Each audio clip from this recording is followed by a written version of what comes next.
Good evening, folks. It is now 6:01. We're going to go ahead and get started on our workshop. If I could ask Jerry, would you mind saying the pledges this evening? If you please rise.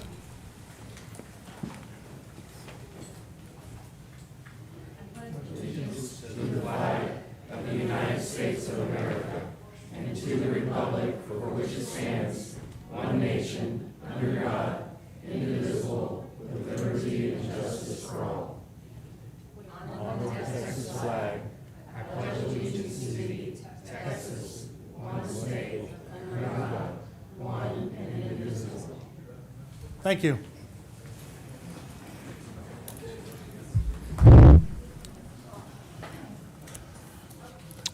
Good evening, everyone. Thank you for being here tonight. I appreciate the residents for taking the time to participate in these conversations about the future of Double Oak. Last week's workshop focused on the town's financial structure and long-term fiscal considerations. Tonight's workshop builds on that discussion, and we will, as we hear from our developer, and begin exploring what potential development could mean for our community. We recognize that topics like this bring a variety of perspectives. That's completely understandable. The purpose of these workshops is not to have all the answers tonight, but to review the information together and begin a thoughtful conversation about what it may mean for the future of Double Oak. Tonight's workshop, the framework is to bring together planning and zoning and town council to listen to the topic we're discussing. It touches two areas of responsibility and are closely connected: land use planning and long-term financial sustainability of Double Oak. Planning and zoning evaluates how development fits within character and planning framework of the community. The town council has the responsibility for the financial stewardship of the town and services we provide to residents. Tonight is not about making a decision. The purpose of this workshop is to make sure both bodies have the same information and context as we look toward the future of the town.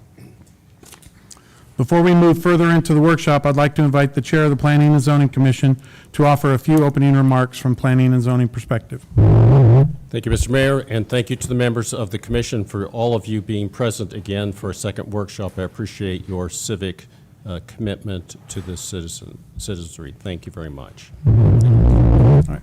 Thank you. Before we begin the presentation, I'd like to set a few expectations so the workshop runs smoothly. The primary discussion this evening will take place between the Planning and Zoning Commission, the Town Council, and the presenters. Residents are welcome to observe and listen, and if we open the meeting for comments later, which we will at the end, we will make that clear at that time. I'd like to ask everyone in the room to help maintain a respectful environment by avoiding side conversations, outbursts, or interruptions while someone else is speaking. During one of our last council meetings, there were moments where discussion crossed into personal attacks, language that was not appropriate for a public meeting.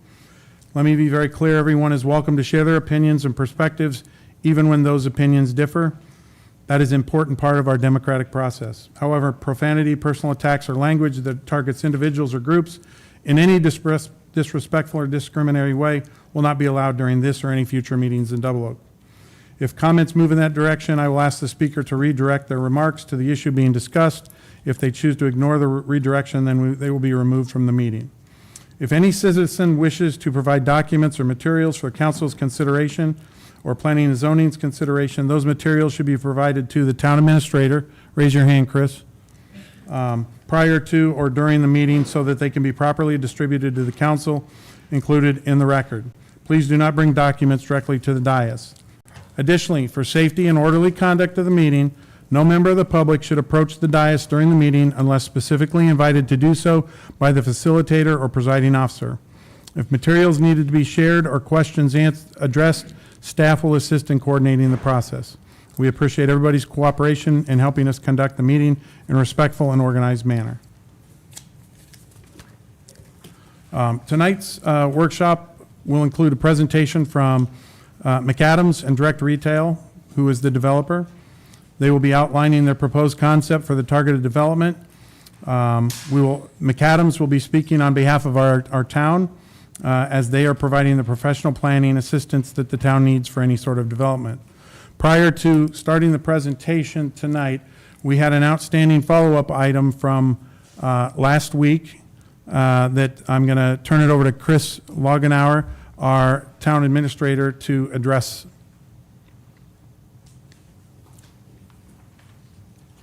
Good evening, Council and P&Z. I just wanted to spend a few minutes to address some of the financial concerns, questions that arose at the meeting last week.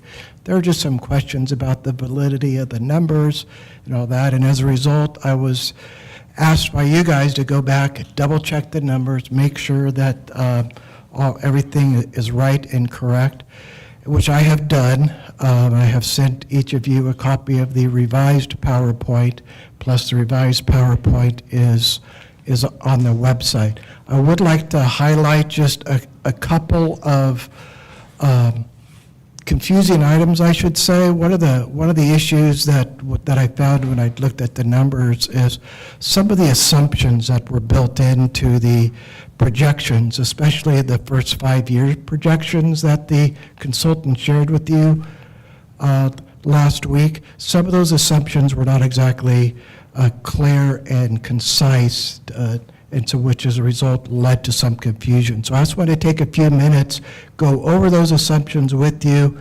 verbally, so you guys can hear firsthand what the assumptions were, because those 5-year projections that the consultant shared, those were actually developed by myself. Those did not come from the consultant, they came from me. So I just want to make sure it's understood by you guys exactly what the assumptions were as it relates to both expenditures and revenues. First, as it relates to the revenue projections, on the property tax line, I assumed a 4% increase each year for property taxes and keeping the tax rate the same, the 1.78 number. The 4% increase is basically the amount that is estimated for the increase in assessed valuation. So for the property tax revenue, that was the assumptions built in there. Sales tax, I assumed a 2% increase year after year. The slide that the consultant showed earlier showed some greater growth maybe 3-4 years ago, but as I have shared with council, especially the last few meetings, our sales tax is basically leveled off to where it's a much slower growth than it was 3-4 years ago. So the projections I did for sales tax include a 2% growth each year. The franchise fees and permits, I basically left flat. Court fees, I included a minimal increase because now that we are fully staffed with police officers, I expect to see some of our court fine revenue come up. And there was a category called other revenue that was actually reduced because that is where we put in our interest earned revenue on our investments, and our rate of return has gone down over the last few years. So that those on the revenue side, those went down. So again, that's a brief overview of the revenue projections. On the expenditure projections, I believe on the slide that was presented earlier, just gave a generic 3% COLA. It's a little bit more detailed than that. That 3% COLA is what I had included for salary increases. We currently have 12 full-time staff. We are fully staffed. And I did include a 3% cost of living adjustment each year for the 12 staff. It also includes our police officers getting an annual step increase. One of the changes council made last year was to put our police officers on what's called a step plan. That each step is roughly 2.25% each year. So those step plans are included in the expenditure assumptions as well. I put in a 15% increase for employee insurance. All contracts, I just did a flat rate increase of 3%. The same with our liability costs. That's probably on the lower side. When I did some more digging and talking to our TML people, it's probably going to be more the 3 to 6%, but we'll keep it at 3 and stuff. And also, I assume no new increase to our contribution that we make to the Double Oak Volunteer Fire Department. Currently, the town contributes $100,000 a year for that, but I did not put any COLA increase or anything for that. It's a set $100,000. Based on these assumptions, the numbers that we showed up on the 5-year projections did not change. I just needed to do a better job of explaining what the assumptions were. And as what was shared with last week, it does create a structural deficit starting next year and continuing growing out over the next 5 years. And much like was shared at the meeting, whenever you have a structural deficit to start the budget process, which by the way is not uncommon for cities to start the process a little bit in the hole when they are starting the budget process. But again, whenever cities are dealt with these instances, you basically have 3 options, which was shared last week, which is you reduce your budget, reduce the service level, you increase your revenues. Our biggest revenue source is the property tax, of which we're all trying to keep as low as we can. And the third is find new revenue sources, and towns typically do that through economic development. I know all that was shared last week, but I wanted to take just a few minutes. I didn't want this meeting to turn into a financial meeting again, but I felt it was important to share to all of you exactly what the assumptions were that were built into the numbers. Again, it's on the website. If any of you have any questions at all or would like to meet with me one-on-one to further understand them, to me it's very, very important that we have at least a general understanding that the numbers are correct, the assumptions are understood, so we can move forward with the overall financial larger assumptions that are made. And with that, I'm open to any questions without turning this into a financial workshop. One question? Yes, sir. If you can everybody turn on their mics and speak closely to it, please? Hey, Chris. I had one person ask me today if requested, could they get the Excel spreadsheets from which the PDF were generated, just to check the background formulas and calculations? Yeah, I would. I don't like sending those out I'd be more than happy to sit down with them. Okay. And go over it on my computer, but we typically, I don't like sending out backup Excel work that can get changed or whatever, for whatever reason. But I am more than happy to sit down with anybody to go over the numbers, to go over the assumptions, to show them the spreadsheets, and do that. All right. If you're listening, talk to Chris. Yep. Any other questions? Okay, thank you very much. Thank you, Chris. I just wanted to touch base on a couple items real quick. Obviously, the goals and objectives of our town is to basically maintain a safe city, and that being we've all been used to and require a 24-hour police presence. We have the best of both worlds when it comes to our volunteer fire department and our EMS partnership with Flower Mound. We want to continue that strong. I think we have the best first responder situation of any town our size around, especially from a standpoint of what it costs the town. So we are very lucky there.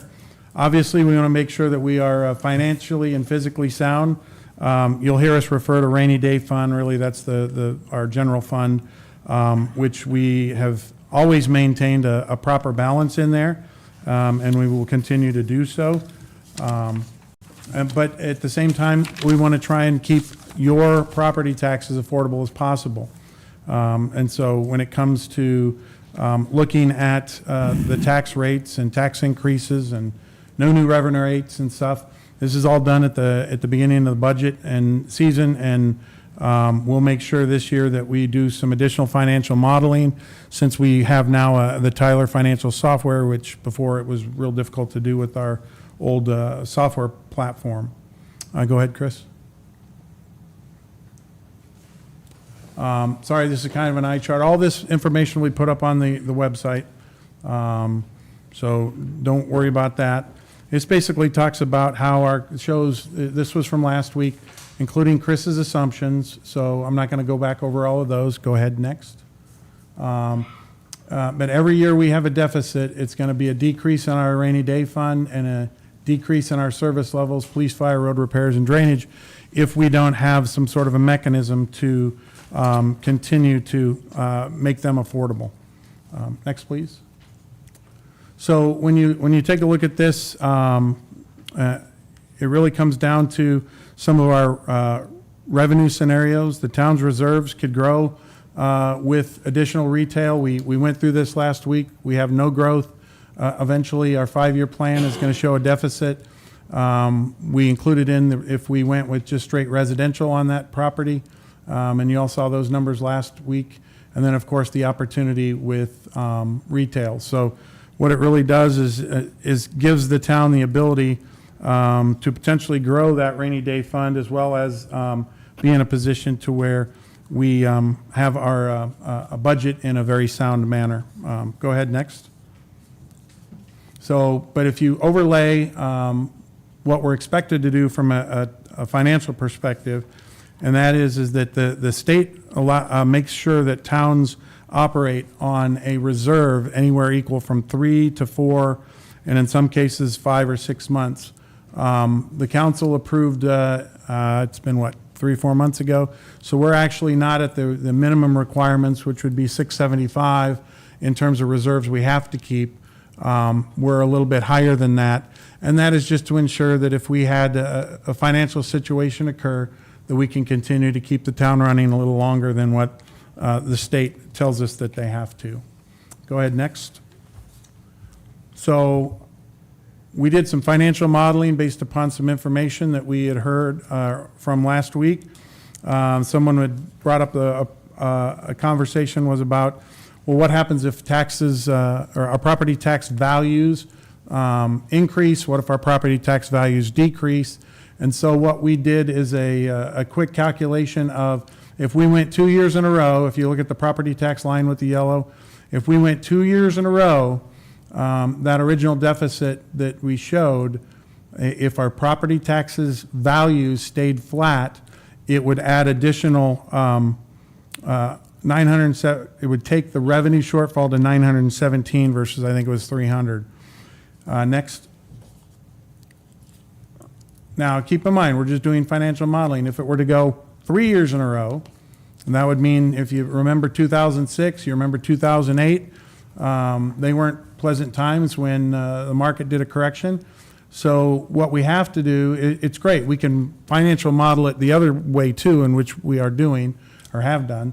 But the bottom line is that it would increase another 200,000. So go ahead. Why does this matter? Well, it matters because municipal expenses naturally increase over time.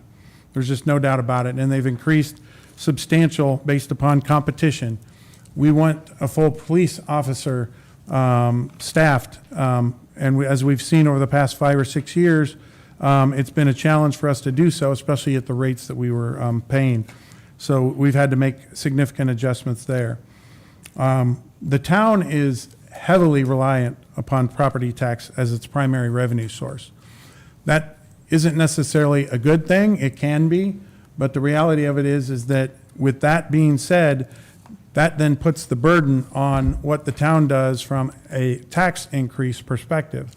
So in terms of revenue diversification, the town really is at a point where we're at a crossroads. And by the way, this conversation was going to be had, if that sign stayed up there at 407 and Simmons, if direct retail never entered into our town, this conversation that we've had last week and having a conversation today would have been happening when we started our July budgeting for next year.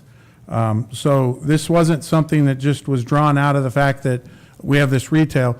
What excited the town was the fact that there's an opportunity to revenue diversify because someone was interested in the property. But the same scenarios were played out without it. And as I wrap this up, basically, really what it has to do with is our priorities. We want to stay safe, we want to be financially stable, we want to be affordable for residents, and we want to preserve that small town character that defines our community.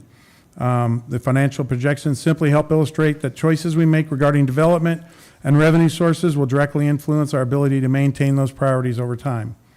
Tonight's workshop is an opportunity for citizens to listen to Planning and Zoning Town Council discuss these financial considerations openly and thoughtfully before any decisions are made. Our responsibility is not just to manage the town for today, but it's really to ensure that Double Oak remains financially strong and able to serve its residents for decades to come. With that said, we're going to go ahead and move into our presentation.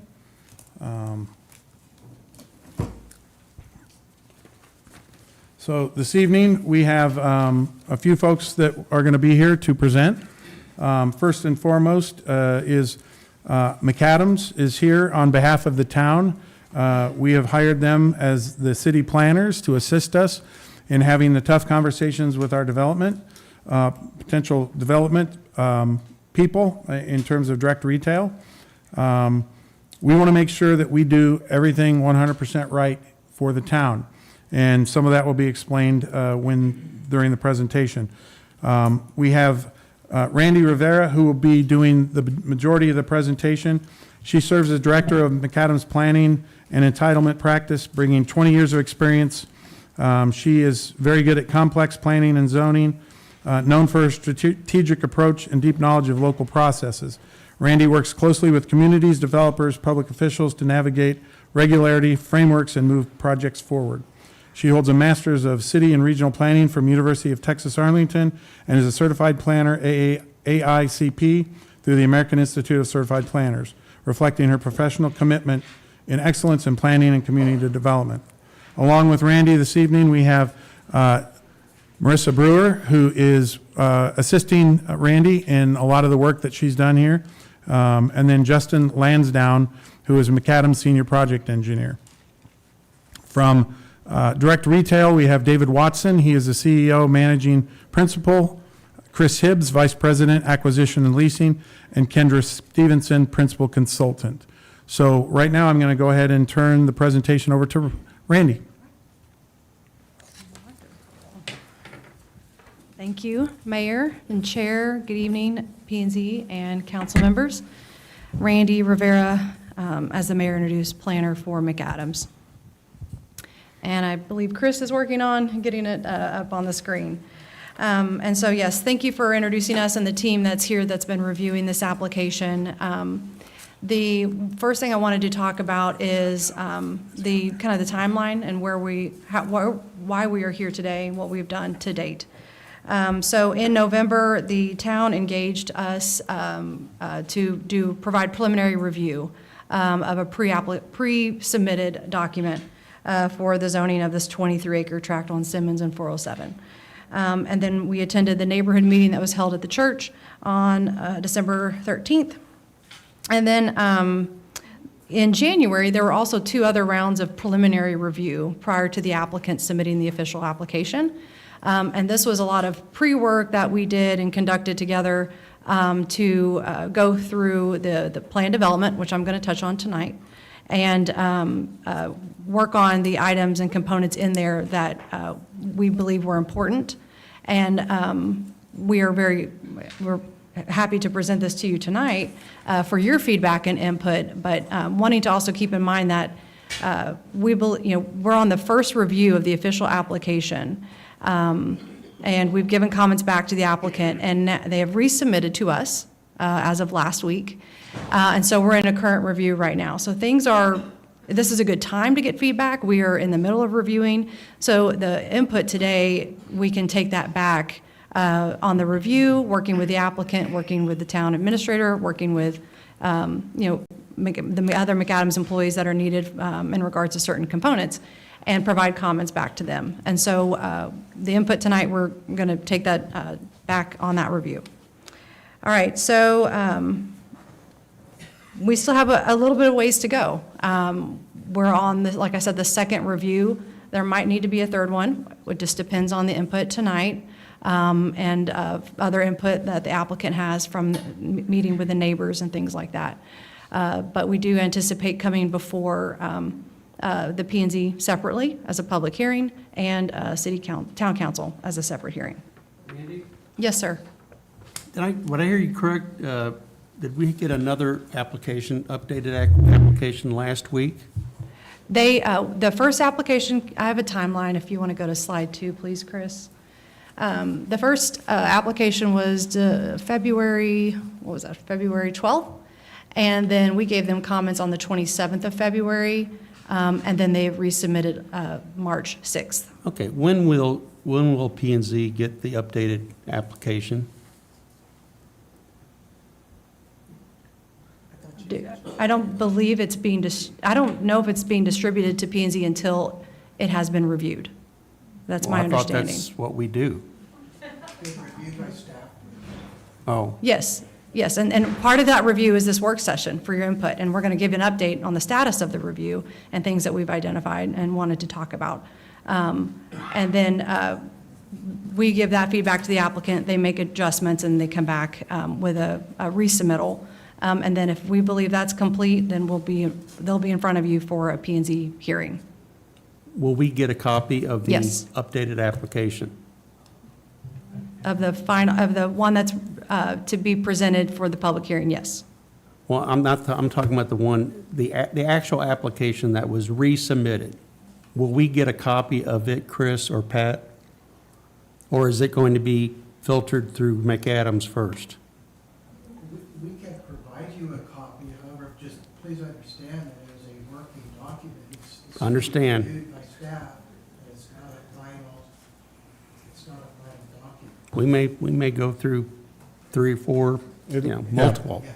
But I'm trying to, I think the P and Z needs to be kept up to date on any additional submissions, if you don't mind. Thank you. All right.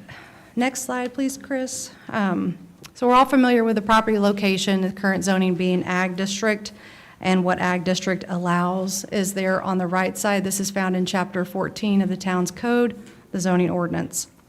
One thing to mention on the code, I know there is an ordinance committee that's working on some Correct. updates and things, but it looks like the original version of the zoning was from 1988, and there have been some amendments to sections of that over time to certain parts of it throughout the decades.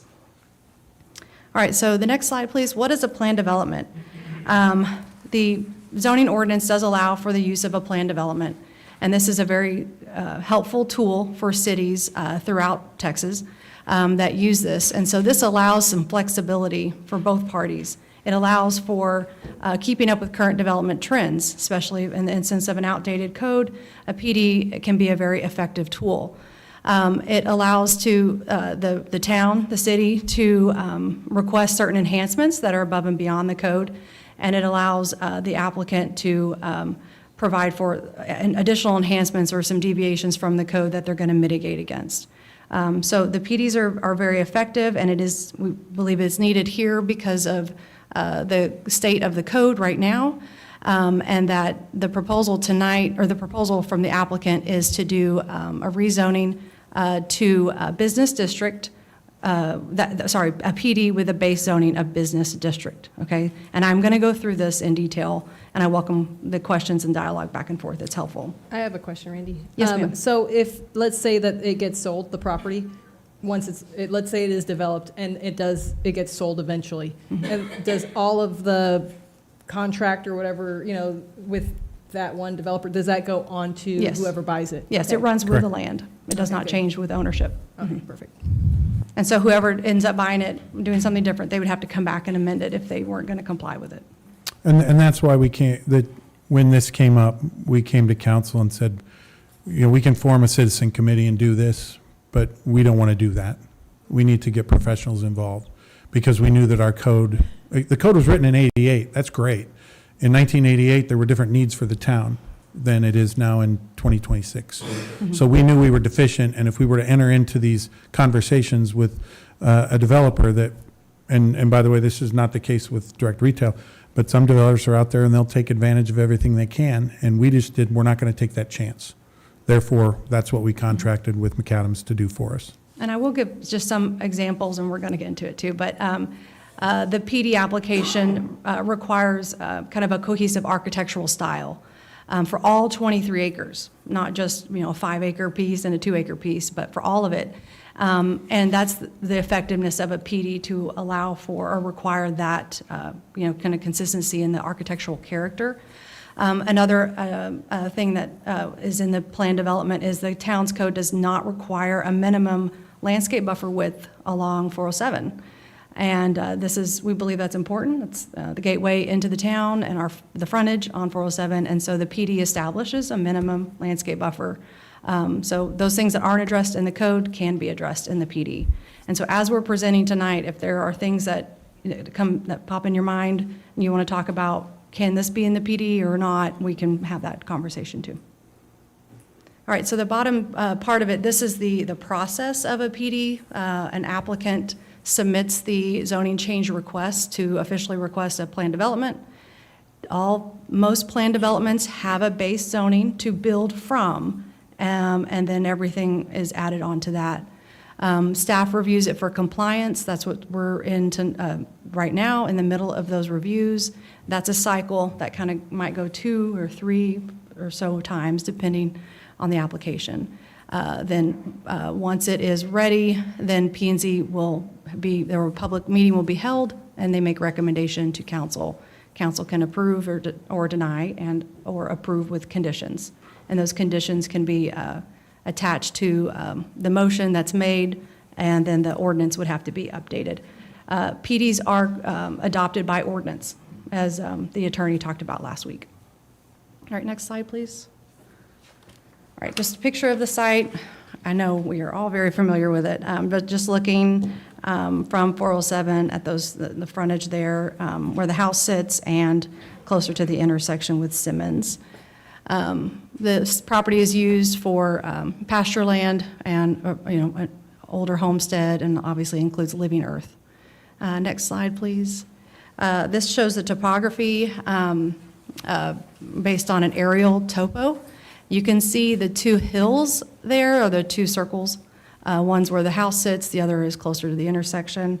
The arrows point the direction that the drainage flows based on the topographical map on this slide. An on-the-ground topo is more accurate than this, but this is a GIS topo that the county provides. So the majority of the site does drain to the south and to the southwest. And this is just showing that so that we're all aware. I know that we're having conversations about drainage. Randy, did you do any, that's the property, what about off-property? Has any review of off-property water flow been done? As part of, would you back up, please, Chris? As part of this application, the zoning does not require a detailed drainage or grading plan. That will be required at the next stage, which is the preliminary and final development plan. And it will be provided, and we will be reviewing that. If there are some offsite areas that we think are problematic or we need more information on, we would have that discussion with the applicant. I'm just asking because it's specifically mentioned in our ordinance 3.1413, off-site drainage.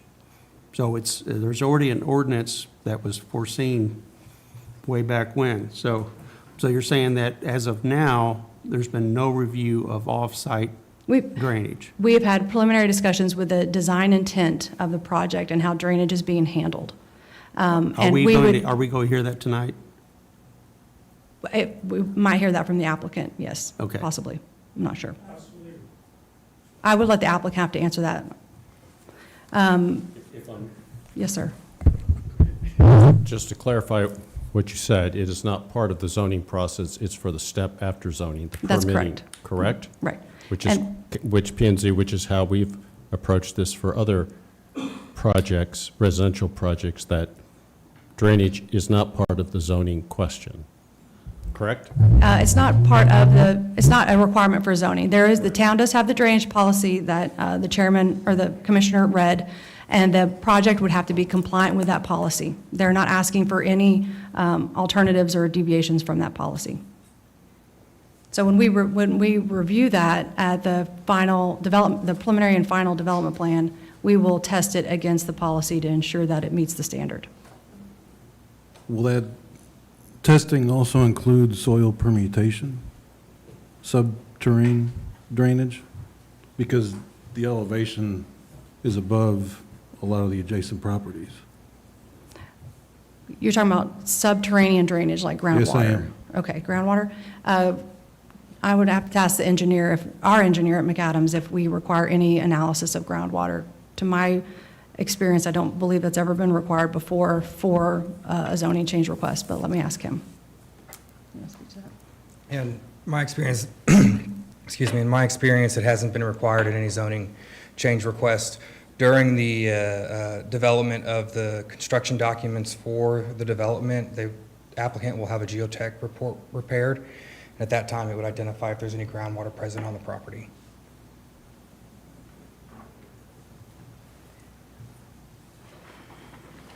All right, thank you. Chris, next slide, please.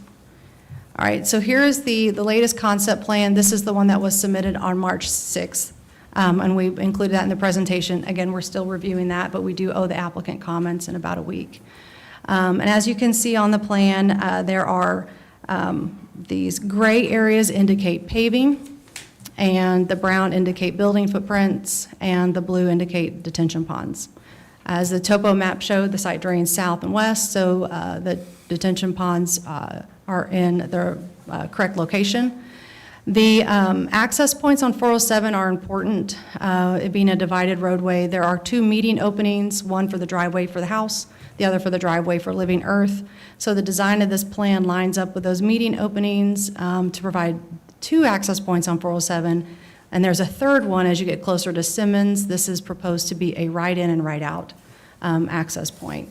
It appears that it does meet TxDOT spacing, but all 3 of those driveways will need TxDOT permitting later on down the road. And then as you come down Simmons, there is one access point that lines up with the Water Tower Drive there and comes into the front of the large big box building, and then there's a smaller building that's retail next to it. Also, on 407, you'll see the 4 kind of out parcels in a light green, and those would be designed and at site plan stage of at the next step during the final plat and site plan for those individual users. And so this is the site circulation. We looked at it and reviewed it for fire lane coverage. We're still reviewing it for the uses, the square footage, for the parking requirements. But this is currently the layout, and I know the applicant would be happy to probably go in more detail of why this is laid out the way it is. All right. the Randy, next- ask a Before you leave, you said that those detention ponds, you said they are in the correct location. Yes, sir. Is that a McAdams opinion? Yes, it is our opinion that they are Okay. in a, And that's because of the runoff is to the southwest, correct? correct, that is correct. Okay, go back to the previous slide that shows the runoff. Okay, so the runoff is to the southwest based upon current topography. There's going to be a lot of dirt moving on Yes, this sir, there will be. project. A lot of So grading. what's going to be the topography and elevations after the dirt work's done? Are they going to be in the right location based upon future drainage? Mm-hmm. And now go back to the next slide. So they're in the right place to drain, and those detention ponds are going to drain to the southwest, off-site property immediately. And again, I don't want to beat anybody up on this, but is that the only option for the location of those detention ponds?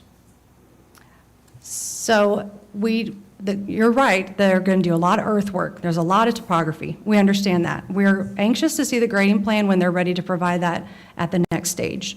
That is a requirement. And that grading plan will dictate how big those ponds have to be to handle the drainage needs to detain the runoff that's provided for with the site being developed.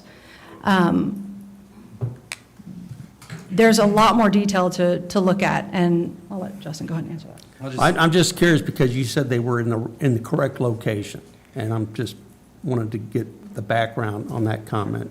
Well, yeah, and they're not the only location a detention basin could go, but common practice to put a detention basin on the low end of the site. When you put a detention basin elsewhere on the site, on the high side, halfway through, middle, it requires more earthwork to get the lower side built up to drain back into the detention basin. So Justin, you're basically saying, like, no matter what, it's going to be like a slant going down in, it's Correct. going to be down there somewhere. Correct. Yeah, The location they're shown at is the most feasible location to place them. yeah. Like, that won't change, no matter how much ground they move, the slope of that area. Correct. Is still going to be like that. Correct. And currently, the detention basins are going to be permeable, not lined? The geotechnical report will identify whether the ponds need to be lined or not.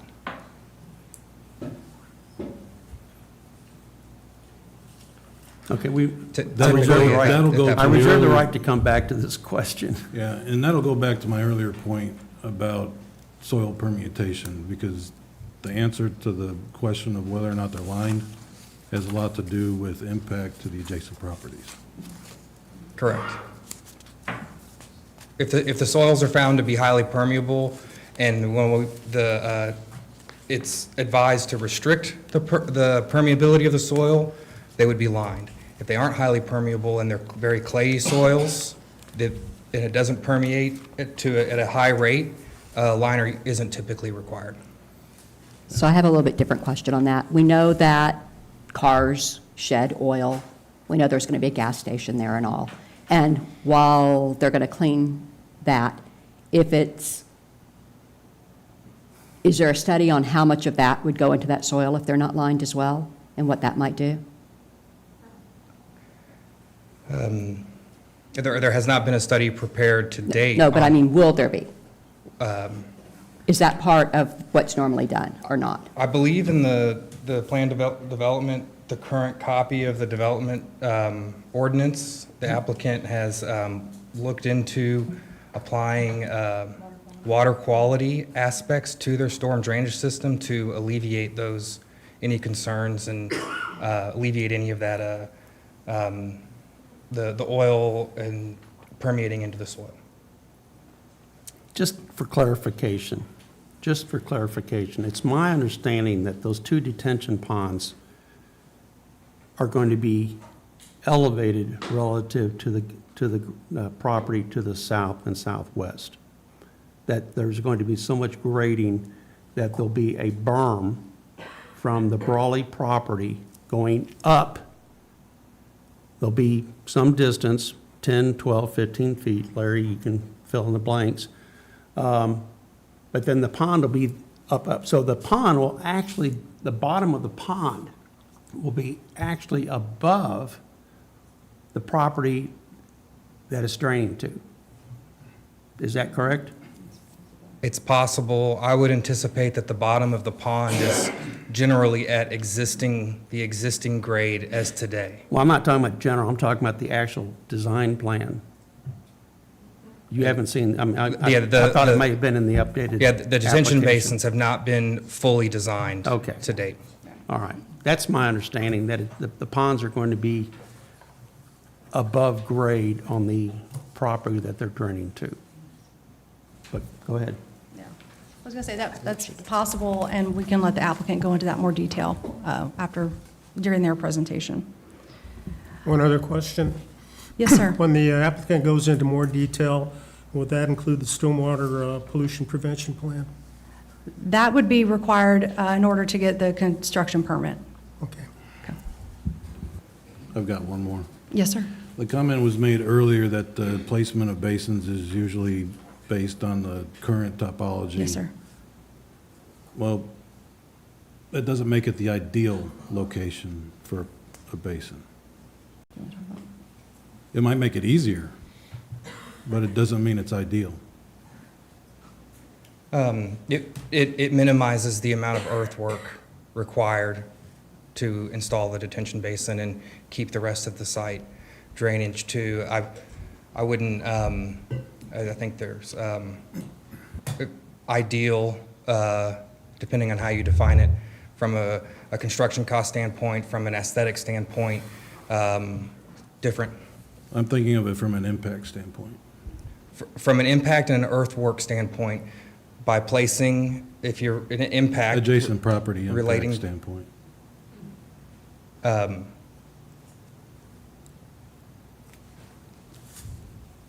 mean, if the detention basins were located Along 407. along so- 407, they would, you'd have to have a detention basin on the low end, on the southwest side of the site to detain the water You can that's draining create that a- direction. You can create your own low end. You can earth move the entire property if you need to. There's also, state law that requires not changing watersheds. That high point, you cannot cross a high point with water that's going in one direction today and take it across a high point to another direction. Well, go back to the previous slide then. Okay, so you've got some of the water draining to the south from that high point. You got some of it draining to the northeast and northwest. So is that going to be changed, or is that going to be redirected to the southwest? I have not seen a final drainage plan. Final drainage plan has not been submitted. There will be one submitted along with the plating process that will be reviewed against the town's ordinance and regional standards. But the development would be required to detain the amount of water to ensure that the volumetric runoff rate that's heading to the south or the west is not increased in any direction. And if you find that it's not being appropriate, you will obviously go back to the developer, since you're going to be with us checking all this drainage stuff, so it is a work in progress. Even, this isn't the final, it could move slightly, right? The Correct. drainage right now. Correct. Yeah, so and how, I guess at what point is that finalized? Like when it's like, okay, like after all the topography's already been established, like, okay, this is the final topography, and then this is how it's all really going to happen? Yeah, during the first phase, the current ordinance document indicates that the detention basins will be constructed along with phase one of the development. Okay. Can I ask you one more question? I'm sorry. I know you were saying that current law, or whatever, that you can't come in and flatten the whole topography, or, because I know over on to the left, the smaller lot, the hill, the house, which one backs up to Caruth Estates, it's a good, do you know how high that hill actually is from the Caruth lots? How many feet? It See those- looks you see those substantial contour in lines? person. Those are 2-foot contours. Yeah, the topography line. You see the numbers? That's Yes. the altitude above sea level. So 682 feet Okay. above sea level. And then what's And then it Caruth drops, Estates? it lowers down, what is it, I can't see. 640? About 30 feet? 30 feet? Different, lower. So Caruth Estates is going to be 30 feet. Up all the way in the top corner. This dark line right here that extends up through there Yes. is a 660, and the top of that hill is at a 682. Thank you. 22 feet. 660. Okay, thank you very much. One other question about the detention ponds. How much percentage-wise of the runoff water will that accommodate? 80%, 60%, 100%? They would be required to be designed to detain the 100-year storm event. And what is that? The 100-year storm event is a storm event that has Well, I understand what that is. What I want you to do is put it into percentages or numbers. According to the plat, I'm throwing out some details. The larger pond is 1.5 acres. Larry, correct me if I'm wrong. You were a great teacher, by the way. The larger pond's 150,000 cubic feet. The smaller pond is only 1 acre, and it's 96,000 cubic feet of water. So they deal in cubic feet of volume, not gallons like the rest of us. They're 7.5 gallons per cubic foot. So there's going to be a lot of detention capacity. The question is it enough? Yeah, the ponds would be required to detain 100% of the increase in runoff due to the pavement and impervious surfaces that are put on the site.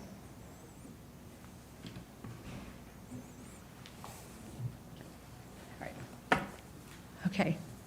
All right, the next slide, please, Chris. Okay, PD application, per the town's ordinance of chapter 14. Can these you go are- back to the last slide? Yes. If you listen to the people who live down there in that area, one of their biggest concerns is the traffic increase on Simmons. Have you talked to the developer about not having an entrance off of Simmons into the development? We have a slide about traffic counts that I'd be happy to go over those numbers that the developer provided from their data.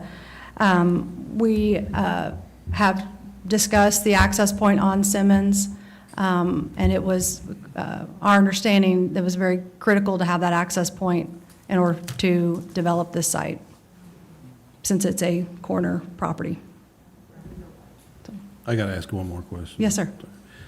Regarding the changing of watershed in Texas law, are you aware of what's needed in order to get a variance on that law? Are we aware of what is required to get a variance on that law? Can you elaborate on Well- which exception you're talking about?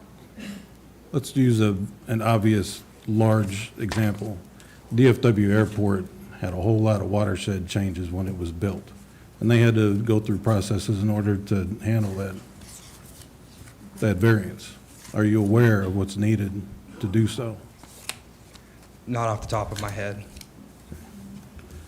We're not, well, at this time, we're not the applicant's not proposing to change the watersheds.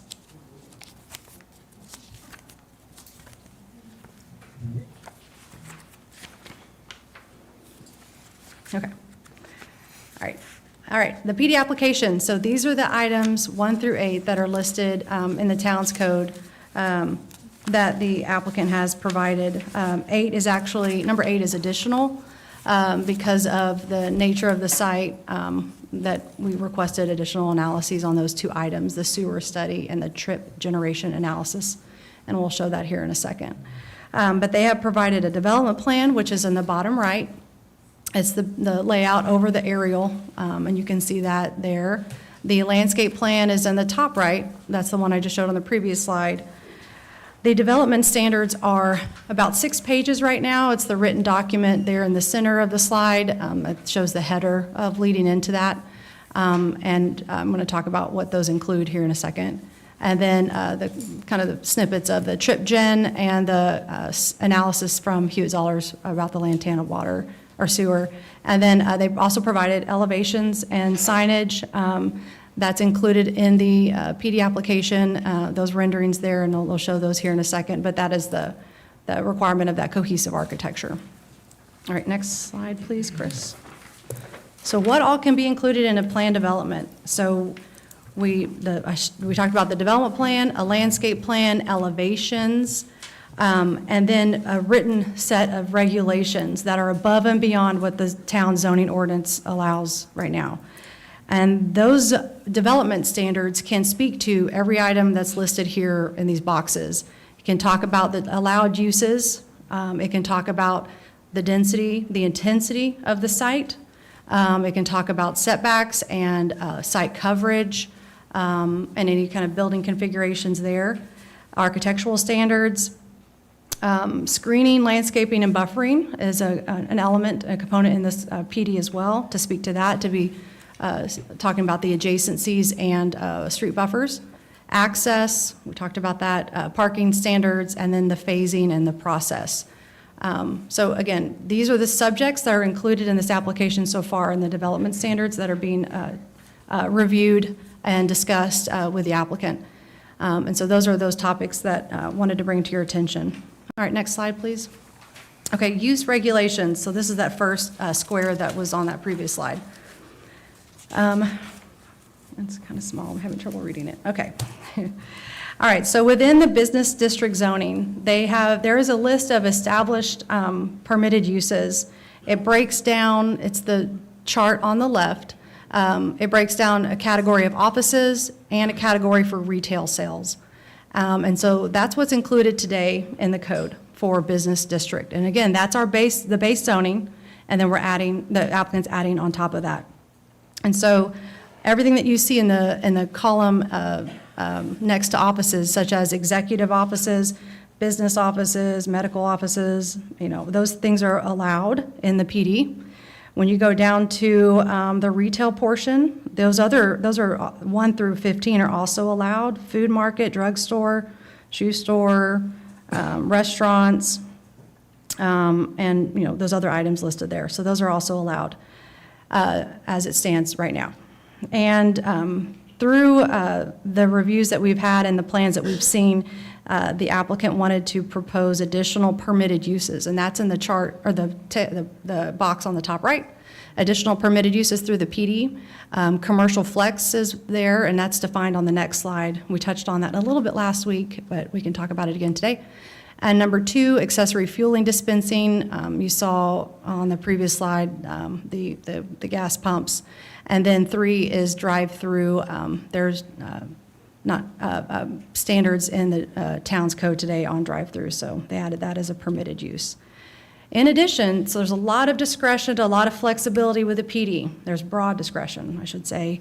And so part of that is, well, what about uses that aren't necessarily addressed that we, as a town, we can discuss this, but what should be prohibited? And the applicant is proposing to prohibit these 6 uses from being allowed in this PD. The payday advance loans, auto boat dealership storage, body shops, head shops, SOBs are sexually oriented businesses, and then tattoo shops. And so that, by providing a list of what's prohibited, it's explicit and clear that those are not going to happen here, so. Question, Randy. Yes, sir. That list of prohibited, did I hear you say that that's what the Direct Retail Partners has proposed prohibiting? Yes, sir. Okay. We've also had input in it, but we still have the asked. ability to put input into it as well. Well, I mean, I think we'd have a better standing as a town if it was in an ordinance. Because one of the things I heard last week was only an ordinance that exists before, I don't know if it's the zoning or the PD is approved, but only those ordinances are effective. If they go into effect after the planning development is approved, then they're grandfathered. Is that correct? That's what David said. David, yes, he's talked about the vesting rights, that's what that would be. So zoning regulations that are in place today are the ones that apply. Ones that are in place tomorrow do not necessarily apply. And I have to Nothing be against careful, so. Direct Retail Partners, but is that binding on them if they So- put it, if that's what they're stating? Or is it just a best effort? What do you mean? I'm not sure I I mean, understand can that they, question. if they change, let's say, Direct, 5 years from now, they sell the development, new owners. Are they bound to these same limitations? Yes, sir. The Okay. zoning runs with the land regardless of ownership. Okay. Yes. So But I we- also did talk to David Berman about this a little bit afterwards, because we do not have these kind of things in our other side over there, and so we need to put those in the ordinances, so I've talked to him. He has let me know that this is actually a stronger way to do it, because things like payday advance loan things, we may or may not, under state law, be able to have in our ordinances, but you can have them in a PD. I asked him about 2 other things like pawn shops. Again, state rules won't let us say no to them, is what he told me, but it's something that can go, he believes it can go into a PD. So he actually told me, for many things, the PD is actually a better protection for us than our ordinances, Well, we because of could- state we- law. We could do belt and suspenders and have an ordinance Correct. that covers what we can, and then encourage the developer to add restrictions on the stuff that we can't So- by law address. What we plan on doing also through the ordinance committee is taking any of these that we are allowed to put into an ordinance and putting them to an ordinance, so if anything else is built that's not currently there, they would apply to those businesses. So we are looking at that. The ordinance committee No, is we- watching this. So what I'm hearing, we should be doing that sooner than later. As soon as we get the full list, we will be doing that. That's on our list of things to do. Are we waiting for start. someone to submit a list to us, or can No, we we're generate actually our own? building the list. The ordinance committee Okay. right now is working on the list, but we want to get the list full because we want to have everything that we can possibly think of to give to David so that he can tell us what we can and cannot restrict through ordinances. Thank you. So if anybody wants to send us ideas, I've already had a few citizens send me things. Please send those to the ordinance committee, to me. I will pass them on to ordinance committee as well, because we do want to get as full of list as we can. And I'm a little naive. Is a head shop the same thing as a marijuana dispensary and/or a vaping, smoking? It is drug paraphernalia. So- I'm sorry? Drug paraphernalia. Drug paraphernalia. So Okay. Broadly. can you put something on there, because we have been Good asked this, question. on dispensaries? Because while we don't, they're not legal here in Texas yet, but there's some concern that we need to get them into this so that if somehow marijuana becomes legal, like it has in Oklahoma and New Mexico and all the others, that we could keep that out as well. I don't know if Yes. that's possible or not, but We can that's talk one to thing. David about that as well. And I wanted to say too, since the current ordinance for business district, it's pretty broad in its uses. And then, then the PD has a concept plan that shows the development intent of the property. We had asked the applicant, since the uses are very broad, to come up with this list of prohibited uses. And so that was on behalf of the town to look at how, what uses we don't think are, suitable for this area. And so again, to your point, Councilwoman, if there are more, the feedback tonight would be helpful on that. Was that the only variable for producing the prohibited list, was what was felt to be inappropriate for the area? It was the largest variable, I would say that, the thing Did to anybody take consider. into account prohibiting things that would be adding to the budget of the town? Let's say police coverage, having to increase the PD coverage. Can you give me an example of a use like that? Well, if you put a grocery store in, let's say it attracts 9,000 people a day, we've got a town of 3,000 what? Short of 3,100. 3,100 people. You can obviously understand the need for more PD if you've got 9,000 more people coming to a small town every day.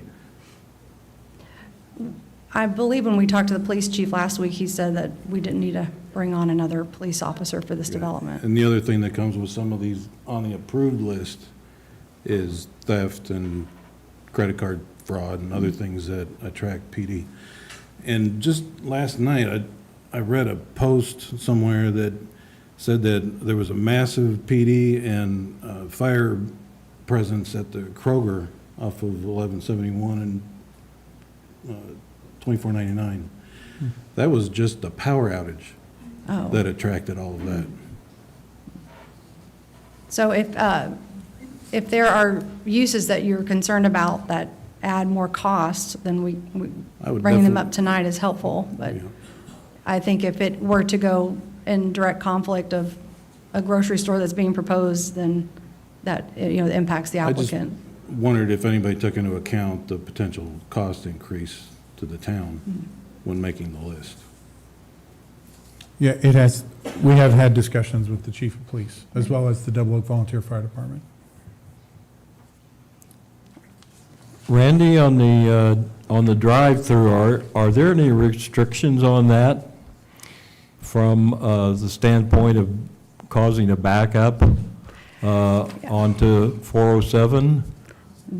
Currently in the code, there are not. So we asked the applicant to provide written standards to ensure that the stacking for drive-throughs does not conflict with fire lanes and access, because a lot of, quick service retail uses, fast food, there's so much drive-through demand now that you're seeing double-stack drive-throughs and things like that on a lot of businesses.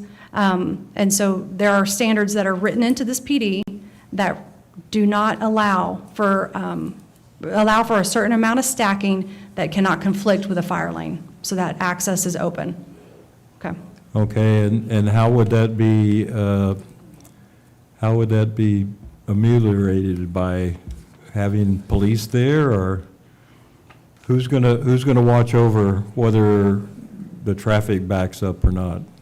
I think it'd be like any code enforcement requirement. And if the town is seeing violations of that, then they would have to let the property owners know. This development is also going to have a POA, is that right? Yeah. It will have a property owners association with it that can help make sure that those things are being maintained and honored. On Yes. our current drive-through, because we have 2 drive-throughs over in the other one, are they, has that been a nuisance, or how were they developed? Did they have any of these plans? I'm not sure how those developed. I do not know by what standard they were developed. It was before us, but I don't remember any drive-throughs actually really being a topic of discussion. Okay, so they were developed with no discussion. Not really, no. No. And not that this matters, otherwise, I'm current mayor, I've got another year left. For 38 years, I built banks, retail, pharmacy, drive-ups. It's going to be done right. It will be done right. So very good discussion. I appreciate that. We're already talking to them about different types of car stacking and all that. Okay, Yeah, it's got to meet the right requirement. okay. If we can keep the chatter down, folks, please. Thank you. Okay, next slide, please, Chris. All right, so we mentioned commercial flex being introduced as a use here through this plan development. And what you see on the screen on the left side is the definition of what commercial flex is. And I read that last week. But again, to accommodate retailers, distributors, wholesalers, businesses that require additional workspace and storage.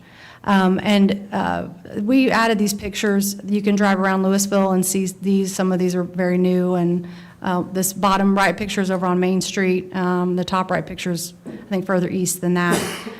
But it looks like a storefront, a retail storefront type front. And then they could have an office inside. And then they use the rest of the space for either a large showroom for appliances, or, a land surveyor, for example, could occupy that space and use it for to put their equipment in and things like that. Can I just say, I think personally, commercial flex, the word flex just makes me a little bit nervous because it seems to be, just as it implies, it's very flexible, which means we have no standards or say-so in what's actually going to be going into, 30% of what's being built on the property. Because right now, it looks like you're having 2 areas that are for flex. And what can we do to make sure that it's not going to be a manufacturing thing? Or, if we're looking at this retail center to be a income-driven for the town for sales dollars, I don't see how, like, somebody storing whatever in the warehouse is going to actually make us any money Yes, versus sales. those are very good points. And we've had that discussion and the same concern with the applicant about limiting where commercial flex is located. I think it could be, there's probably ways that it could get tightened up to exclude manufacturing. I do not believe that's the intention, but we can ask and talk to the applicant about that when they do their presentation too, and have those discussions. But I do have a slide on where Okay. it's being limited to. Okay. All right, next slide. So I wanted to go through a series, these next few slides are a series of revisions that have occurred throughout the process since November to tonight. The first one is lighting. The town's code is pretty silent on lighting. And so we asked the applicant to add standards in there to be sensitive to adjacencies. And so the PD standards are those 1 through 4. It prohibits parking lot lights to be placed in a buffer. It also puts a maximum height on the parking lot light poles. and that all lighting shall be kind of shielded down lighting used throughout the center. Where does it say downlighting? All lighting shall be, number 4, all lighting shall be designed to minimize, or when possible, eliminate necessary direct light shining onto adjacent properties or residential streets. So those would need to be shielded. David addressed that in our meeting. Correct me if I'm wrong, David, but his intention was to build a perimeter wall that would obscure parking lot lights being visible from anybody's backyard. Is that correct, David? Yes, sir. If you're talking about along Simmons, our Simmons and Caruth. Caruth, and then even the Brawley property with the We've actually got a animals. slide that shows that. Okay. So we have a depiction of that. Thank you. Yes, sir. So, other question on lighting. So will it be night sky compliant, similar to, as I'm driving around all these shopping centers now, I'm paying attention to lighting. And it looks like Market Street may have those kind of lights, so they're more square box that just shines down rather than some of the lights in some of the other shopping centers that shine out. Is Market, okay, Market Street is, I guess, but yes, David said yes. The applicant said yes. So if that is, maybe if it would be helpful to add that to the PD, to require that. Then the middle column is the drive-through stacking that we just touched on. I'm sorry, one other thing on lighting. Was Oh, yes, sir. timed lighting included in the conversation yet? The time frame of the lighting? Yeah, No, it was not included in the conversation. could be. Yes, it can, yeah, absolutely. The drive-through stacking is there, that you can see the 4 standards that are currently in the draft. And we can go through those if you would like, but it's based on a number, certain uses with a number of vehicles to be stacked. And we would, when they come in with their site plan, we are going to review their site plan against this PD to ensure that what is being built complies with these new standards, so. Screening from the right-of-way, I need a bigger print, okay. Screening from the right-of-way, the PD standards stipulate that so this building here on that image, in the bottom right corner, that rectangle, brown rectangle, that's the westernmost building from that concept plan you saw earlier. The yellow boxes show where screening can occur. So that is proposed to be a commercial flex building. And so the back of it would have man doors, overhead doors on that side. And the rear of it is on the east facade, so it's facing east. And so we asked the applicant to provide standards to require screening so that's not visible from any public right-of-way. And so that's what those standards are stipulating. All right, next slide, please. All right, architectural elements. So the PD also requires a cohesive architectural look with the elevations that are going to be attached to the PD. All buildings that come forward for review would have to be complementary to that architectural style that you see in that image. They provided a material board with colors and the types of materials being used to ensure that it's a uniform style. And then as far as architectural elements, we'd also asked the applicant to provide to ensure quality architecture that's, in keeping with the intent of Double Oak and this gateway here on the north side. One of, at least 4 of the following 10 need to be included in the design of the building. Can I ask you what happens if Chick-fil-A wants to come in? They have their own building, they have their own standards. Same thing when Brahms came, everything was exactly a Brahms building. How are they going to control, because they've got 4 lots that they're planning that somebody else is going to buy, and when that company comes back and says, no, it's got to look like Chick-fil-A, which I love Chick-fil-A, so, and they're a moneymaker. So how will they be able to comply with this, or are they going to come to planning and zoning for variances because they want to be Chick-fil-A and not a part of this complex? So the requirement is that they would have to demonstrate that they are cohesive with the style, the overall style. And if they just are requesting not to be, then it's up to the board and the council to whether or not they want to approve that. But the default is be compliant with architecture in the PD. Okay. And of course, they do have their brands and logos and materials that, some that they want to use, but if they blend it with the elevations, the materials that these elevations are showing, it provides that more cohesive look than what we see on Chin Chapel and 407. All right, the middle column is the commercial flex. So this is where we've had discussion about limiting the location of where commercial flex can be due to the same concerns that were brought up previously.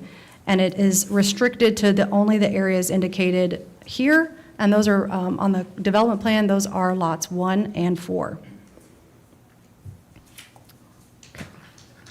And access points, and we talked about that just recently, about the need for the development to have access on Simmons. And this access point on Simmons, in its location, is, in the PD, it stipulates that it has to be in this location. It can't shift any further south. With that access point on Simmons, now I drive that street all the time, and I can only imagine if there's one person trying to turn left in there, then it's going to back up to the stop sign and back up while we all wait for this guy to turn left. I just think maybe it should be like you can only get in making a right turn. Like you shouldn't be able to make a left turn into it. I don't know if that's something we'd have to address, or we'll have to widen the street. Like I don't see how else that would be possible. I only see people, I do see people coming up Simmons and coming down Timberleaf to get into the shopping center, but I see that this Simmons is truly, for the most part, I think going to be the main exit out of the shopping strip, because if you want to go westbound on 407, because the traffic on 407 is horrendous, they speed like there's no tomorrow, and trying to make sure you get across the highway without getting hit is a big obstacle. And I know that there is the light on Simmons, and then down the block is the light at Lantana, but I don't know how safe it's going to be for somebody thinking, I'm going to be able to get across 4 lanes of traffic with them speeding. So I'm kind of thinking that Simmons is going to actually be the main exit point to go west. And then I guess that's the other question too. So is that exit going to be like basically at the stop sign? No, it's not. It's not. No, it's right across from the water tower. Yeah, then it's going to be like another, like it's not great. No. But David, will you be addressing this in? okay. All right. Sorry. Yes, Okay. wanted just to highlight what was in the PD so far. Again, work in progress, so input's helpful from everyone. The next slide, the percentage of retail required. Again, this was a very important point to ensure, that the development is meeting the goals and the vision of the town in a way. So the applicant has committed to providing for that PD standard. I'll read that to you. A minimum of the 3 acres along 407 shall be reserved for individual retail and/or office. This area may be configured to accommodate individual end users as necessary. At initial site plan, a minimum of 2 of the 3 acres shall be designated for retail, including restaurant. And so we wanted to emphasize with working with the applicant the need to have retail uses along 407. And so that is a commitment that's being proposed. All right. Monument sign here on the far right. They've also provided exhibits showing and demonstrating the signage, monument signs and building wall signs. And so the PD shows the location of these monument signs, and obviously if they're conflicting with a TxDOT improvement, then they would have to be moved or shifted on the concept or on the plan that comes forward for approval. The ones that you see in the image are both monument signs. One of them, the proposal is to have it be no more than 20 feet. That's the primary one in the bottom right corner with multi-tenant signs with that. And then the secondary monument sign is no more than 12 feet. Another sign feature that is being proposed is a gateway sign.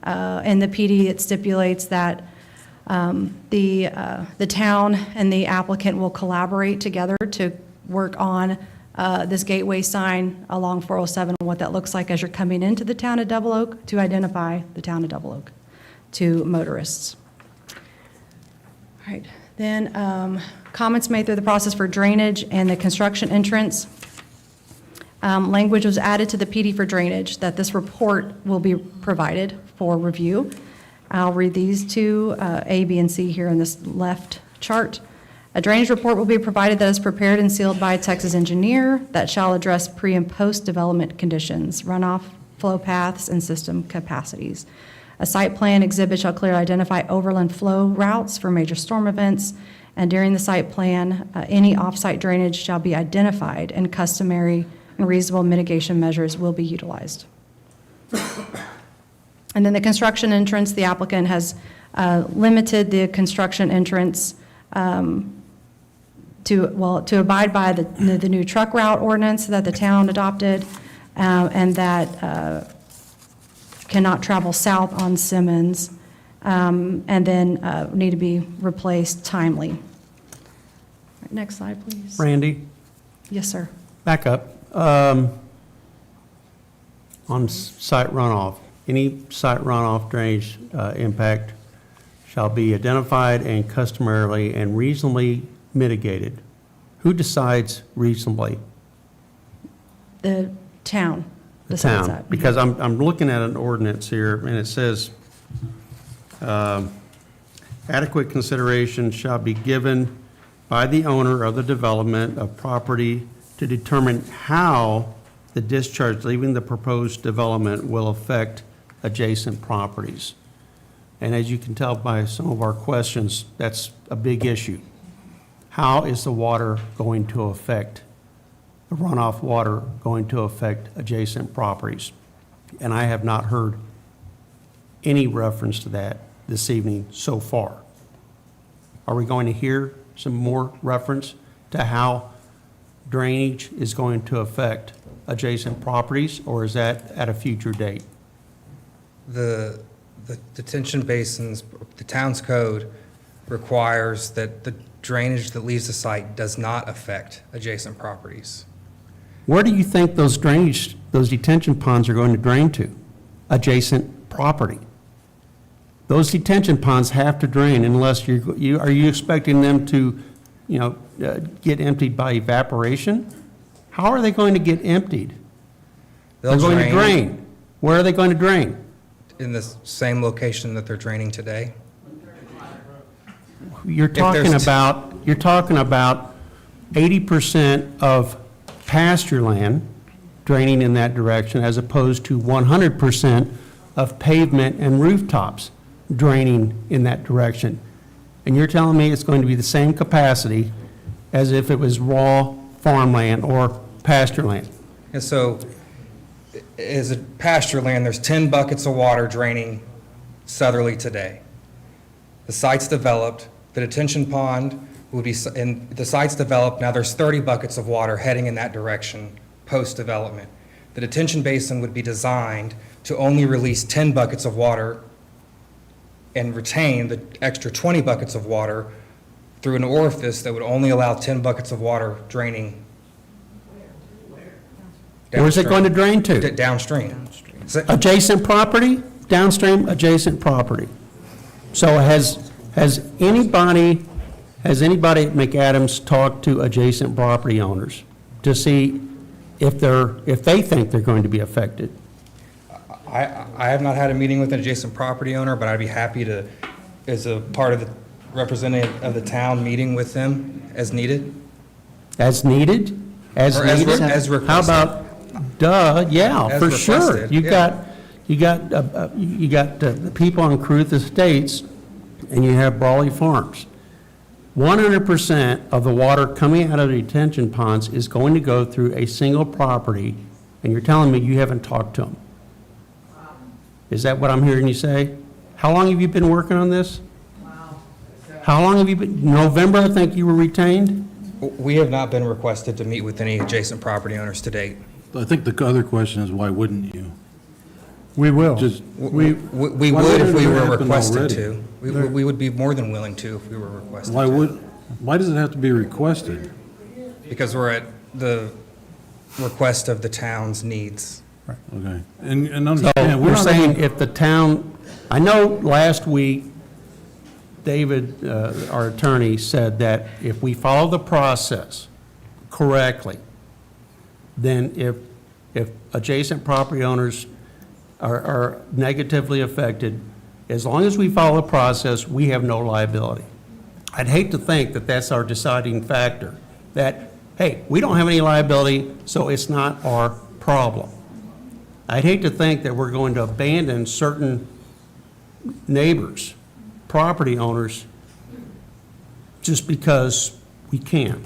So I have met with Mr. Brawley at Brawley Farms. I went over there and I talked with him as well. And I have made the request now, or given information to Chris also about concerns for that. And so the town does know, and they will start looking into that. I just did that last Sunday.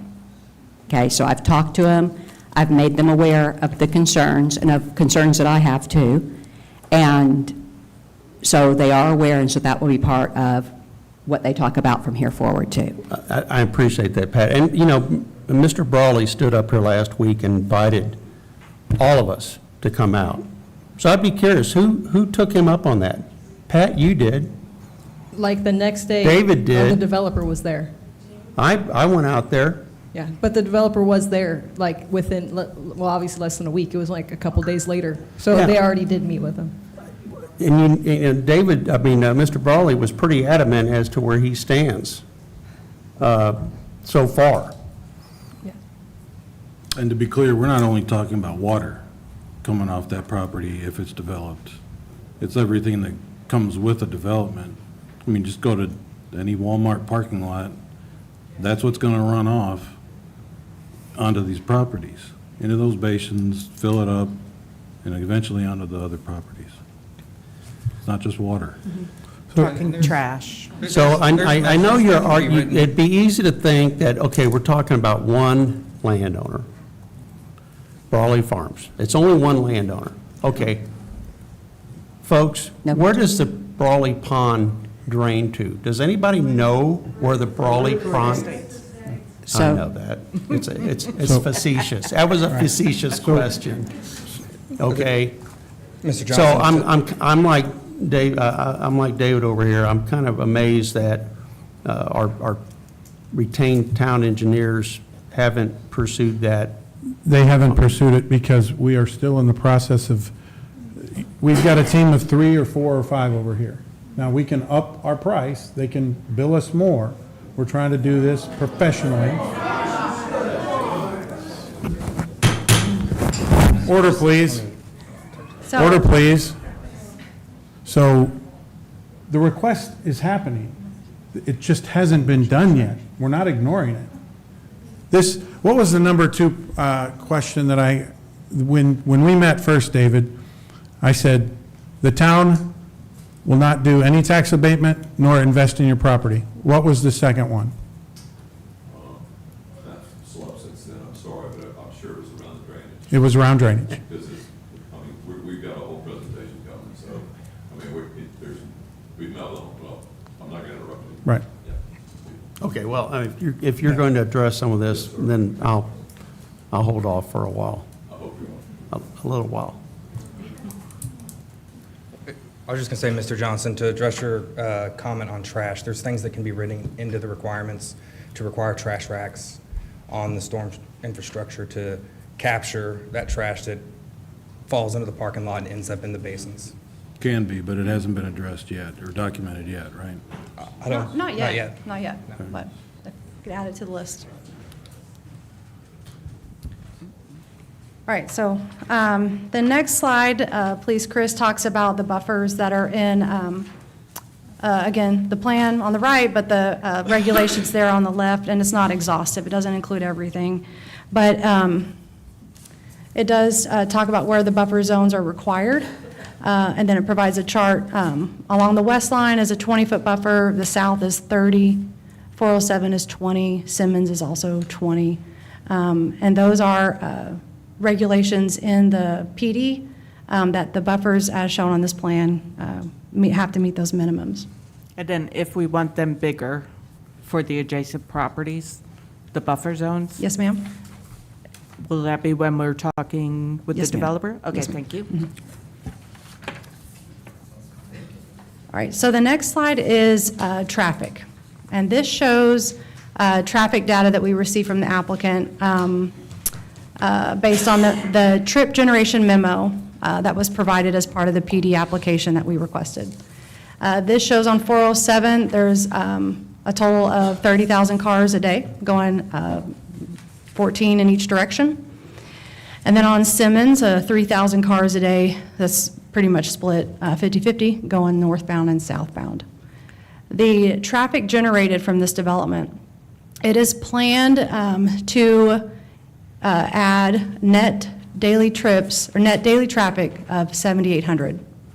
Okay, so a lot, I will say this, 407, I understand there's a lot of traffic on 407.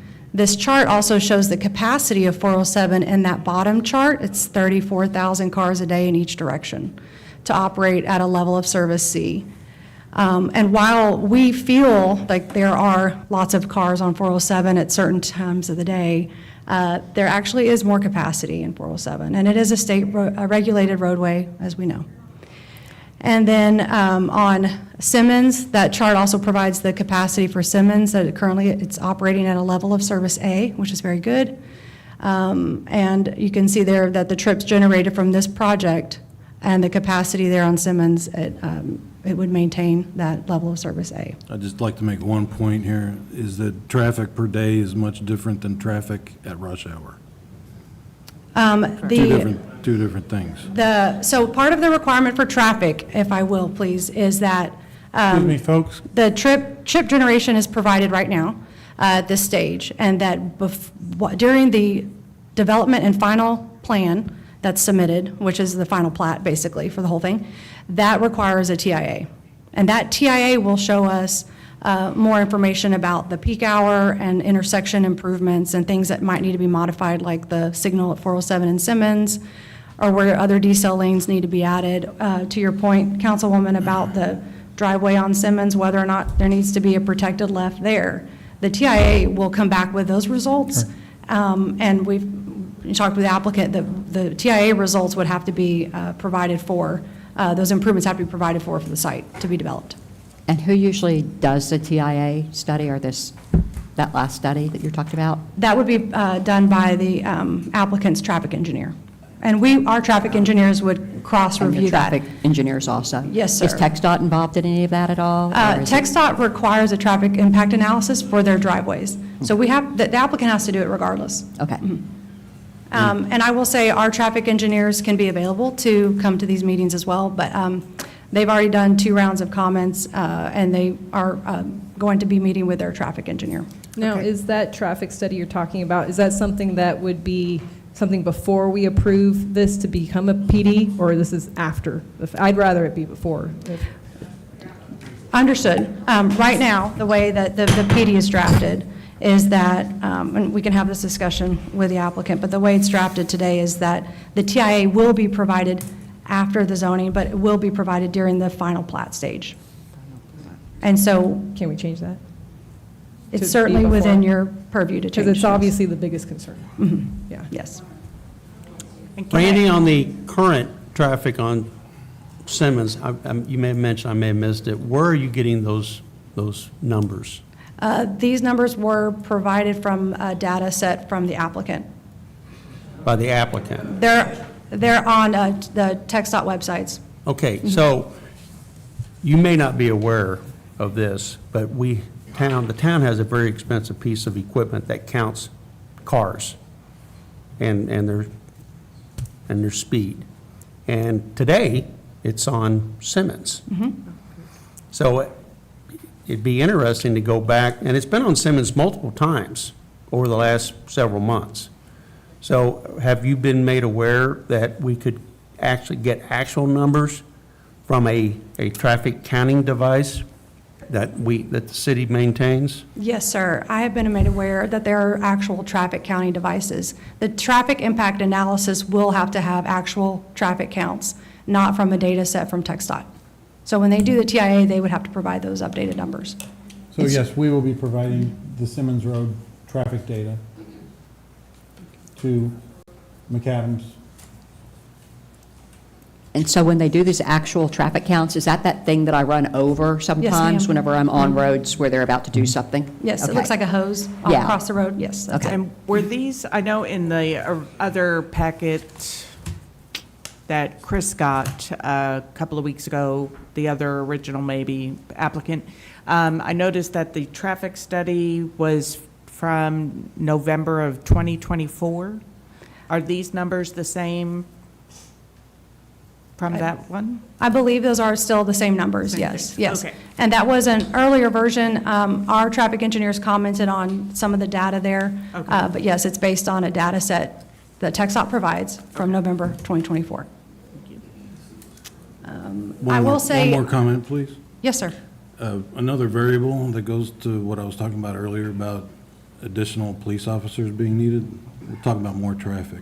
Earlier, we were talking about 9,000 more added to the daily population of the town, and yet we're still saying that no more PD is needed. And I'm looking out this door right here. How many officers do we have here today, right now, for 65 people? It just, it seems right here and obvious to me that if you have population growth, you need more PD. That's an extra expense on the town that I haven't seen addressed yet because it was simply said by one person, we don't need them. No, the chief has the, so now that we're at full staff, we haven't been at full staff for over 5 or 6 years. Now that we're at full staff, he's done, and I'm not going to try and speak for him, but now that we have shifts, now that we can control when we patrol the town and do it without then having to have people double up and do overtime. So we are now set for that. In terms of the traffic and all that, is Chief out there? Chief? Yes, he's coming. So, go ahead, Dave, ask your question. We got into the, you might have heard from outside, we're getting into the question of how many officers are going to be needed, given the increase of the daily population, the increase in traffic. And normally, from my understanding, is that the number of officers needed in a town or any municipality has to do with officers per 1,000 residents. Yeah, so there are standards for officers per 1,000 residents, but the industry has kind of gotten away from that because it's a little bit misleading. You have different demographics, different crime rates in different areas. I don't anticipate needing any additional officers. I think we have enough capacity now. An officer's day is made up of both calls that he's dispatched to and calls that he self-initiates. And when the calls that you dispatch to increase, then naturally the calls that you self-initiate will decrease a little bit. In my previous employment, the city that I was in had a number of grocery stores. Grocery stores came and went. There were very few when I first started there. There were some added, some closed. We had a Super Walmart, a neighborhood Walmart, Tom Thumb, Sprouts, and over time these grocery stores would open and they would close, and they never really had a big impact on our workload. A little bit of shoplifting here and there, things like that, but I think we've got enough capacity now that we're fully staffed, okay, and hopefully we'll remain fully staffed for a long time, but I think now that we're fully staffed, we have enough capacity to handle any impact that this might have on our workload. Would you anticipate that we'll have officers patrolling the shopping center? Oh, sure, as part of your, officers patrol all day and all night. They're out in the neighborhoods. They're down at the current commercial areas that we have rolling through there on a regular basis, checking the self-storage facility, checking Brahms, the church, things like that. They'd be doing the same thing here. We'd be rolling through the parking lot on a regular basis, Deterring crime is a big part of what we do, and that's just presence and visibility. So, yeah, we'd definitely be rolling through there on a regular basis. Omnipresence is what you're getting into there. trying to make it look like there's officers everywhere in town all at the same time. Absolutely. You never know how many crimes you prevented just by being out there and being visible and rolling around instead of sitting here in the PD waiting for your calls. There is some speculation, though, when it comes to what type of business goes into a development as to what's the potential impact to the police department and coverage needs Sure. because of things like shoplifting. Sure. So it would be interesting to see a recommendation from the police department standpoint on which retail establishments would be preferable from a coverage standpoint to control the amount of people traffic coming into the town every day. Right. As far as the traffic impact goes, that's for And traffic populate- engineers to I'm do more those kind concerned of about studies. 9,000 people daily showing up to the town. Sure. And we're not talking about increasing the police coverage is what I'm getting. I think we've got enough capacity, I honestly do, for the foreseeable future. Chief, may I ask a question, please? Yes. So in the large towns around us, like Flower Mound, for example, or Highland Village, which have Whole Foods, Targets, Walmarts, none of those facilities is considered, for lack of a better word, a post or a beat, a dedicated post or a beat, Correct. correct? Yes. Okay. I So- had lunch today with the new chief from Bartonville, the old chief from Bartonville, the chief from Highland Village, the chief from Argyle, and we kind of talked a little bit about this situation, and none of them seemed to think that the grocery stores in their areas were large contributors to their crime rates. If you didn't have anything there and then you added something there, okay, there's going to be some increase, but I don't anticipate that it's going to be a significant workload increase or not something that we don't have capacity for. That wouldn't drive a second beat, patrol beat, No. for lack of a better term for it. No. Okay, thank you for the question. Thank you.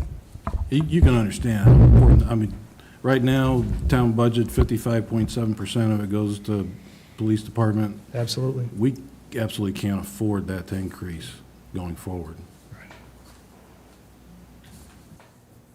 And that's, like I said, we're at full staffing now, and I've had discussions with the town manager and the mayor, and even during the budget process, we talked about future plans, and I don't anticipate having to add staffing anytime in the foreseeable future. I think we're in a good place. Thank you, Chief. And lastly, on traffic, I know the applicant will speak on this too, but I wanted to point out in the middle chart, in the middle of that it is anticipated that 95% of the traffic will be coming in and out of 407 to the site, to access the site, so. And next slide, please. Okay, so the development plan, this is a blow-up of that you see here on the screen right. As the application, if the application, moving forward, make sure I say this correctly on the development standards. If the application were to move forward, this language here is more of an administrative section, and it speaks to the things that absolutely have to be provided for. So these development standards, they're 6 pages. These have to be met, no matter what either. On the concept plan, when you attach a concept plan to the PD, it's early on in the process that they don't have all the end users in mind, which is why the out parcels aren't shown as buildings and parking yet. And so there might be some tweaks that are done throughout the design before they submit for their new, the final plat application and site plan. Some of those things, again, building footprint, maybe a little bit of circulation changes, some parking changes or things like that. But they still have to meet the requirements in the PD. On the concept plan, these 5 things are what they're going to be held to, the way the PD is written so far. So on the number 1, because the buildings over 15,000 square feet that are along the western property line shall front the property line. So we talked about that building on the west side against Caruth. That is a commercial, anticipated to be a commercial flex building. And the storefront of it would face west. And that's why on that east side, we wanted to add, ensure that they had screening there because that might be visible from the public right away. So that has to be there no matter what. They can't flip that building 180. Number 2, the existing sidewalk along 407 shall remain in place, and when they do the deceleration lanes, they're going to have to pour it back for the part that they take out, and it'd be the same width as what's there today.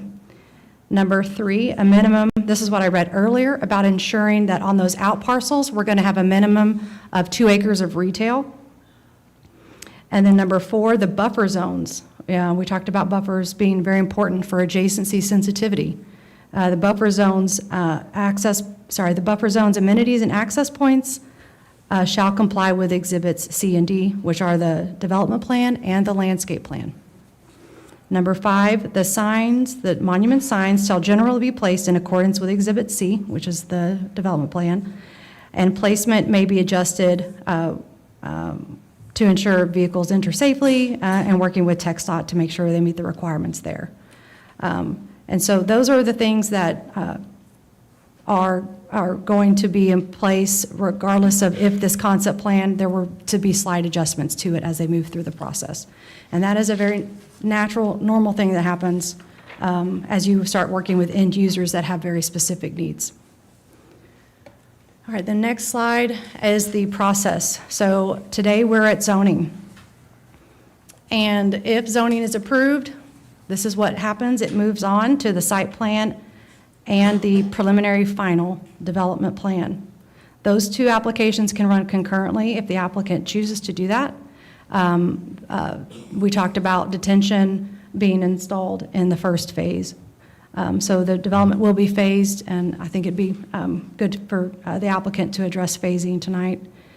And then the site plan is reviewed for compliance, just like the zoning is. There's a review cycle there. So the site plan is reviewed, the preliminary final development plan is reviewed for compliance. We would test it against the final version of the PD and the town's code. And then it would go forward to P&Z for recommendation and council. I'm sorry, let me clarify that. The preliminary final development plan would go forward to P&Z and council. A site plan, though, in this PD, the way it's written, is that the site plan may be approved by the town administrator or designee, as long as all the requirements are being met. Zoning can, the second box there on that top row, zoning is, if it's approved with conditions, I think I mentioned that at the beginning, talking about a PD. If moving forward, if this were to come forward at a public hearing, and there are additional conditions that you, as a collective body, wanted to add, then you can do that, working with, obviously, David to do that, but you can do that during the public hearings. And then the other choice there is the zoning doesn't get approved. But that is the process. That's a very typical process for zoning. And then the next permitting stages that are required for this development to go forward. And since it is phased, it will be, it's not all going to be developed as one phase. So the timing of this could be, it's not that it's all going to be built in 2 years. We don't anticipate that. I think it would be maybe a 3 to 4 year type of development, or maybe longer. And so it's not going to appear just that quickly. It does take time. And this process itself might take anywhere from 8 to 12 months. Just depends. Can I ask a question? Yes, Yeah, I have a ma'am. question for Sorry. you. So I'm looking at this, and I've been to several of the things over in Eden Ranch and watching what their planning and zoning did and everything else. Is this process normal for towns, that the site plan and preliminary final, all through this, that it moves through this? And is it normal for the site plan to be approved by the town administrator? Yes, Or their that- designee in most other towns around here? Yes, it's very normal. It is. I will say that if a site plan moves forward where any variances or exceptions are needed, then it would have to come in before P&Z and council. So this is a standard thing. And then the preliminary final development plan are essentially the plats. Those are also subject to that shot clock rule by the state that they passed a few years ago. And so we would want to work with the applicant to get as much of the plans prior to reviewing the plats so that it doesn't trigger the shot clock. And then the P&Z and the council will all see these site plans and all of this before anything like that happened. I mean, during this process, they would see all of this, so it's not just going directly to town administrator The- without us seeing it. The P and Z and council will see the plat, We don't But see the plans until not the it's site time. plan. The site plan, if the site plan is meeting the requirements, the town manager can approve it, and it doesn't come forward to the body for consideration. So, okay, so it will not. But we can request it. It will be the step before. But where we see that step up there where it says preliminary final development plan shall go to P and Z and council for approval, that's a Well- development plan, so, right? So Well, what that- does that entail? The way the code is written, the preliminary development plan is the final plat. Okay, so the preliminary final is a plat. Those are plats.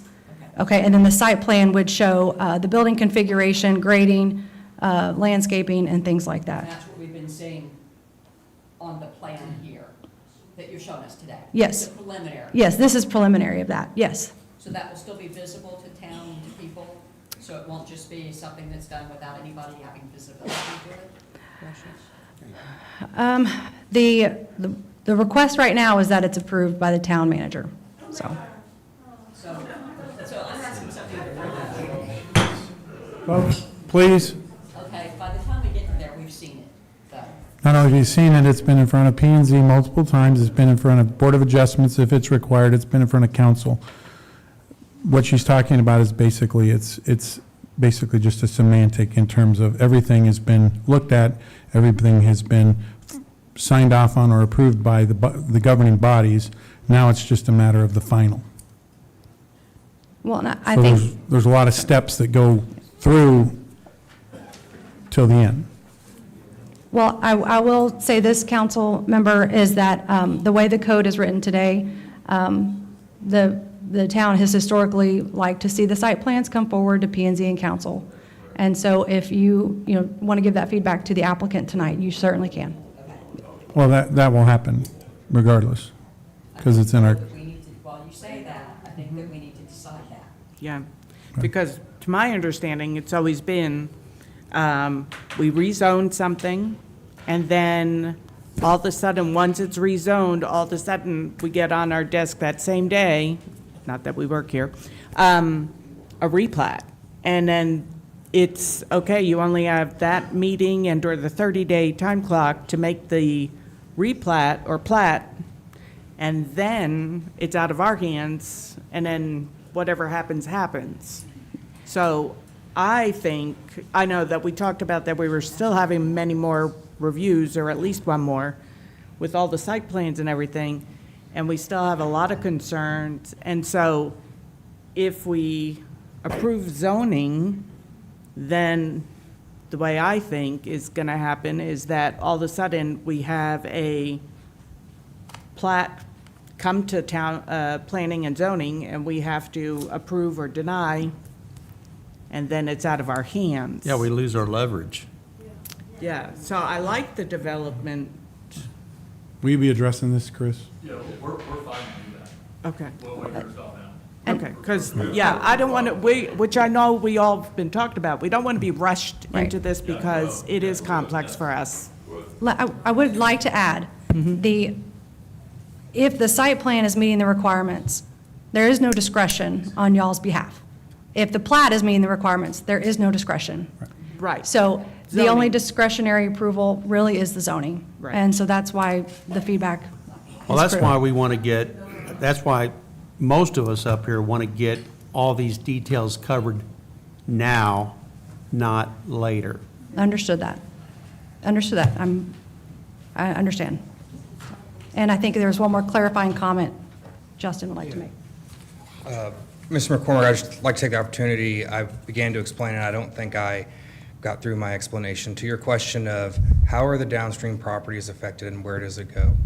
The regulations require that if you have a concentrated point discharge out of one of those ponds, it has to be directed into a drainage easement. They have not provided a drainage plan. I would anticipate that the outfall for the most westerly pond would be directed into an existing drainage easement along the side yards of those residential properties. While there's 10, as I was saying, pre-development, there's 10 buckets of water going. Post-development, there's 30 buckets of water going. So that detention basin is detaining 20 buckets of water.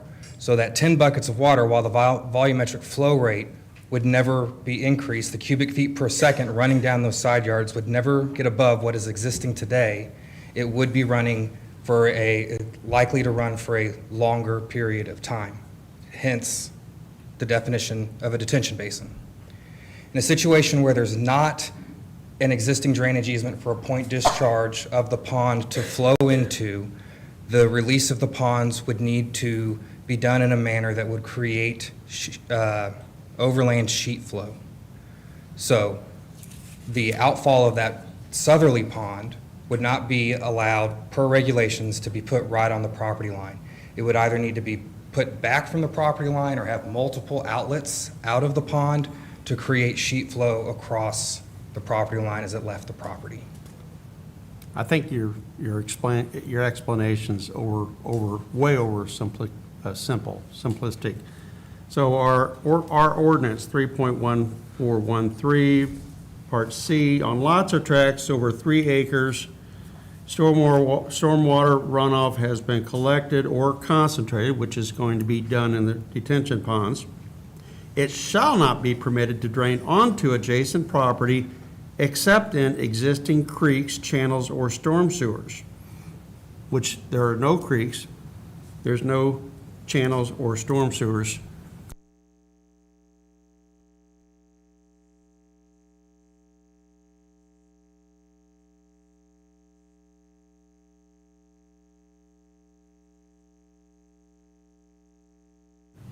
So Correct. there's no channels, there's no sewers, drain lines existing. So that means direct retail is going to have to get signed permission. Would you agree with that? I would not agree with that. You would because not agree with that? If there's, regulations require that if there's 10 buckets of water going to that property to today, post-development, you must keep 10 buckets of water going to that today. That is for, not necessarily in this specific case, but that is a state law and regulation to protect farmers downstream. We're not talking about farmers, we're talking about homeowners. Agreed, but that was how the law was initially Well, I'm intended reading to an be written. ordinance, Double Oak ordinance. Are you familiar? Yes, The sir. last engineering group kind of ignored our ordinances. So I don't want to see that happen again. That's not my intent at all. Okay, so we need to follow the ordinance. On lots or tract 3 acres or more, runoff has been collected or concentrated, which is what's going to happen, and there's no creeks, there's no existing piping. Landowner permission, There, written permission is required. and again, I have not seen their drainage plan. There are, in my experience in designing detention basins, there are things by setting that detention basin offset from that property line, providing multiple outlets on the outfall, creating rock gabion, rock riprap outfalls that start narrow and spread wide before they get to the property. There's calculations that can be done and provided to show that while it's being released 20, 30 feet upstream of that property, by the time it gets to the property line, it's sheet flow once again. So it's no longer concentrated. You're saying no erosion on adjoining properties. If- There will be no erosions, there'll be no channels cut in the Brawley property as it flows to his pond. Yeah, the outfall velocities would be required to be below, typically, I don't think the town's ordinance specifically states it, and I may be wrong in that, I need to double check, but it's typically 6 feet per second is what erosive velocities are. And as long as those outfall velocities are below 6 feet per second, it wouldn't be eroding. I don't think that's in the ordinances. We do have a runoff coefficient value for different things. Yeah. So, I just, we'll come back to Yeah, I'm that. happy to I expand. know there's probably some adjoining landowners in the audience right now who will love to meet you outside to get you guys scheduled to come out and see, hear their issues. thank you for giving me the opportunity to clarify. I just wanted to let you know. And to all that point, who is responsible long-term for maintaining that drainage, Maintaining what? the rate of drainage? The rate of drainage, the POA would be the Property Owners Association that would be owning and maintaining the open space ponds, areas, and the amenities? And that transfers through sale? Yes. Okay. So so it's going to be mandated that they will put flow meters on their ponds? In the P&D, if we request it. You're saying they can't have a discharge greater than so many cubic feet per second, I think, is what it's defined correct. as, right? Correct. So are we going to measure that? Through the design and the size of those Is orifices. it going to be metered? I wouldn't anticipate that a flow meter would be installed on that, but. Then we won't know it can- if they're actually in compliance or not. The design and the calculations based upon the depth of that pond fills up and the size of the outfall, whether it's a 24-inch pipe or a 36-inch pipe or an 18-inch pipe, determines how much water is being pushed through that hole. You know, I think Mother Nature may have something to say about that, because we've had some pretty significant deluges in North Texas. I know you're dealing with 100-year floodplains, but you know, the question is, what's going to make the Brawley Pond overflow? You don't have a clue, or at least that's what it appears. Well, I believe And we're when still when waiting on the Brawley drainage Pond- plan. When the Brawley Pond overflows, it goes directly into backyards and Cruth Estates. They're already living with saturated ground. So they can't take any more water. They can't take the water they're getting right now. I would anticipate I know that the development in the ponds would be designed to not push any more water. They'd be required to not. And to the point of drainage, it kind of goes back to what I said much earlier about having catch basins elsewhere on the property to help alleviate some of these problems and potential problems going forward. I understand Texas drainage law. I know it's difficult to navigate, but it is possible. Dave, are you going to address drainage? Mr. Watson, are you going to address drainage in more thorough in your presentation this evening? We're going to address as much of the drainage as we understand right now. Okay,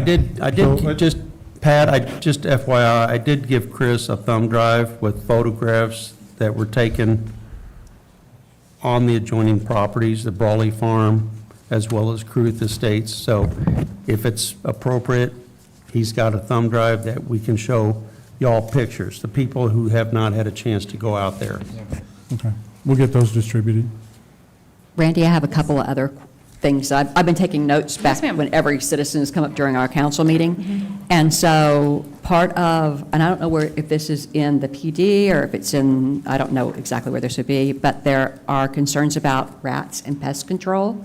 So is that a part of the PD also, or the things that will move with, I just want to make sure you're aware that these are the things they've been talking about. Garbage pickup and noise is the other one. Yes. That they've talked about. So I just want to make sure, again, that you're aware of that. I think the rest of them that I have on my list have been already talked about, because I had lighting on there, I have that down. And flooding, that one's also down, or we've been talking about that. So those are the other major concerns that I've been hearing, Well, that I thank- want to make sure are somewhere addressed, where if it is sold, if it is sold, that would transfer with Yes. that. Yes, ma'am. The latest version of the draft talks about trash trucks, and it says the visibility and delivery of trash trucks from the southwestern edge of the southern detention pond to the southeast corner of the property. Chris, if you want to maybe put that, this site plan up. There you go. So the visibility of delivery and trash trucks from the southwestern edge of the southern pond to the southeast corner of the property at Simmons, so that furthest south property line. That's going to be screened from view from Simmons, so, and from the property to the south. So if there are deliveries at the back of the grocery store, all that is going to be screened. The plans that they're showing right now show a 12-foot wall right there. And is there anything on time periods? Because we all know that when things back up, they go beep, beep, beep. And so are they going to be beeping? This is one of the things that was brought up. Are they going to be beeping in the middle of the night? Or are they going to be beeping when people are awake? I'll have to let the applicant answer that one. There's not a time constraint in the ordinance today. Was the 12-foot wall decided upon angle of sight and the top of the truck, or the top of the container when the garbage truck lifts it and dumps it in the back? I will let the applicant answer that question too, because it is based off of the grade being just vertical 12 feet. That point, it becomes important because of the adjacent property, the kids riding horses and that sort of thing. If you know anything about horses, they can get spooked with Yes, such I an grew up activity. with horses. I do think too that a masonry wall, if it gets too tall, there are construction limitations for that. So 12 feet is pretty excessive. I know it's important and it's been discussed and things, but something beyond that, I think the design of that would have to be really considered as a different type of wall.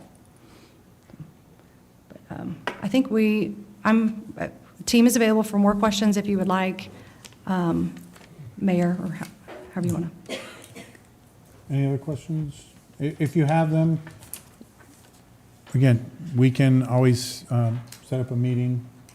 You can have additional discussions, emails with questions. That's a pretty good way to do it. We're getting a lot of questions, and we're getting those answered as well. Okay. Okay. All right. So, Well, thank you all. Randy, thank you. Thank you. All right, we're going to take 10-minute break, so it'll be 8:20.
is now 8:20. The meeting is back in order, or the workshop, excuse me. So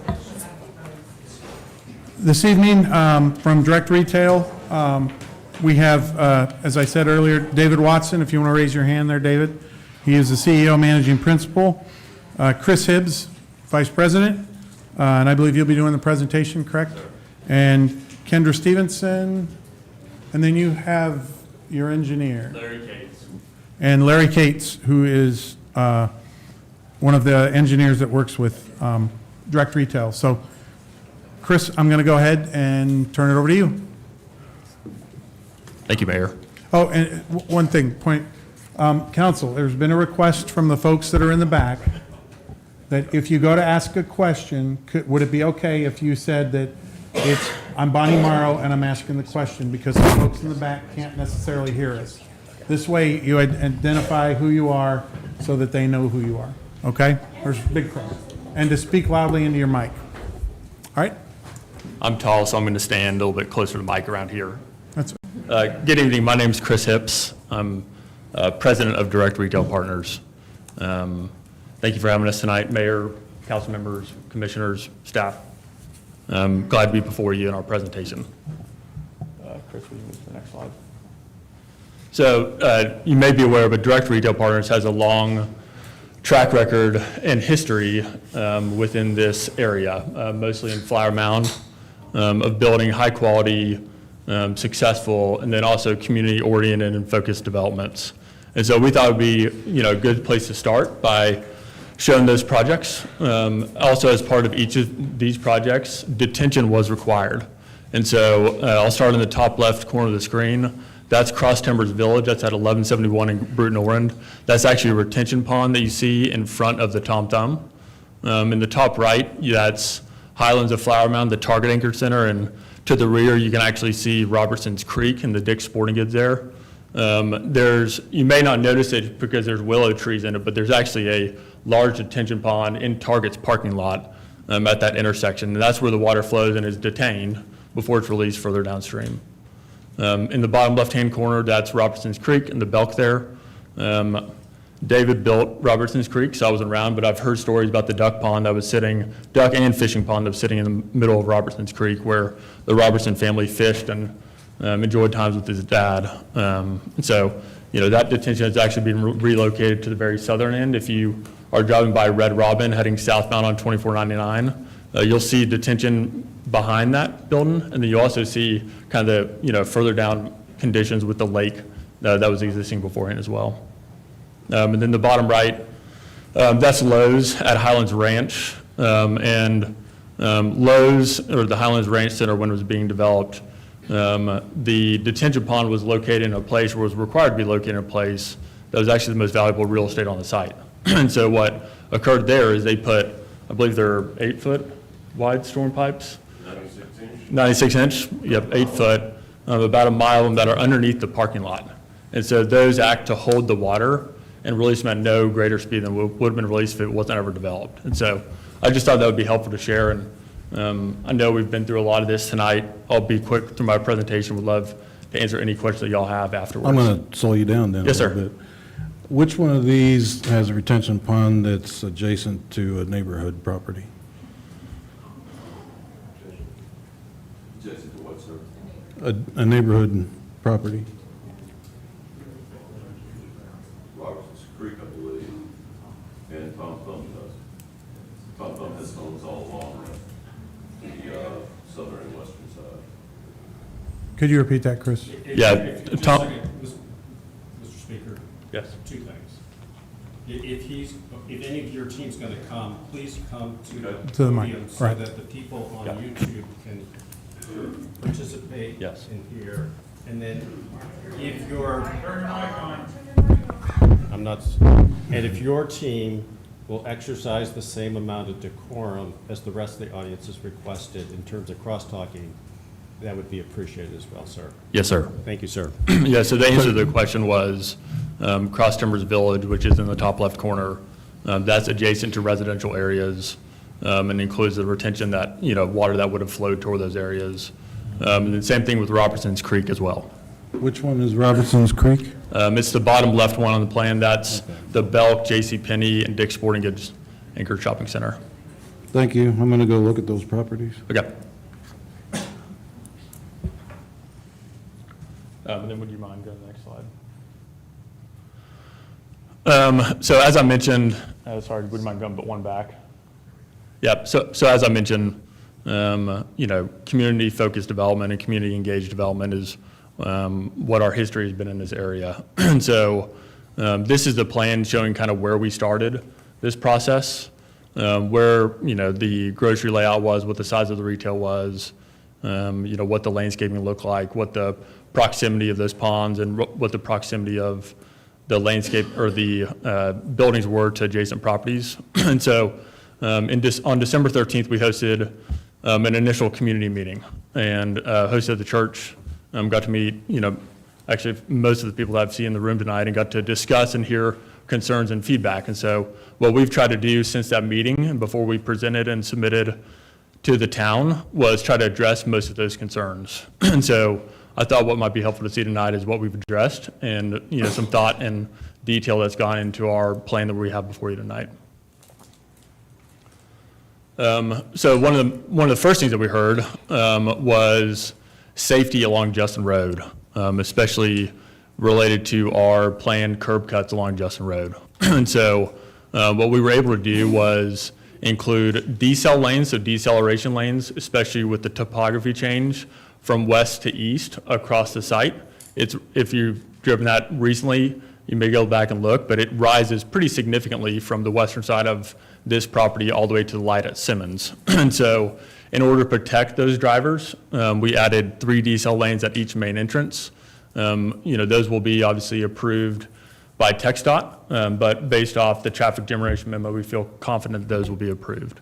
And then the second thing was, we've heard that the town is interested in a new gateway feature, that, the existing gateway feature that says the town of Double Oak, could be amplified and really kind of create a great entrance to the community that really shows what Double Oak is about. And so we've included that gateway feature at the main entrance off of 407, which is the middle entrance here. And so, that's part of our PD. And we would love to engage with the town as to what that looks like, how it's designed, what elements are incorporated that are core to the town's values. Second, Simmons Road traffic, which immediately we heard about and learned about. Recognizing that that's a frequently used road by the community, but also the fact that there's neighbors right across Simmons from us. And so initially, I was actually just talking about this with somebody recently or this evening, but initially we couldn't guarantee that trucks wouldn't go into Simmons. And that's based off grocery traffic patterns for those trucks. And so after hearing that community feedback on December 13th, we immediately went to the grocery store. And then we reevaluate our plan on how can we change this plan to ensure that trucks cannot get onto Simmons. And so the first thing we did was we told the grocery store you cannot have a second entrance off of Simmons. So that southern entrance where you see the X marked, that will not be allowed to be built. Second, the main entrance off of Simmons, which is parallel with the water tower, is not wide enough for trucks to enter or exit on. And secondly, or third, trucks could not get there because it's too tight of a turn on the main entrance drive in front of the grocery store. And then the last thing we did to accommodate those trucks and make sure that they stayed off of 407 was we actually straightened that drive off of 407 to come straight down the middle of the site. Previously, before this slide was up, it zigzagged through going down, kind of creating a unique vehicular movement pattern. So by straightening that drive and then also widening the curb cut on 407, that's the point of entrance for trucks. That's where they'll come. They'll come down off of 407 using the left-hand turn-only lane. They'll come down to the grocery, back in, and then pull back out using a truck turn and go straight up that main drive to Simmons, to 407. And by widening that entrance to allow those trucks to turn out of the shopping center, it also makes it the most convenient spot. And by also keeping the other drives narrow and other curb cuts narrow, it restricts them from being able to make those turns. Can I ask you how, Yes, ma'am. And your name, please. sorry, Donna Gillum. Can I ask you who dictates to the truck driver? Is it their company? How would they, okay, if I'm driving a truck tomorrow and I'm going to go deliver the food, how do I know where I'm supposed to be going? Do they get information, do you know that? Yeah, so that would be in partnership with the grocery store. Okay. Who determines how those trucks come in and come out. For the most part, when they have stores, they're dictating to those trucks how they come in. And so by doing this in conjunction and getting the grocery store to agree, which, as you know, is hard to get, those 800-pound gorillas to do anything that you want them to do, but to get them to agree to do this and to make this the most convenient way, one, it, provided for a safe way for those trucks to get to them by not coming down Simmons Road where there's, current vehicular and maybe in the future pedestrian traffic, but it also, it dictates that, this is the way to come through because of how we've designed it as well. Okay, thank you. Yes, ma'am. Did you, so you did mention, oh, sorry, Kay Favero, sorry. You mentioned that you talked back with the grocer. So it Yes. sounds like you have one person in mind. Sorry, I just say the grocer. There's two grocers that are currently interested in the site right now. And so we're under NDA, so we're not allowed to share. But what helps with us is the fact that we have two grocers, we can come back to them with these requests, and they're more likely to be responsive to you because, you have two opportunities here. Yeah. And so they've been very responsive to specifically this request, which was one of our biggest requests to them. And I understand that there's the NDA. I do. But I also have a big concern, especially for lower grocery stores, right? Yes, ma'am. Even if it's a neighborhood Walmart or a, Dollar General or something, we don't want that. So I hope those aren't the ones that you're talking to, just so you know. But I don't know how we're going to know that those aren't going to be the ones. Well, Please, folks. Yeah, what I'm allowed to share with you at this time is that the grocery stores that we're discussing this site with are both located in Flower Mound. And so, you can go look at who's on that list. That's what I'm allowed to share. I can't share any specifics related to, what their brand name is or what they sell or what they carry, but I can tell you that they're located in Flower Mound currently. It's going to be a Please, big problem, please, though, for you guys, excuse- just so you know. Chris, I don't know if you can give Chris. us like a list or something. Chuck, we're gonna stop for a second. Okay. Until we can get ourselves under control. We're here to listen, and you all are having good dialogue, but people in the audience cannot hear because of all the over-talking. Yeah. So please, folks, help us out here. Yeah. You've got other people there that want to hear, and they're intently listening, and they're spending their time. So be respectful. Go ahead, Chris. The biggest concern is, obviously the town financially needs to do something. It's a compromise though, right? So I appreciate that you guys are allowing for that. But just remember that this is really important, and getting that, whoever that grocer is, we're not even sure we even want a grocery store, so, or a gas station or whatever. But however you can let us know somehow, like in some form, I don't know. It could be like, hey, these are the 5 or something that are possibilities or whatever it is. Somehow you have to let us know somehow, or that it's not these. Yep. You know what I mean? However you Yeah. guys want to decide to do that. Okay. Yeah.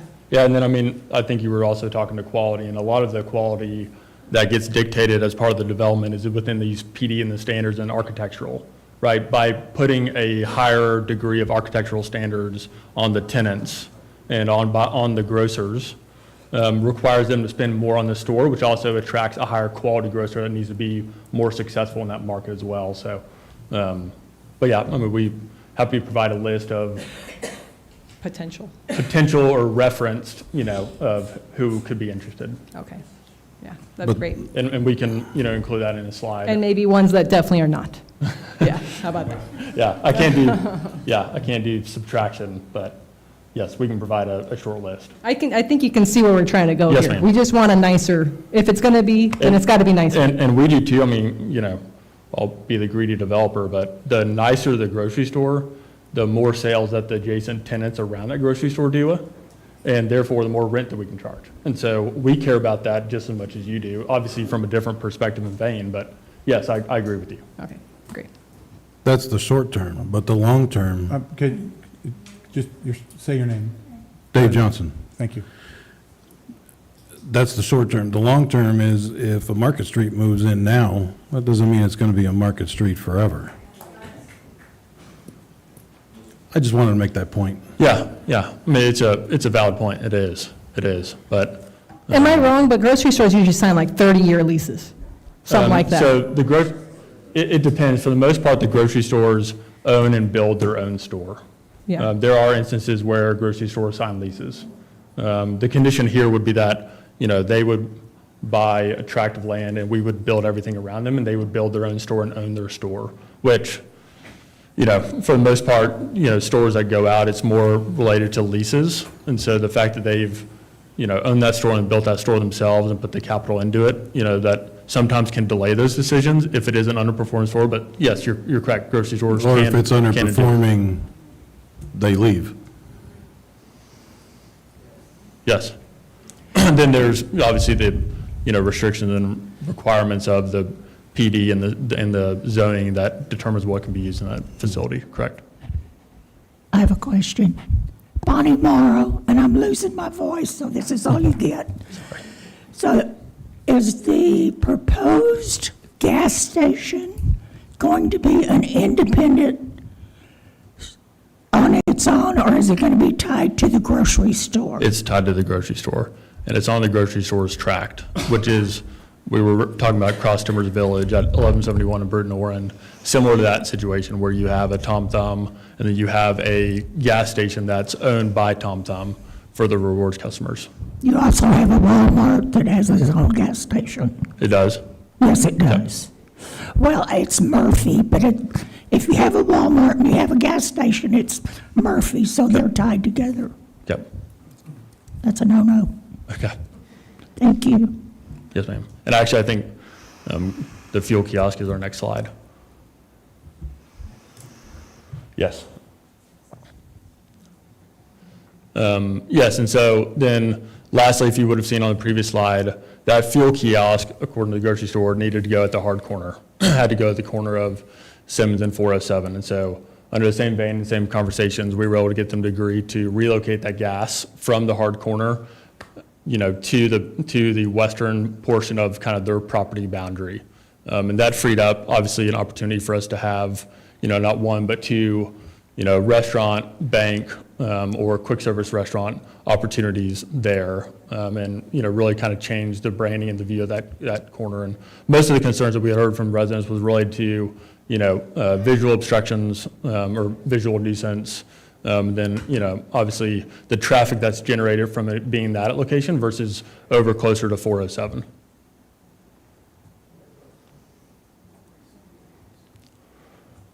And then next we had heard about the amount of space that was on our initial plan. And so we have downsized the grocery store from 60,000 square feet to 50,000 square feet. The adjacent retail building we've reduced from 14,000 square feet to 11,000 square feet. And then the flex commercial space we've reduced from 25,000 square feet down to 15,000 square feet. And we're also evaluating that as retail as well. And so in total, from our initial plan that we drew, we've reduced the site plan and the footprint of the commercial uses on the site by 75,000 square feet, approximately. Yes, ma'am. Oh, here. Mike, there we go. Do you solicit business? Do you go and solicit stores to be in your retail facility? Yeah, yes, it's a combination of soliciting and then also outreach from, potential tenants. And so one of the things, and this isn't on the slide, but one of the things that I heard from Mrs. Herring actually was, the interest in a bakery coming to the shopping center. And so we were at an industry convention a month ago and meeting with two different bakery groups. And I was able to say to them, I talked to a resident of Double Oak about the shopping center that would like a bakery cafe.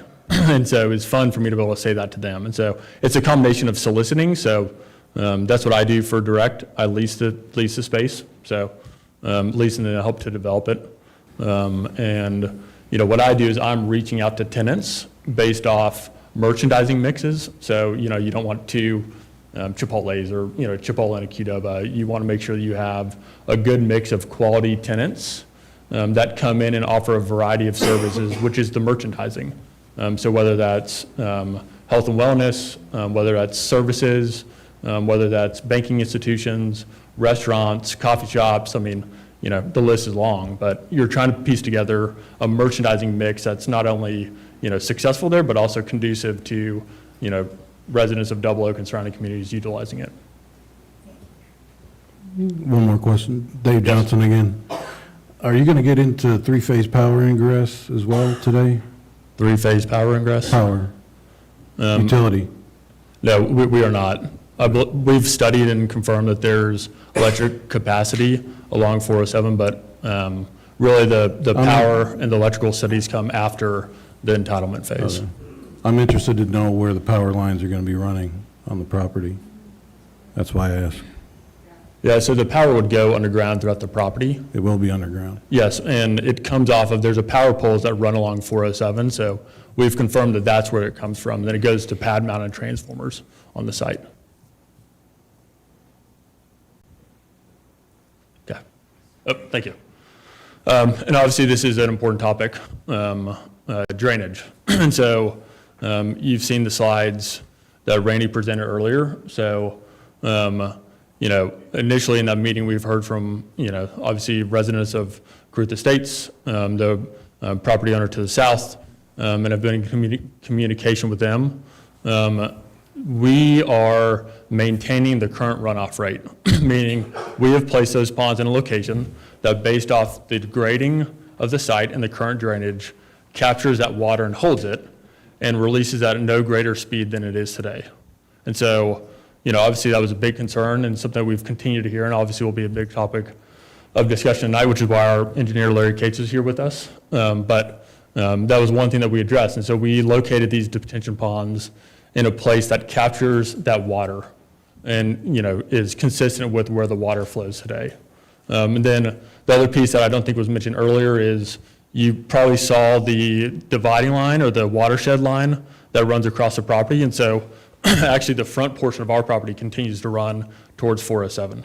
There's an inlet, a curb inlet on 407 today that would capture that water.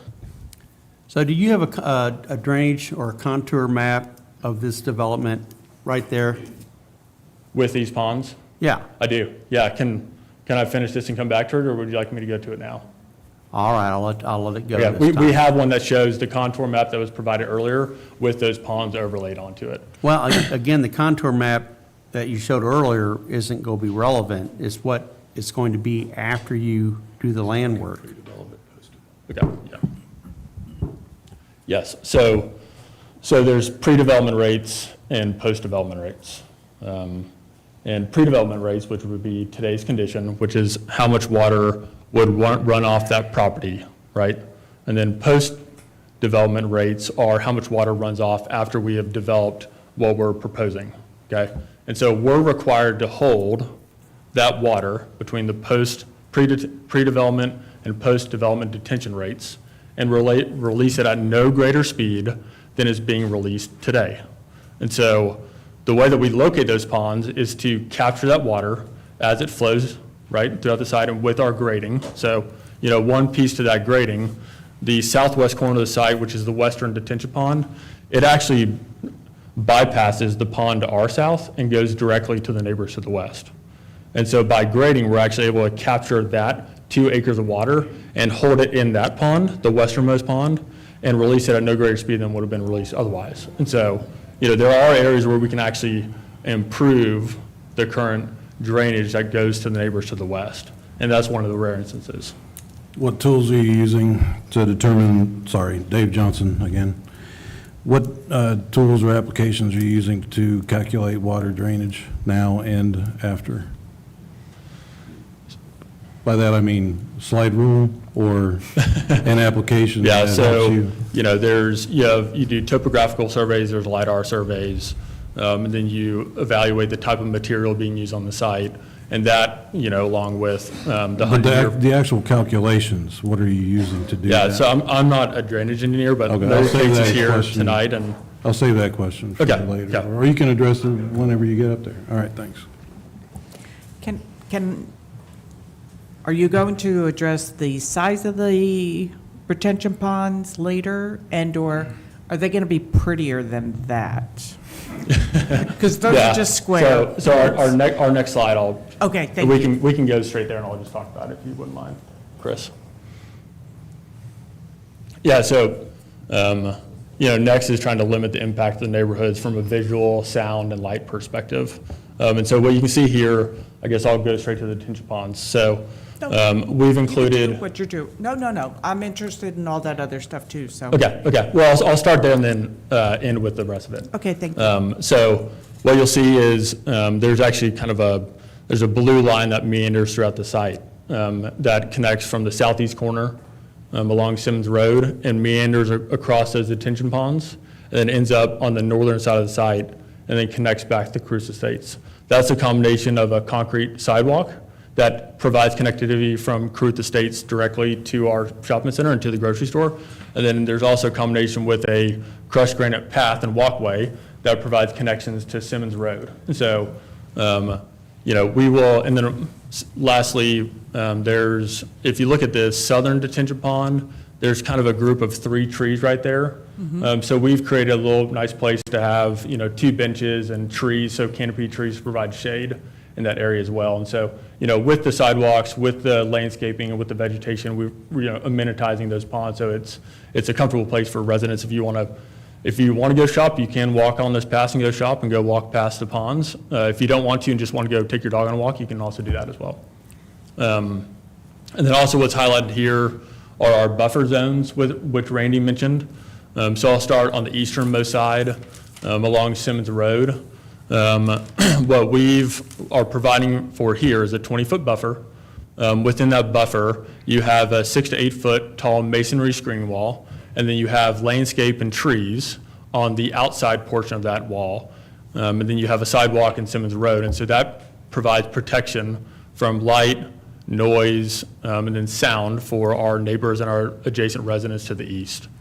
Along the southern property line, which was mentioned earlier, regarding the 12-foot screening wall, it's a combination of grading, so you can create, a swale and then a screening wall that obviously is, protecting the safety of our property owners to South's horses, but also, his riders that are on those horses. And so what we've committed to, and it's included in the PD standards, is, to make sure that no truck traffic behind the grocery store is seen by those horses.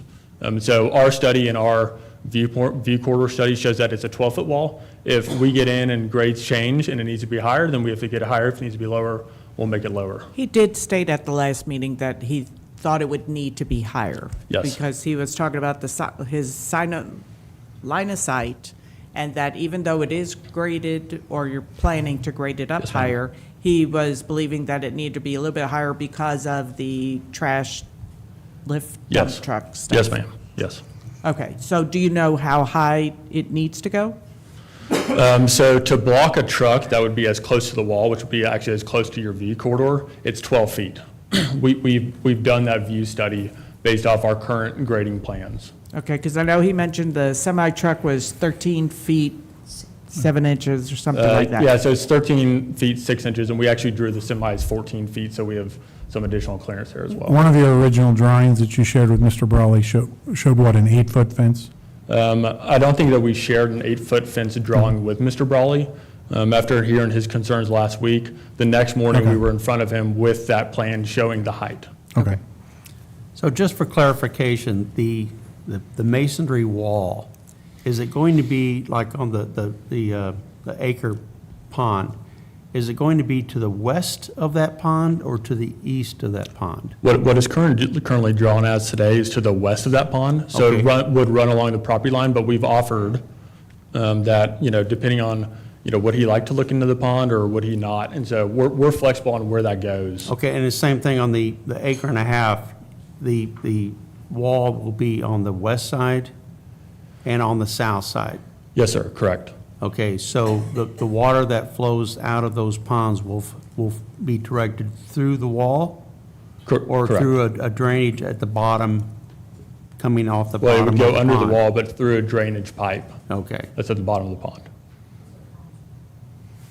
And then we've had, I'll end with kind of the western side of the site, but, we've heard from residents to the west that they might like the landscaping to the outside of the wall versus the inside of the wall, and so, we're happy to address that. That's all within our 20-foot buffer zone. And so the orientation of the wall with the landscaping and the vegetation, how that gets laid out, we've had good conversations.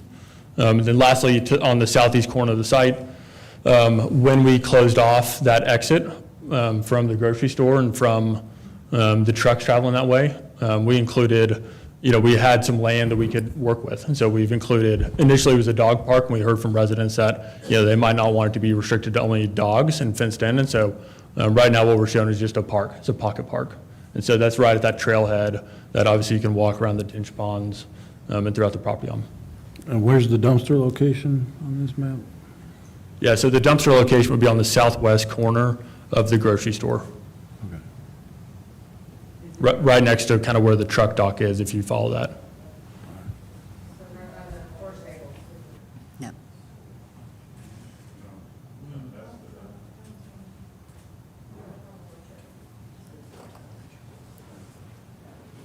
And this wasn't addressed in the presentation, but I've heard questions that were asked about trash. And so, the good thing is the town of Double Oak has Republic Trash Services as their trash provider. And so we've reached out to them and discussed trash service, trash pickup hours, can we determine when and how you will pick up that trash? And they've said yes, between a partnership between us, the town, and Republic Services, we can dictate. They said surprisingly the best time for them to pick up is early in the morning. As you might imagine, they don't want to be driving trash trucks around a site, where there's active consumers and customers. And so they've agreed that and to work with us to say, if it's 7 a.m. or 8 a.m., whatever the time is, that obviously it limits the disturbance to the property owners to the south and the east and the west. They're happy to work with us. Chris, I just want to clarify that I'm David Watson. That was a conversation that I had, and it wasn't with Republic. It was with the broker that handles our waste, and they know the Republic people, and they felt like this would be. So if somebody called Republic and said that y'all have a conversation, we have not had a conversation with Republic yet. We had a conversation with our waste broker that said we know the Republic guys who do a lot of work with them. We've done work with them, and we believe that they'll be able to accommodate. Mr. Brawley as well has said, because it was, he'll be able to tell us better than anyone. He said, on Mondays, we don't have riding lessons. And then we really don't have riding lessons in the morning. So we're going to coordinate with the trash provider and with Mr. Brawley when those trash can be picked up. So that'll be a closely coordinated item. Sorry to Yeah, thank you.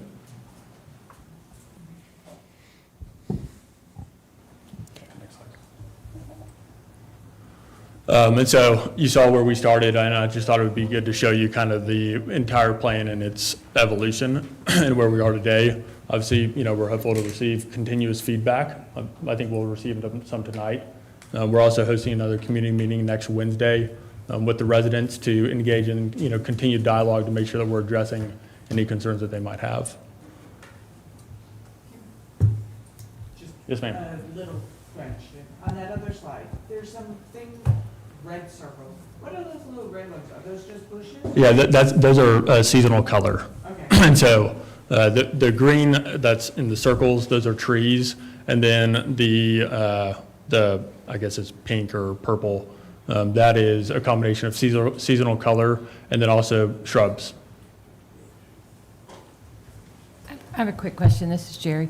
Can you go back 2 slides where the blue line was? Can you speak a little closer to the Oh, mic? sorry. Thank you. On the east side where you have the blue triangle, Yes. there's going to be a masonry wall along Simmons Yes.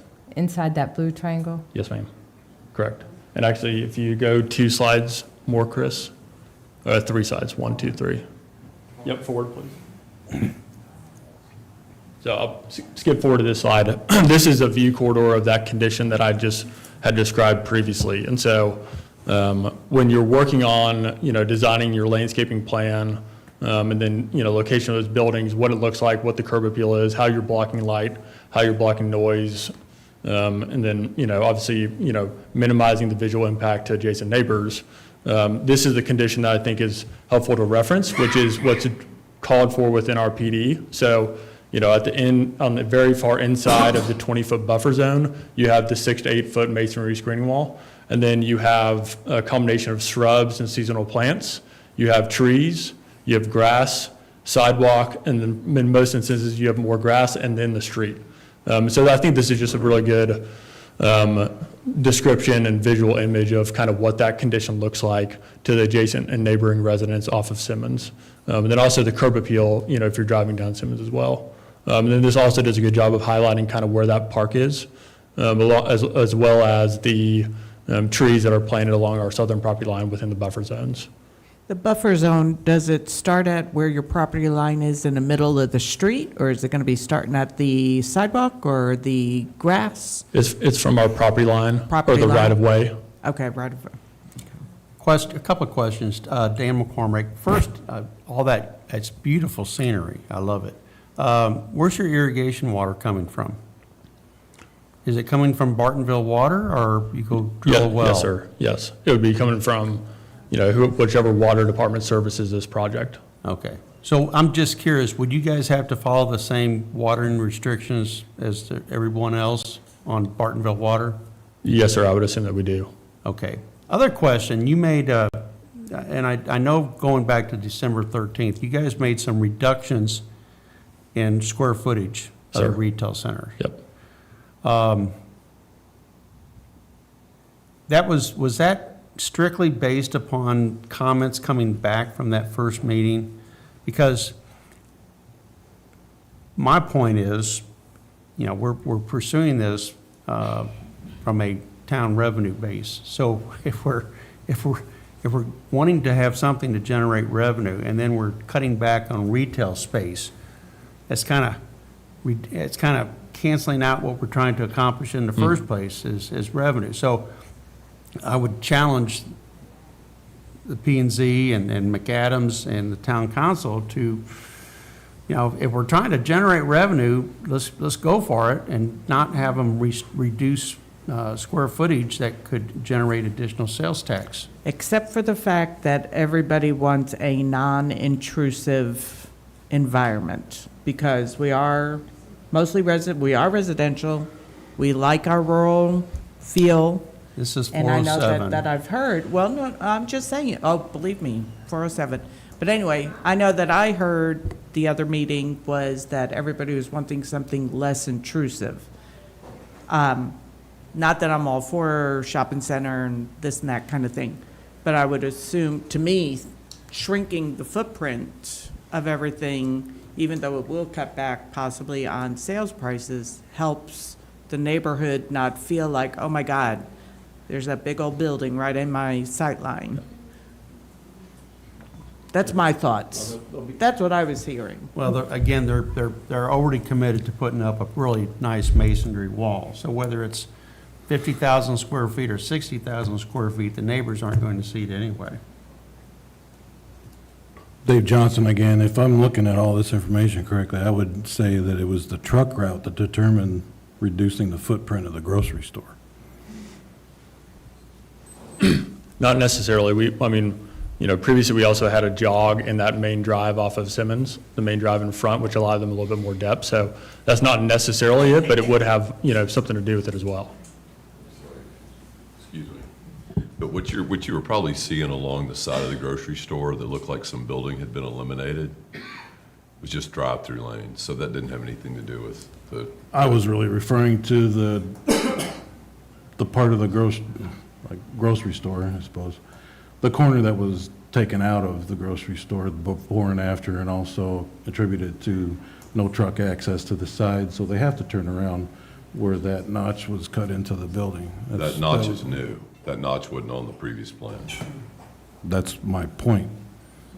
It reduced the footprint of a grocery store because there's a turnaround right there for the trucks. Didn't have any impact on the grocery store. Then, to Dan's point, what was the point of reducing the footprint? The neighbors asked us to.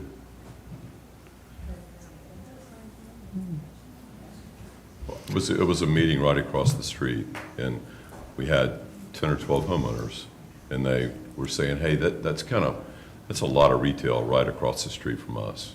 And so is there any way you can reduce the size of that? And so we went and talked to the grocery stores and said, hey, we need you to be smaller here. It's too much impact for the homeowners across the street. And, it doesn't sound like much, but that's a 14,000-foot building. We reduced it by, 25%. So we did it in response to the neighbors' comments. Mr. Well, it Watt, was also at the same time that you took out a entrance on Simmons, so you've made some other things, you've made some other adjustments that could alleviate that original concern about retail space. That's correct. Just a thought. That's correct, and part of that was when we shrunk the size of the grocery store and when we shrunk the size of the retail building, by code, we don't need as much parking. So what do you do with that parking space? We could have just kept it, because, you want more parking, but that's what we turned into the park. I don't like that how much tenant space there is right there on Simmons. That looks like it's going to be a very busy place to come in.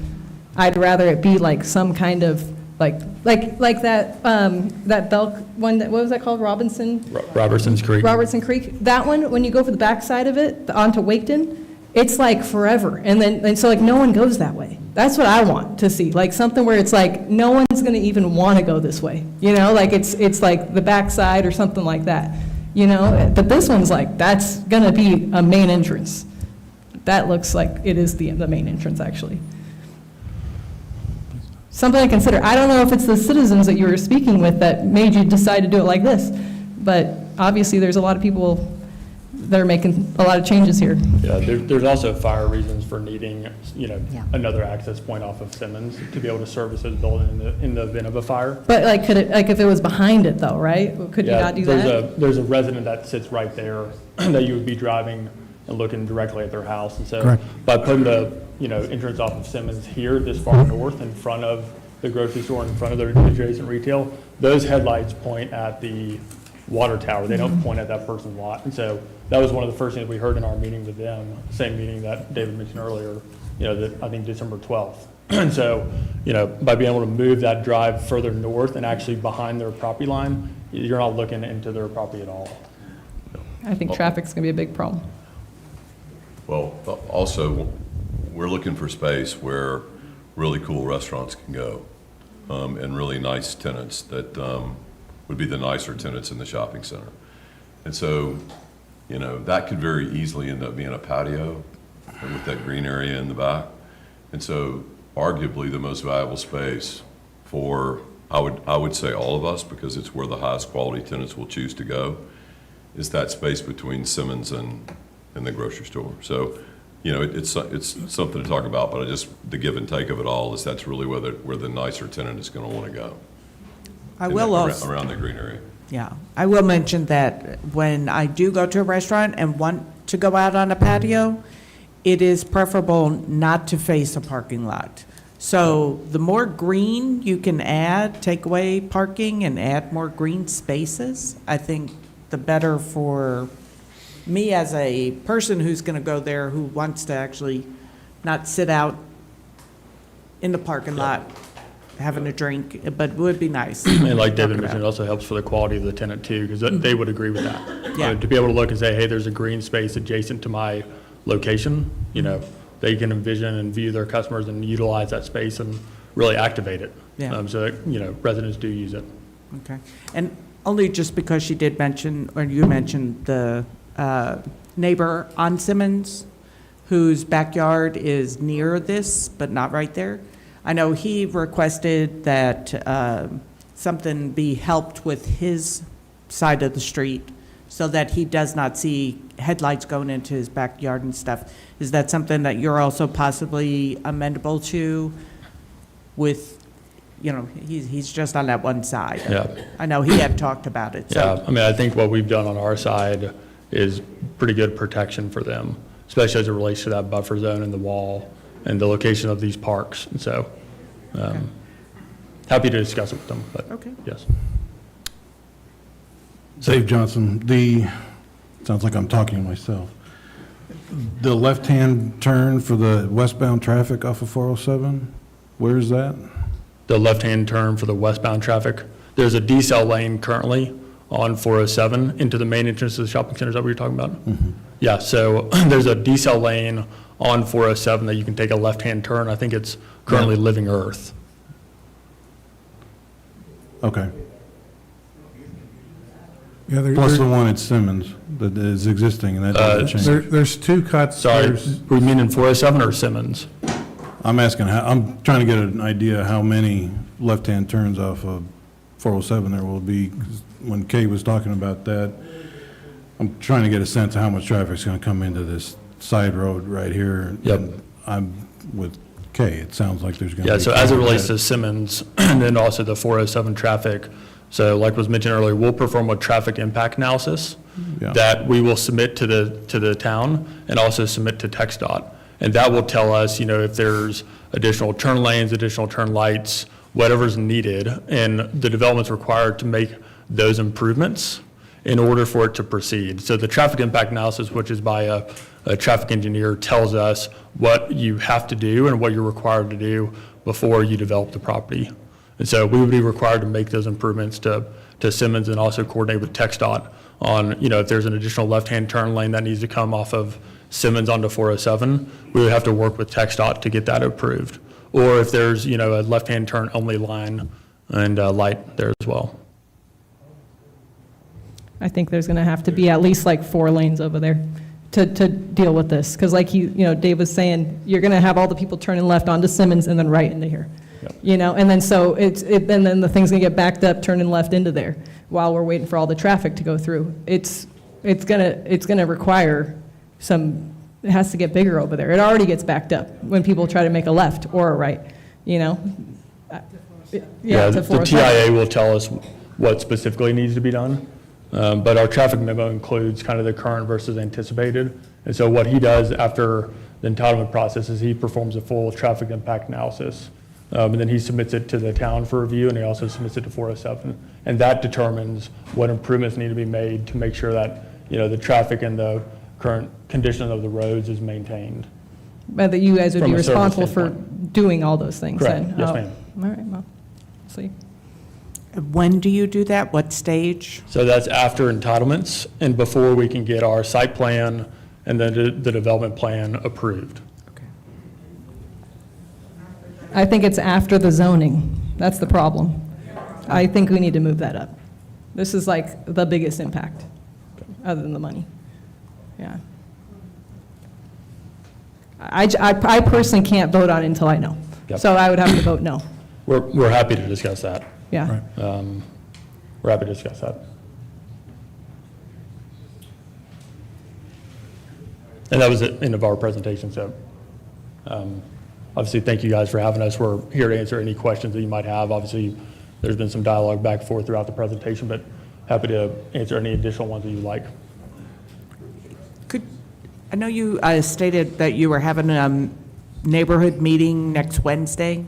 Yes, ma'am. Where's that at and timeline? It's actually being hosted here, and it's open to every resident. I think we actually posted an FAQ on the town website talking about that meeting. We've hosted, at least 2 community meetings so far. We've had numerous conversations with individual residents, also groups of residents. And we thought it would be a good opportunity for us to also discuss with them directly kind of the outcome from tonight's meeting and concerns that they might have. And so we've scheduled that. It's, is it 7 p.m., Kendra? 6 p.m.? 6 p.m. on March 18th, so a week from today. Thank you. That meeting will not be broadcast on YouTube. That's a private meeting that's. Yeah, it's a meeting hosted by us. Correct. And so, we're happy to follow up with our presentation or what we talked about. If people can't make it, please email Kendra with your information and we'll make sure that you're on our distribution list. We have a distribution list currently with residents that, as we schedule meetings or as we update things, we provide that. We've provided quite a bit of information to residents that have actually reached out to us already. So we're an open book on all this information. We're not trying to withhold anything from the town or from residents. And so I hope that that's reflected in obviously our community involvement so far and, the dedication of that on a go-forward basis as well. Yeah, Ed Melhoff. This is probably a question for Randy.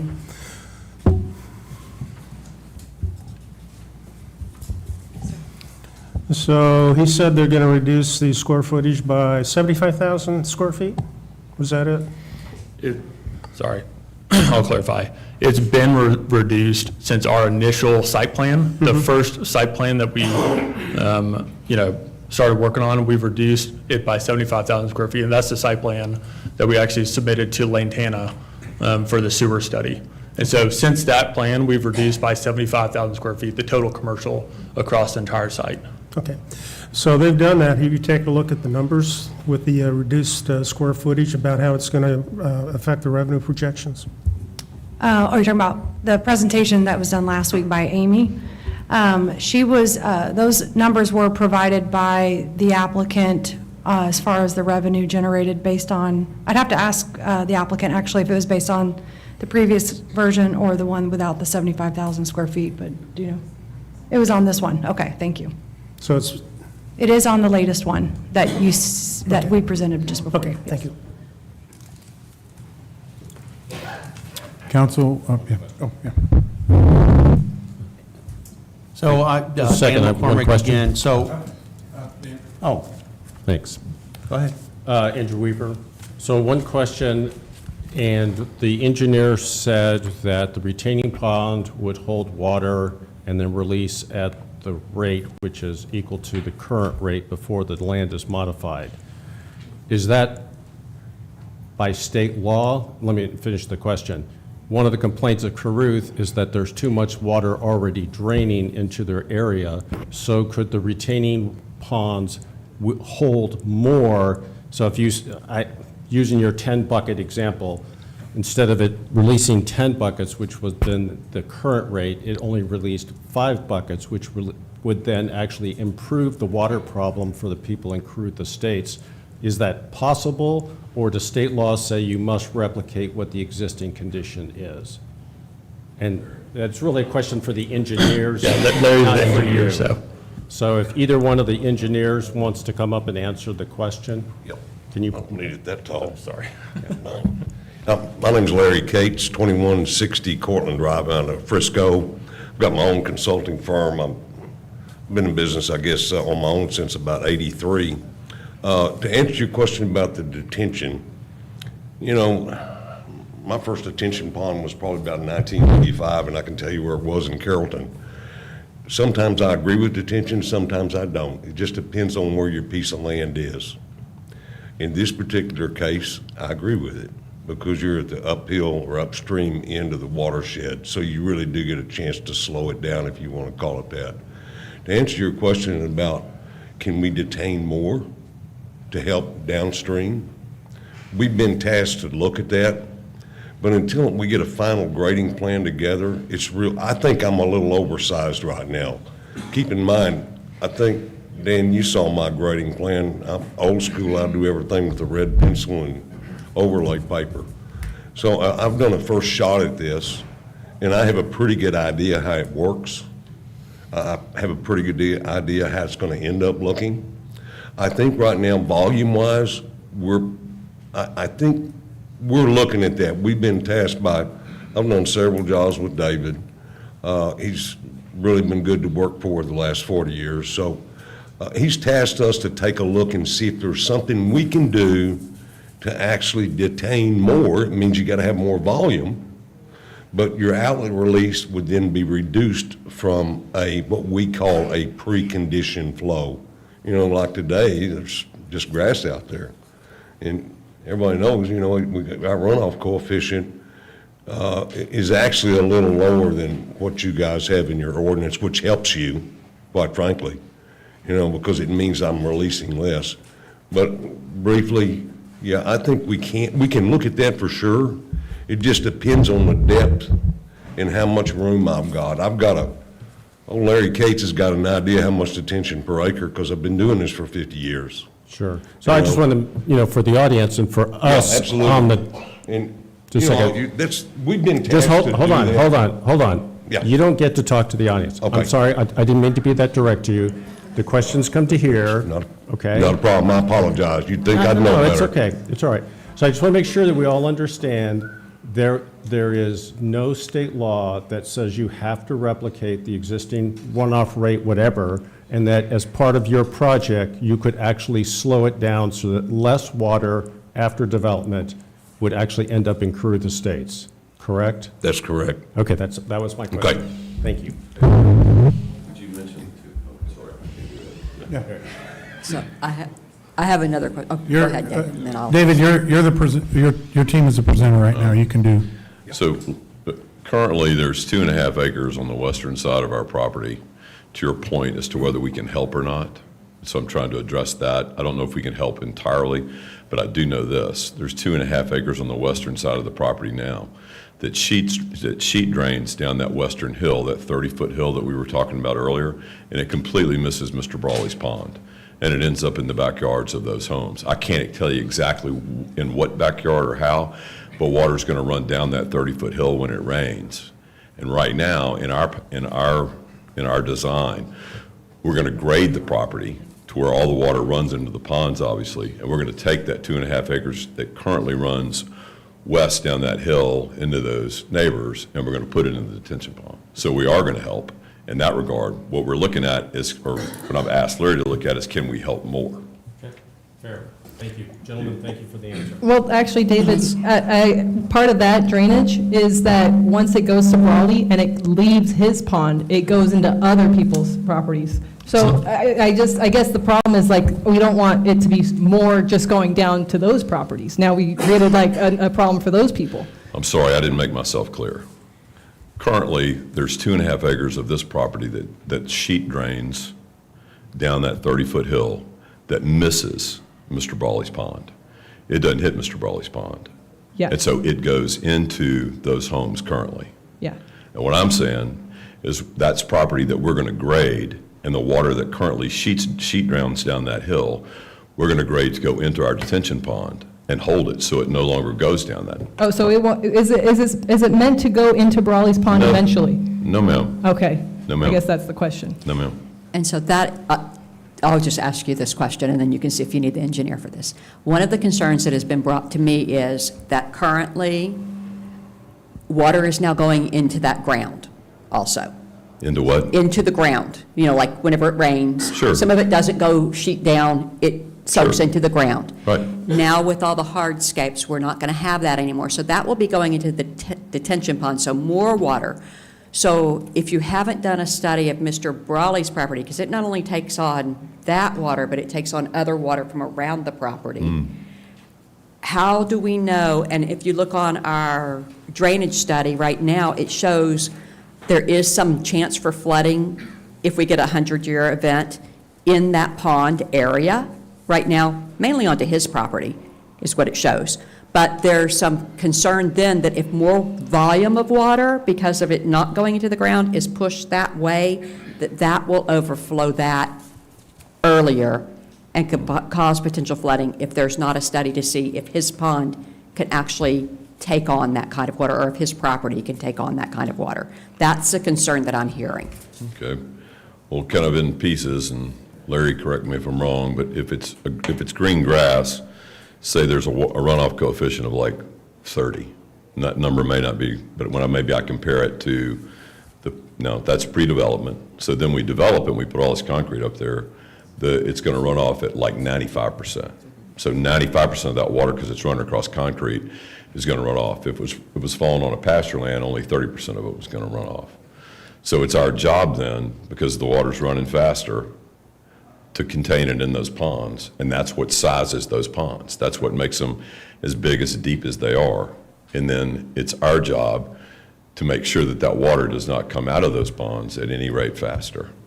Okay, so even if it's a same slower rate, it's more volume is what they're worried about going into this that would then cause higher flooding. And I don't know anything about any of this. I'm not a hydrologist. I don't know about watersheds. But that's a concern that I'm hearing, is that you're telling me 95 instead of lower is now going to be in that pond. Yes, so ma'am. that water is going to be all going into this watershed. Will that cause his then to spill over that spillway We're at not a even. faster rate. What we're contemplating now is not even going into Mr. Brawley's pond. I mean, we have to have some more conversations with Mr. Brawley for him to decide whether we can clean the water in such a way that he might consider it. But, you know, if Mr. Brawley doesn't want the water in his pond, we're not going to put the water So in Mr. Brawley's pond. where else would y'all go then? Would y'all go out to the front That's of what the we're property? that's what Okay. we're studying. That's what you're looking That's at. what we're studying. Okay. Like, there's different ways to get the water down that hill that is slower than what it's going now. There's a different, there's a way, we think, and that's what Larry says he's studying, and it's highly complicated. And the reason it's highly complicated is we haven't finished graded our shopping center yet. I can't tell you at what level the grocery store, whether it's going to be 672 or 675. And so Larry can't turn the micro knobs on exactly how the drainage is going to work. But as soon as I get him that grading plan, now he's got what he needs to say, okay, here's what we can do to slow the water down, or how we're going to release the water out of the detention ponds. If Mr. Brawley, I was just speaking with Mr. Brawley, if they don't want the water in their pond, they're not going to like get up here and ask you to put it in their pond. I mean, we're just not going to do it. And I'm in public record here, so. Okay, thank you for answering that question Sure. for us. So, Mr. Watson, obviously drainage is pretty important. When is a drainage study going to be submitted for review? When is the grading plan? You know, Larry? Grading plan? About how long before we have a grading plan?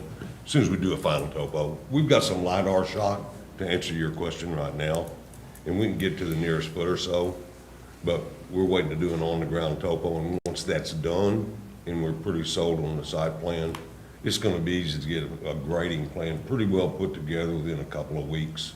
We'll have a pretty good idea. It'll have to be tweaked because of the pond, depth of the pond. Yeah. Other than that, a couple of weeks after we, get our survey done. And So how are you going to clean It it? kind of goes in levels, right? So we can't really do a topo until we have a general understanding of what you want or don't want, or if you want any of it, as it relates to the site plan. And if I Well- kind of get an understanding of the site plan, Well, then we get a little we've bit. already committed that all the water running off the site is going to go to the ponds. Yes, sir. That's pretty much a no-brainer. Yes, sir. So the critical point is, okay, what is the drainage from the ponds? I Right. don't, the site, you've got it covered. All the water goes to the ponds. Where does it go from the ponds? And you keep saying there'll be no additional water at no greater speed than what it is today. Right. But yet you just threw out a coefficient, or Larry did, that if it's pasture land, you have a coefficient of 30.3. I threw that out. 30%. Yeah. But if it's retail, you can have 90%. So Correct. 90% of the water on pavement is going to run off, where it's only 30% if it's a pasture field. Mr. McCormick, that's what we're trying to explain. That's what the detention pond is for. Well, I understand that. It but rolls into the detention pond and then it's released the at two the same rate it detention would ponds, be. the two detention ponds, as they're currently designed, 246,000 cubic feet. That's off your maps, and which is a lot. I mean, that's over 1 million gallons. The question is, how much rain do we have to have on 23 acres of pavement and rooftops before we accumulate 246,000 cubic feet? 100-year flood, How many inches of rain? 9 inches an hour roughly. I don't think it's that high. I think it's 8.5. more like, 8.5, somewhere between 8.5 and 9.5. David's right now in North Texas after Harvey, ours has gone up to a little over 9. Used to be 8.8, depends on where you're at. But right here, it's around 9.1 or 2, 9 inches? 100 per hour. Per hour. Oh, Per hour. but that's per hour. That's I mean, that correct. would be it, but, I mean, Larry, you explained to me in our meeting that your ponds are going to be set up to graduate the outflow based upon the inflow. Did I get that right?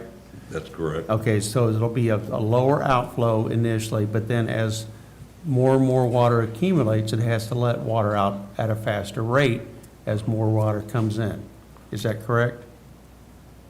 What occurs to you is we'll set up a weir type structure within the outlet. So we can design the pond to take care of different events You know, sometimes we get a 5-year storm, it's pretty heavy, 2 inches an hour. You know, sometimes we may have a 10-year that blows through. So if you just designed everything on a 100-year flow, what happens when you get a 5-year storm? I'm actually releasing what the 100-year is. So that's why I want to design it where I can capture a smaller storm as well and release that at the same rate as the old 5-year storm would have been. Well, what Gets a I'm little hearing, complicated. maybe I want to hear it, but I think I've heard you say that if the Brawleys don't want the water coming from the detention ponds coming through their property, it's not going through their property. If the people on Cruth Estates don't want water from the detention ponds going through their backyards, it won't go through their backyards. Is that a correct statement? Because that's what I thought I heard Mr. Watson say earlier. Wait, Go ahead, you want to? I can answer a couple of things. You know, first off, your young engineer over here did Yeah, a pretty good job. if you could step up to the mic. I'm sorry? Thank you. To the microphone. Okay. First off, I want to compliment the young engineer over here a while ago. He did a pretty good job of explaining things. And, you know, we could I've done it before, I don't want to do it here, but we can design it such that it's not a point of concentration flow. That's what he was trying to say.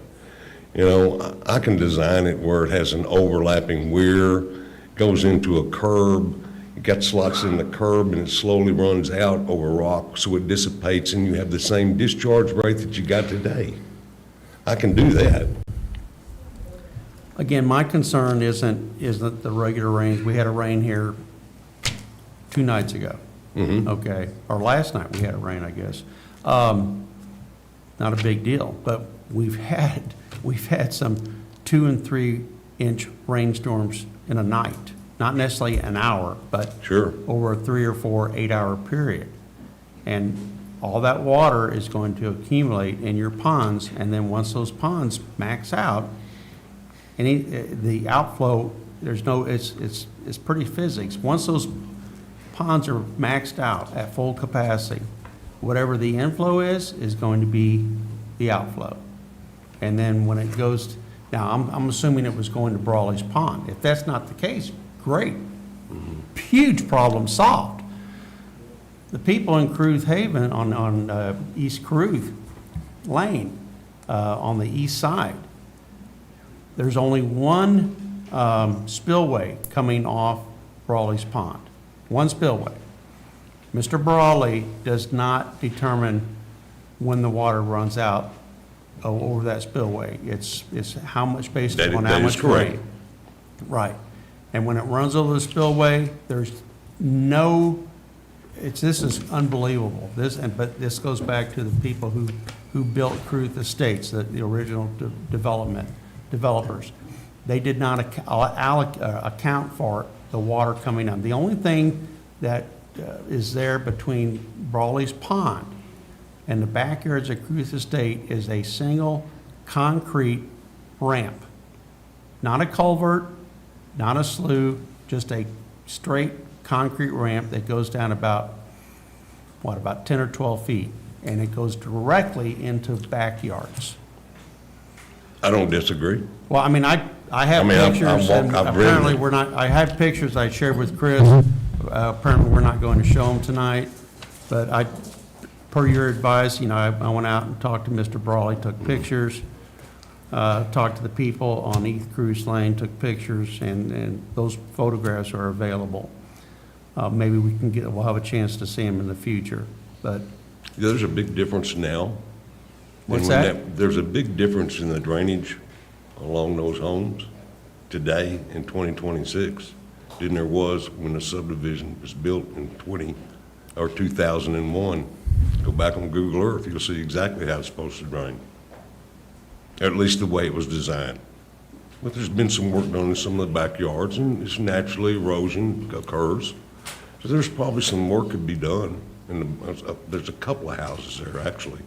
And those are the things, that hopefully McAdams will, if they ever get around to talking to the homeowners, property owners that are going to be affected by additional runoff, maybe you guys can work out a plan, engineer to engineer.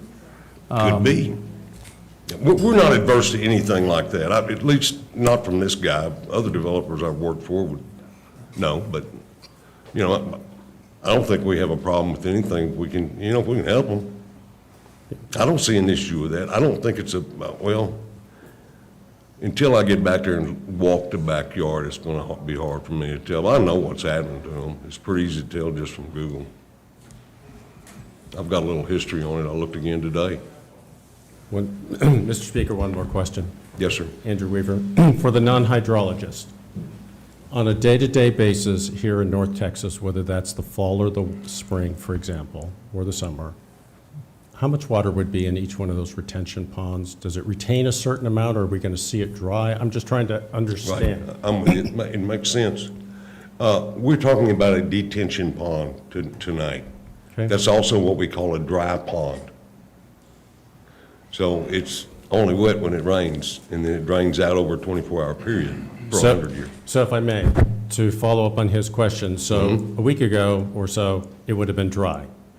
That's correct. And then whenever it rained last night or the night before, it would have put 2 inches of water for 23 acres into the pond, correct? It would not have rolled off the hill into Caruth Estates, correct? That is and now correct. it's going to be slowly dissipated at whatever rate you design it to go, correct? Right. That is correct. Okay. So would that be considered an improvement for the situation, the people in the eastern part of Caruth Estates? Well, it's a combination of a couple of things, too. You got to remember, Brawley's Pond is really what we call a retention pond. Can you explain to the audience and a non-hydrologist the difference between the two, please? Say that again? Can you explain the difference between a retention and a detention? Absolutely. Retention pond, you'll see them around some subdivisions out in Lantana, for example, where there's always water in them. They got the aerator going.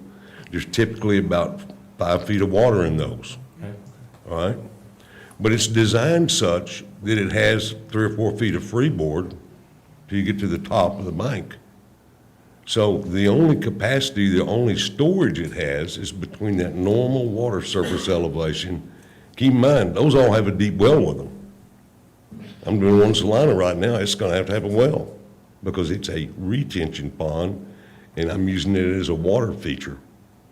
There's always 5 feet of water in it. But guess what? The wall's about 4 foot taller than the normal water surface elevation. So when I get a rain, I've got it designed to store 3 feet of whatever that surface is. So it's a retention. It slowly releases. If you go to Brawley's today, I don't think it would be at the spillway. It could after the rain we had last night. But when I was out there last, it was probably down 2 feet below the spillway. So you got the size of his pond, you can see it, and you got 2 foot of water that And then he starts going. when it rains, normally if the pond wasn't there, it'd be going directly onto all our neighbors. But he's got 2 foot of storage in there. So for the ponds that you're designing, for the average citizen, most days when they go by, it will be dry. It will be Correct. dry. Put a soccer field in the bottom of it. Well, I'm serious. No, that wasn't a joke.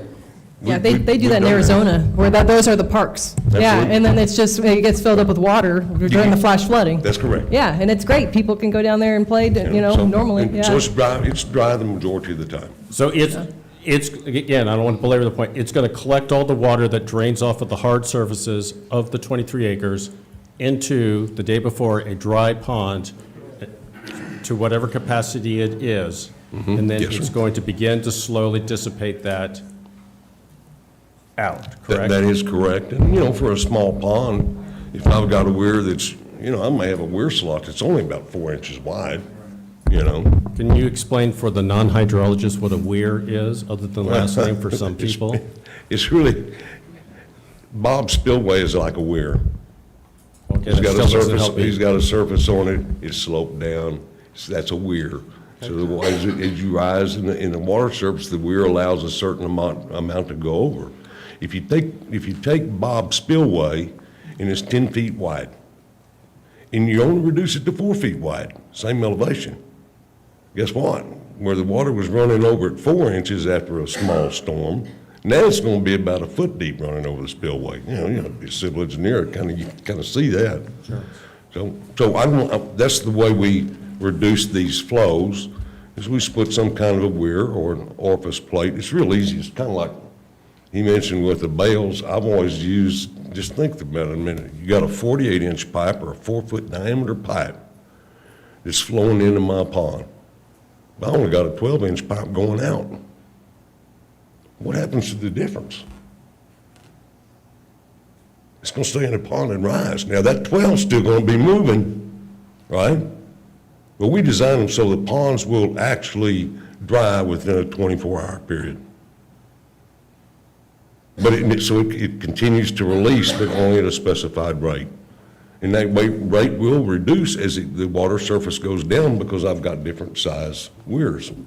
Jump in here if I'm wrong.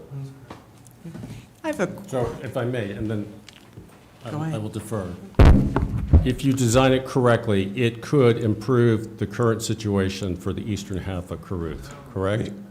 It could, and especially so if we were to provide, if I could get some over detention, if I could make it large enough, so if, let's say I'm allowed to put 100 gallons into Bob's tank on a 100-year storm, I can put 100 gallons in there, all right?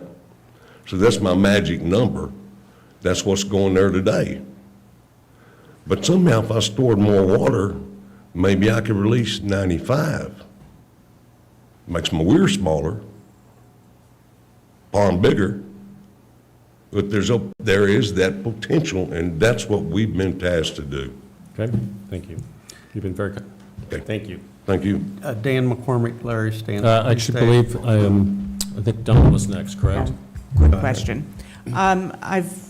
With all of the parking lot and the oils and the greases coming from the cars, and that's going to be what water's going to flow into these ponds, how does all of that pollutants get filtered? Or is it all going to just sit in that soccer field as sludge or whatever, and trash and stuff like that? Do you know? In discussing things with Bob, he's got a real concern about that.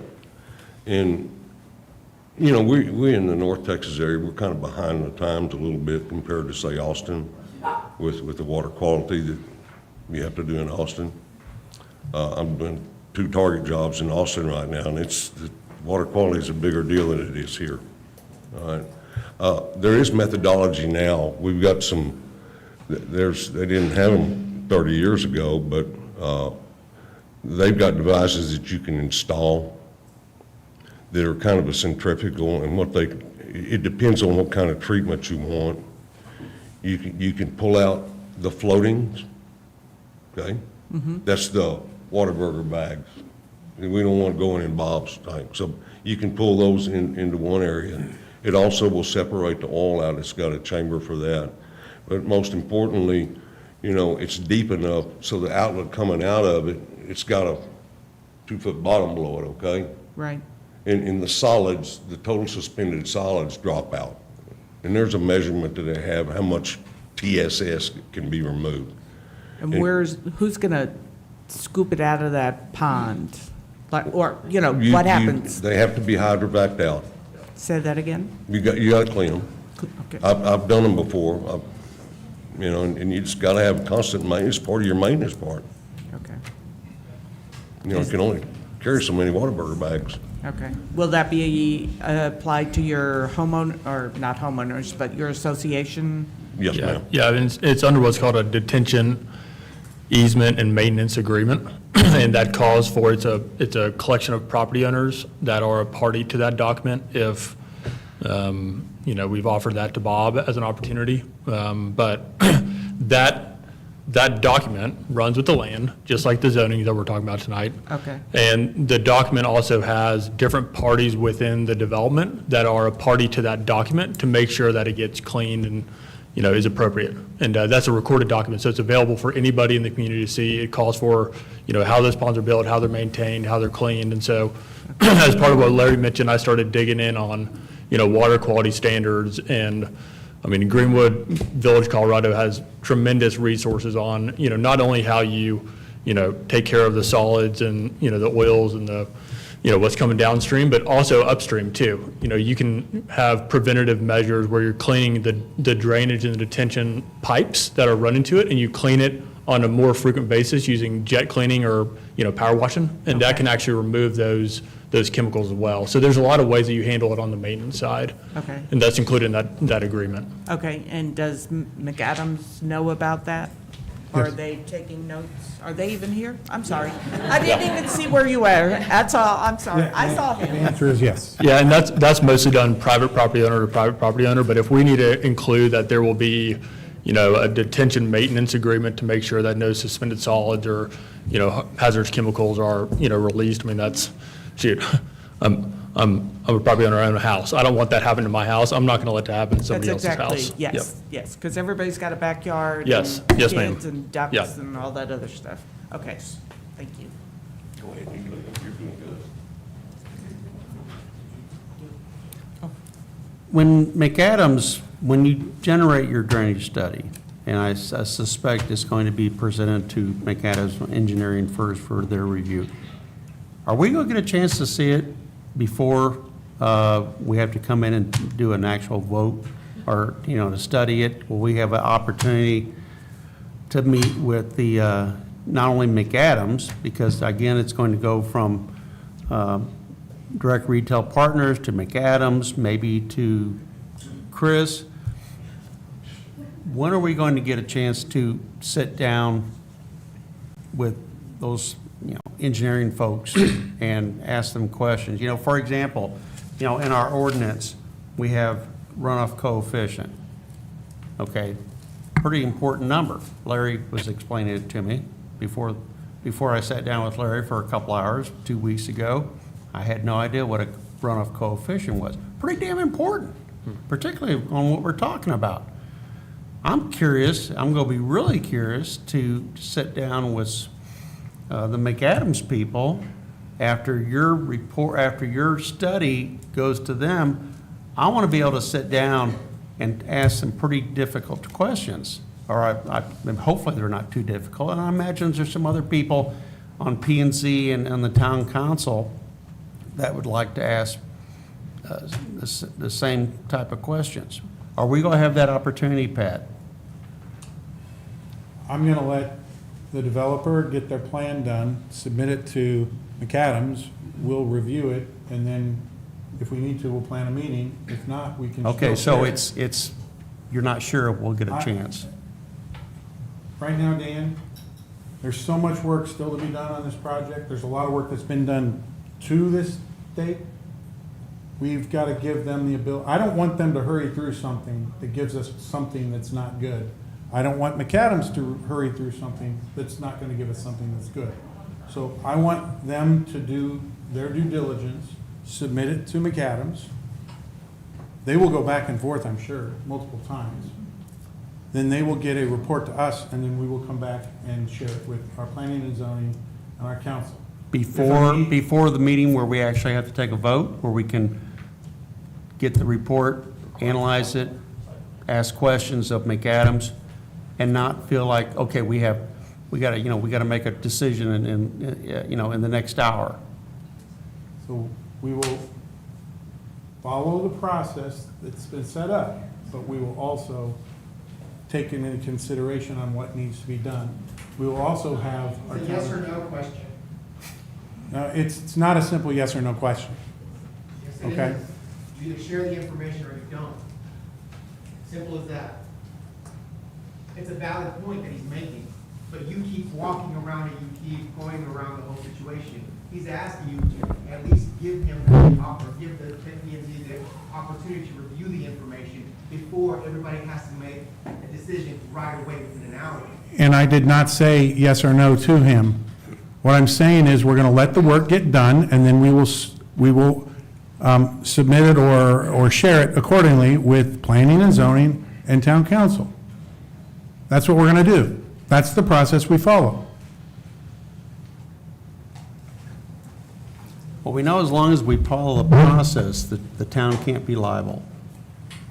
And that's why we have to follow the process. And that's why I'm here, hopefully speaking for the folks, Double Oak residents who are, downstream of the runoff.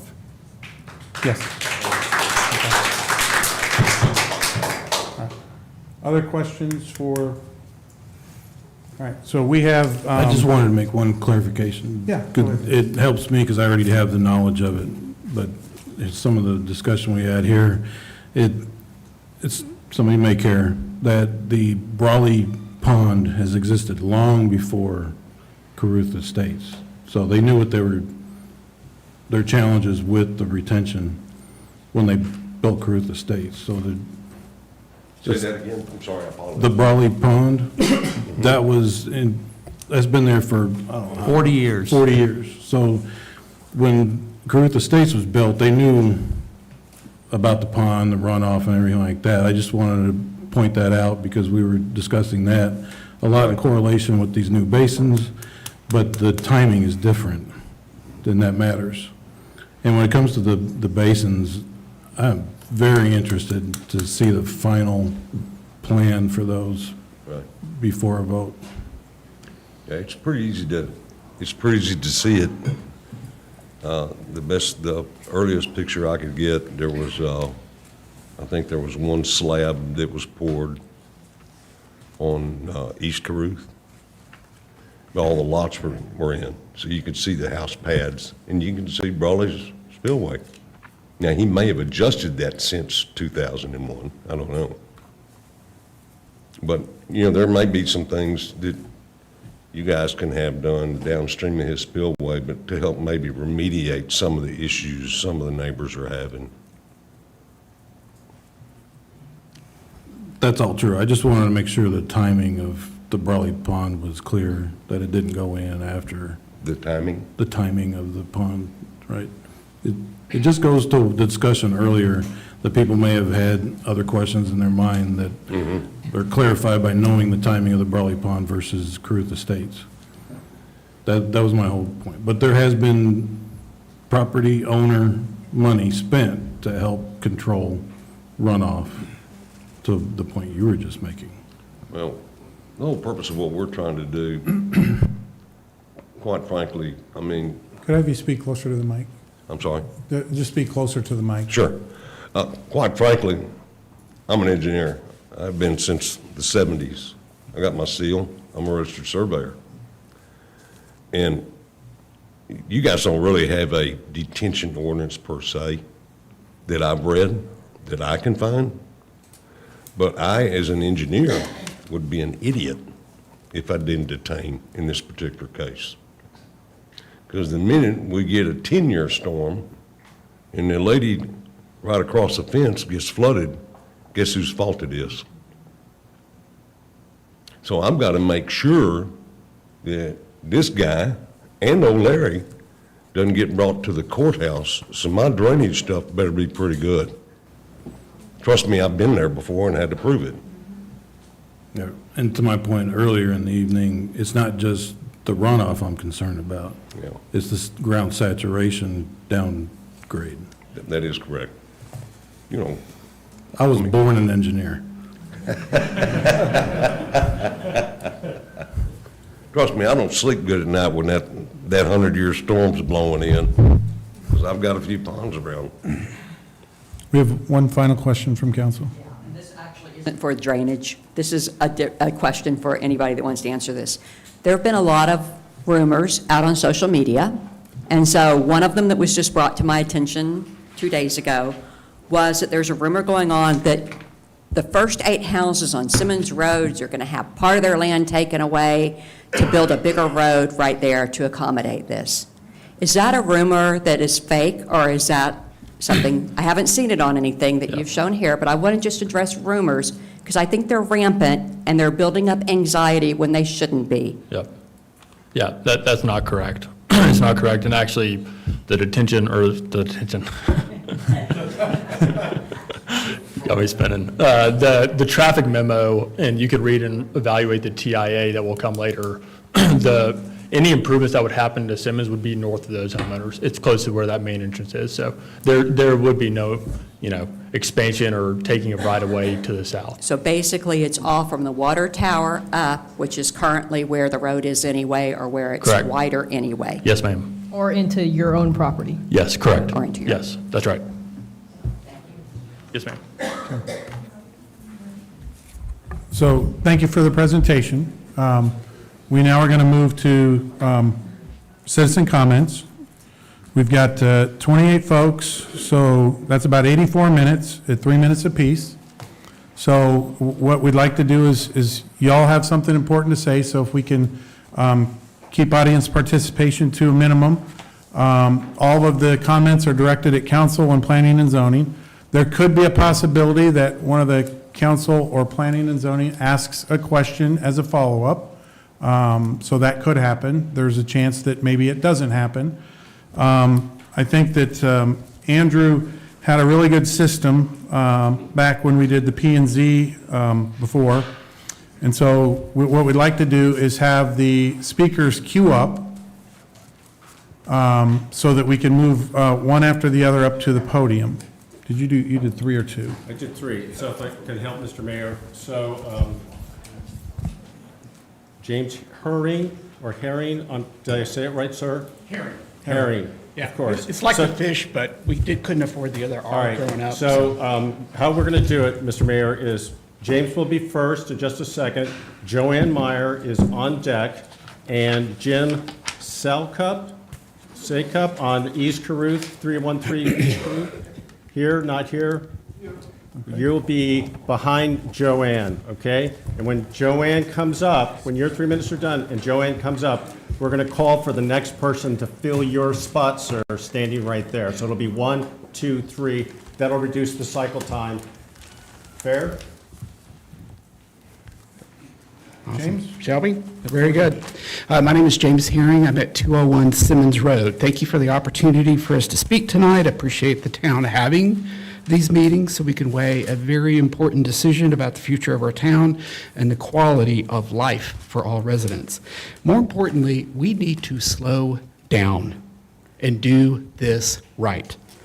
What am I referring to? One word, traffic.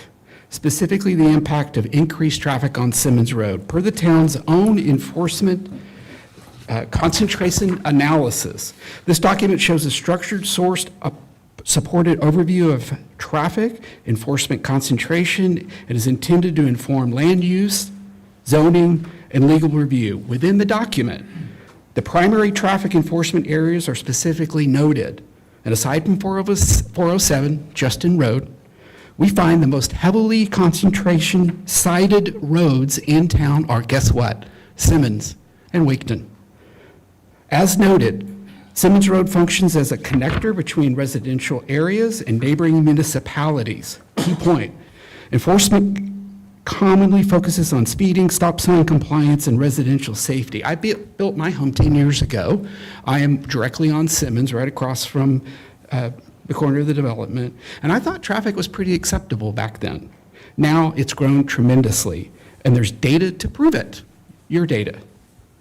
While I'm fortunate to have a driveway that empties off onto Timber Leaf, my next door neighbor, Chris Walker, he has to get off onto Simmons. And literally every single day, he's playing a virtual, real-life game, actually, of Frogger, the game where you have to jump into moving traffic and avoid getting killed. Yes, that's what he has to do. It sometimes takes him 5-10 minutes just to go to work in the morning. I see this, all right?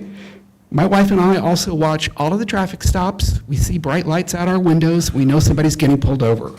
All right, so if you think traffic is bad now, wait till our friends in surrounding neighborhoods such as Bridlewood with 1,300 homes, or Wellington with over 2,300 homes, catch wind of this development and start coming up Simmons.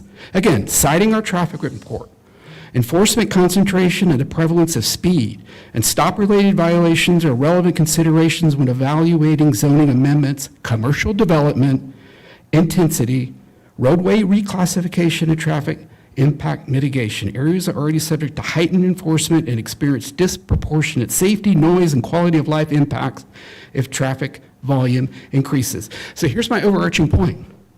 Do we have an unbiased, third-party traffic analysis of the impact for this proposed development? If not, we cannot move forward. The Planning and Zoning Commission and Town Council simply must slow down and do this right. Thank you. Thank you, James. And I'm providing a copy No of what I clapping. said, as well as the actual zoning for your review. Thank you. Thank you. Morgan Brawley is on deck, or, yeah. Yeah. So Joanne? The gray-shirted gentleman moved to where Joanne was, and then the lady behind. Perfect. Joanne Meyer, 170 Park Lane, 37 years here. When, it wasn't that long ago after I moved here that I found out that we had opportunity for a couple of places to have commercial property or businesses that we can increase our budget, have money for our budget, have money to pay the police department, and also have money to pay health insurance that keeps increasing every year. My concern is if we don't do something, that in 5, 10, 15, 20 years or so, we could go broke. We could be bankrupt. And then what are we going to do? Oh, I know what. We'll be calling ourselves, we're from Flower Mound. Thank you. Sir, you're up. Ma'am, you're next. Sterling? Sterling, on 318 East Caruth. My name's, pardon me, my name's Jim Stalkup, 313 East Caruth. The young lady before me mentioned 37 years. I'm 52-ish in the area.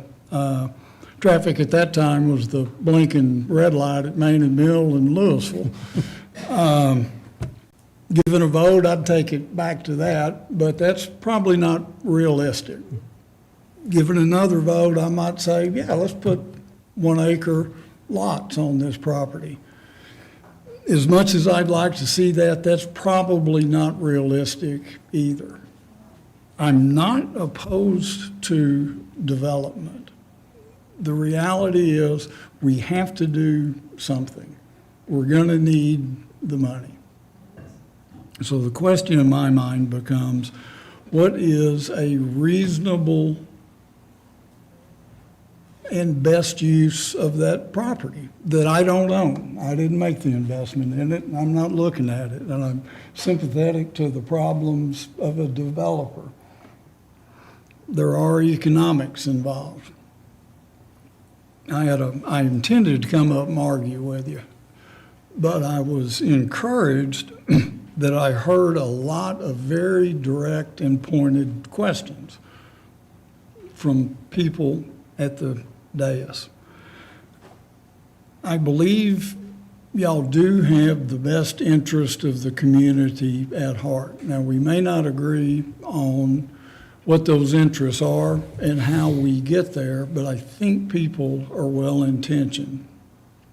Mr. Mayor, I am concerned that a very direct question was asked about having full information before a vote is taken, and I did not hear a direct answer.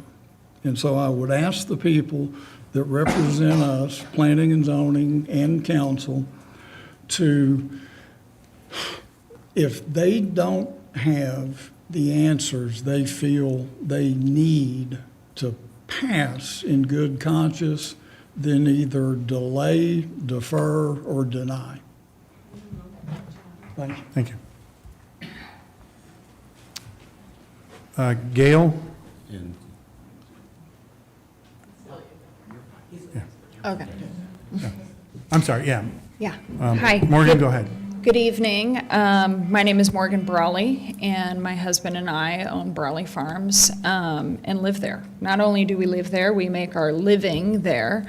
And everyone's going to be affected. She needs to get the microphone closer. Yeah, just a little bit. Okay, Thank you. Everyone is going to be affected by the proposed development, but we have the biggest property line up against it. And the bottom line is, we don't want the water runoff. David, thank you for saying that you wouldn't drain to us. I look forward to hearing more about that. I know Bob does too. And I know that Larry's put a great deal of work and thought into the water issue, but it's still far from acceptable from our standards. We currently receive natural agricultural runoff from our current neighbor, and we accept that. It's been, what's been proposed here is not natural. It's commercial concentrated runoff, and we can accept it filtered or not.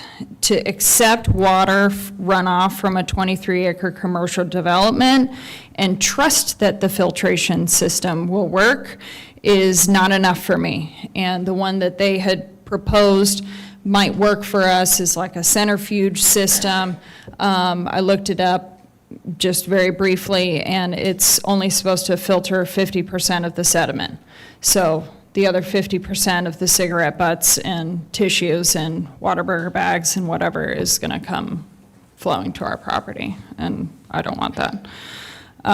It's like installing a screen door that's supposed to keep mosquitoes out, and it only keeps 50% of the mosquitoes out, and I don't think anybody wants that. As of right now, there's no written guarantee that the developer is going to follow through on many of the promises that they have discussed. Although I hope they will. There's also, a lot of questions about lining the retention ponds and the potential seepage. I'd like to hear the studies on that too. But if anything goes wrong with the water, it directly falls on us and our horses.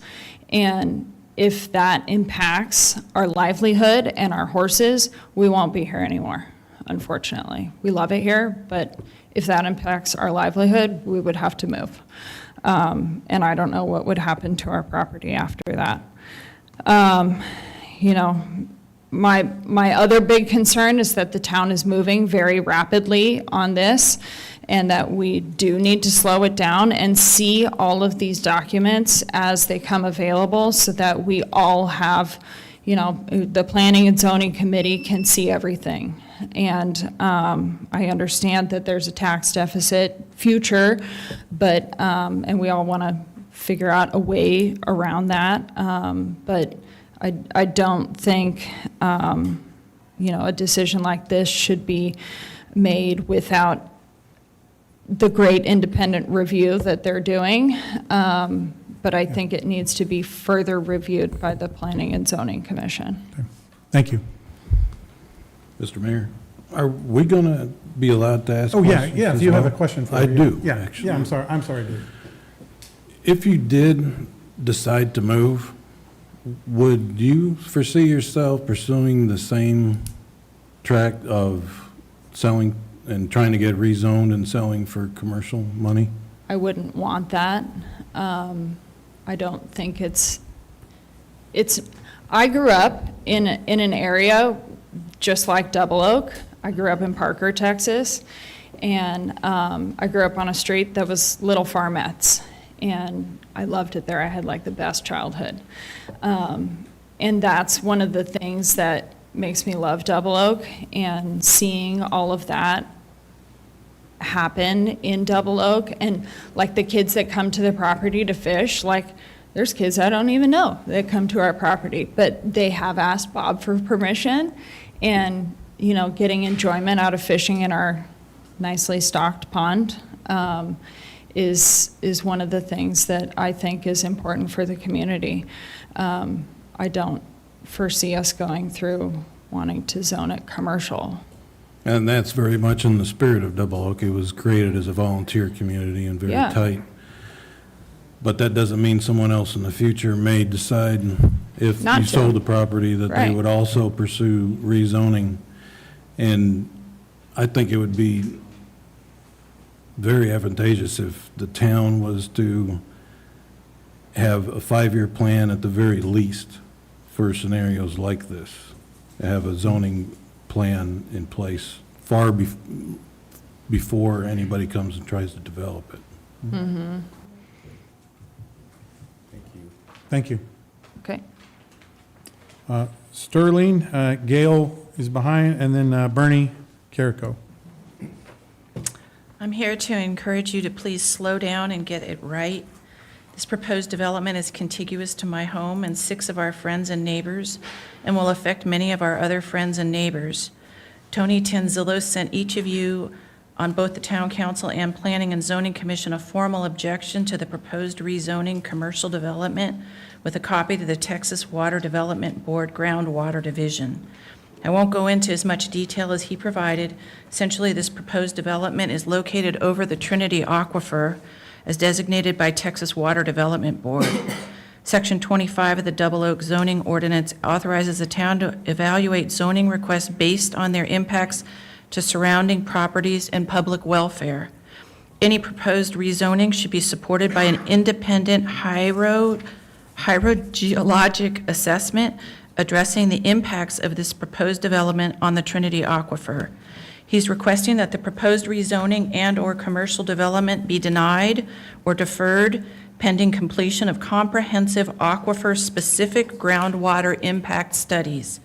Additionally, we are concerned that the runoff from this development runoff will not be clear water. It will be polluted by all things accumulated from the shopping center, expected to include roof runoff, oil, gasoline, antifreeze, cigarette butts, etc. Detention ponds would be elevated. They should be lined to prevent seepage of contaminated water.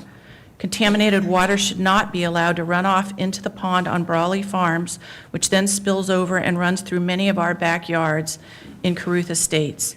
The pond is populated with ducks, geese, egrets, fish, turtles, etc. Generations of ducks and geese raise their young on that pond. The Brawleys built a gate into the fence between our properties and allow me to walk my dog through their property, which I do often. It's truly a special place, and we'd like to keep it that way. We are not against all development. We respectfully urge you to take the time to do the necessary studies and to make sure that ordinances are correct before moving ahead with such a large project for our small town. Once the developer is built, we have not much recourse, as Mr. Berman said last week. Please slow down and get it right. Second topic, regarding the signage for this property regarding the zoning change requested. We as citizens are immediately and publicly informing you, all of you right now, that the 2 signs that were put up are not readable from the public street as required by ordinance, and so therefore the signs are non-compliant with ordinance requirement. Thank you. Thank you. Gail is up, and Jean Hillier is. Hi, I'm Gail Spagnola. I live at 319 East Caruth Lane. And I, as well, would ask you that you slow down, look into this further before any movement is made beyond what's already been made. My understanding is that in 2024, a drainage study was done in Double Oak. And when I was looking at it, there was like nothing about Caruth Estates, and they hadn't done the study on Caruth Estates. And we were told that I will send them back. They'll come back and do it for you and check y'all's land and look at your drainage and look at the problems that you've talked about. And that never happened. That never, ever happened. Nobody, in fact, nobody here has ever come to our house and looked at our issues except these 2 gentlemen, Dan McCormick and Dave Johnson. They cared enough to do that, and we really appreciated that. And I know it sounds like I'm obsessed with flooding and drainage, and I am. And we lost another huge tree last night. It just fell on our neighbor's fence. And it was just because it was like just sitting like in the water. The water was so deep, and the thing just fell. And it was a good tree, one of the few good trees we even had left. And that is the main issue that I have. But I do have another issue about the police department.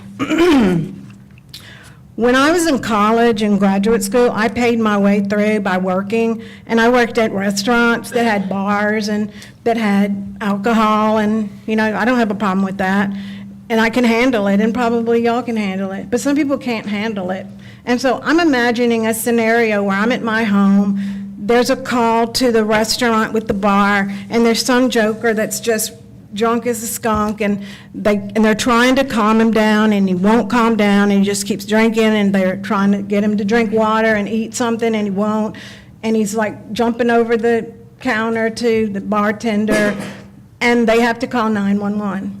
And so the cop comes, but two of them come because it's safer for them to come in, but that's the only two that are on duty. And while they're there, there's a call about some shoplifting, a lot of shoplifting at the store, whatever store it is. And one of them has to split off and go over there.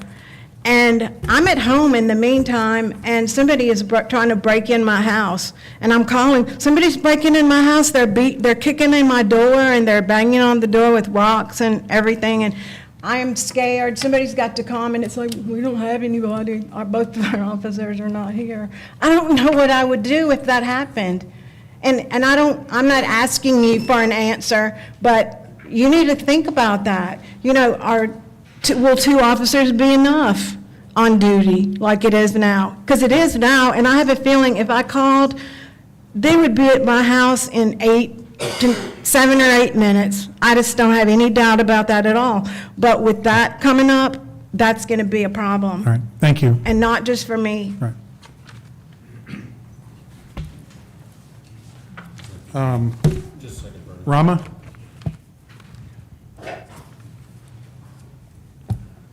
I'm Bernie Carrico, and for almost 53 years, Judy and I resided at 510 Cross Timbers Drive. We were here before the town was formed. And as I stand here today looking at the 13 of you, I have great empathy for what you're getting ready to face.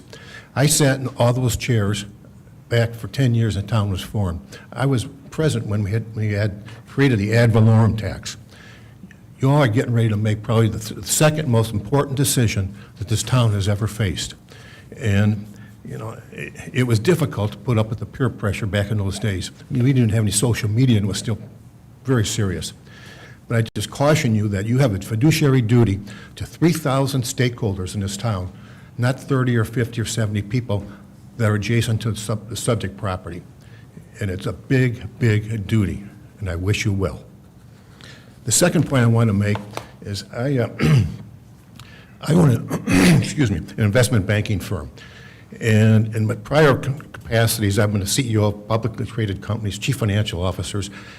We go through all kinds of alternative review in terms of what we do with our strategic growth for our stakeholders, the people in this room here tonight. And I took the slides. You know, I appreciate, Mayor, your presentation at the outset here. I basically took the slides, of 32 or 33 slides last week, and put a test to the kind of analysis that I have done and my staff has done on all these companies, hundreds of companies I've evaluated, bought and sold and grew and what have you. And I just got 2 or 3 touch points, and I'd be more than happy to share my logic, my math, et cetera, and my conclusions. But you only touched on the surface of what's going on here right now in your presentation. Mr. Watson, you've got a path to cure the financial ills of this town for the next 5 years. We've got a racehorse staring us in the face here. And if you look at the cash flows that McAdams put together of a 5-year planning horizon with the new numbers, not the old numbers like Mr. McCormick that you referenced, the lift, the economic gain to this town is $1.2 million. If it's not passed, and I understand all the issues that you have to deal with in your discernment process for the next 45 days, we stay at the status quo. We're in violation of state law of no deficit spending in 24 to 36 months. Serious problem. And I've restructured enough companies and enough other institutions that when you get yourself in that area of lack of stability, your options evaporate overnight. And the residential one is kind of a joke.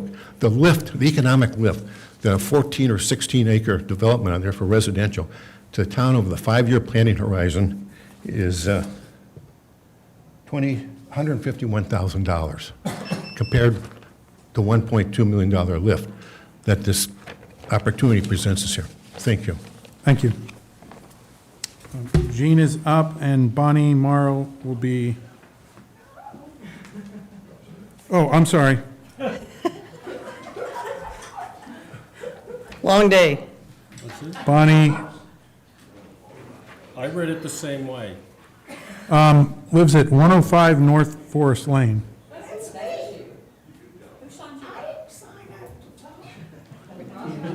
All right, so you don't want to talk? Skip her. Katie Grote. All right, Katie Grote would be, Okay. I'm sorry, Jean, go ahead. That's okay. Gene Hillier, 170 Trailing Oaks Drive. Just a couple of things. I continue to be concerned about drainage, and we've heard a lot about that tonight. I keep going back to the promise of the study for people in Caruth Estates, and again, the town needs to do this right because we get to do it once. We really need to know what the current status quo is before anything moves forward, because if not, we're really not being fair to the people who are potentially impacted.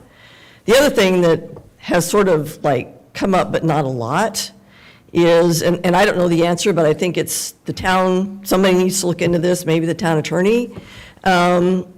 Typically, grocery stores and some nice restaurants like to sell liquor. And right now, this is a dry town, and I don't know if that is even allowed automatically, or if that would have to come up to a public vote separately, or just how that works, but I think it needs to be looked at. Thank you. Thank you. Rama is up. Terry Wallace will be, Pardon me while I set up my easel. Rama Srimushnam, 320 East Caruth. Light pollution. Country atmosphere and dark skies brought me to Double Oak. I use our backyard to teach my children about the skies. They learn about technology through the imaging. We spend hours discussing physics, astronomy, Kepler's laws, Newton's laws, optics. We enjoy the splendor afforded to us by dark skies we have. Light pollution makes showing them these things increasingly difficult. We have fewer and fewer stars every season due to the commercial development. My younger son has not seen the Milky Way until I took him to the mountainside in Pennsylvania. With this development, we won't be able to see anything but the moon. Water. The residents of Caruth Estates have always had drainage issues. Look behind the houses in the middle of the subdivision. Look at those of us on East Caruth that back up to this development.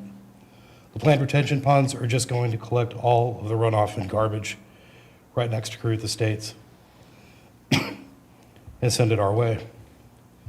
Caruth Estates is already burdened with managing excess water without town help in the past. 322 East Caruth constantly pumps standing water due to natural springs.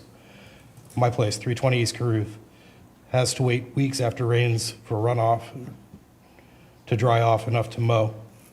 Sometimes it's bad enough that I send the kids out to rescue the fish that have floated into the yard. 318 East Caruth has permanent trenching running diagonally across. It's always wet. 315 East Caruth cleans the drainage flume because of the buildup of the algae and other debris. 317 East Caruth has a virtual lake 75 feet wide from north to south. He's lost 18-plus inch trees. I think Gil just alluded to that.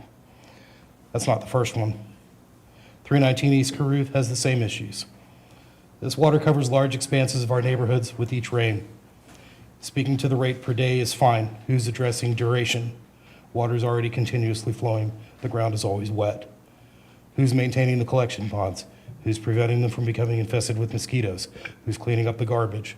Who's cleaning up the pollution? Who's protecting the water table from the overflow? Who's protecting Caruth Estates? Gas wells. When 20-plus gas wells were proposed on this property, Double Oak required sound abatement, vegetation to be maintained by the developer, air quality checks, soil quality checks, water quality checks, conducted quarterly by an independent inspector elected by the town. Who's watching out for us now? Slow down. Get it right. thank you. Katie's up. Oh, sorry. Oh, yeah. No, go ahead and finish. Who's on deck? Ken Dagg, and then Dan Kovar. Before I speak, can I ask, y'all did it differently this time, and I know one person who's still here tonight would really like to speak, but she forgot, she was not informed to sign up at the time when she was here initially, and she will be affected, and she should be able to speak tonight. So can you put Jennifer Patterson at the end of this? Is Jennifer here? Yes. Where you at? I'm here.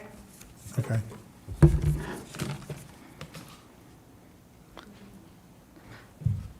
Ready? Thank you, Mayor, for doing that.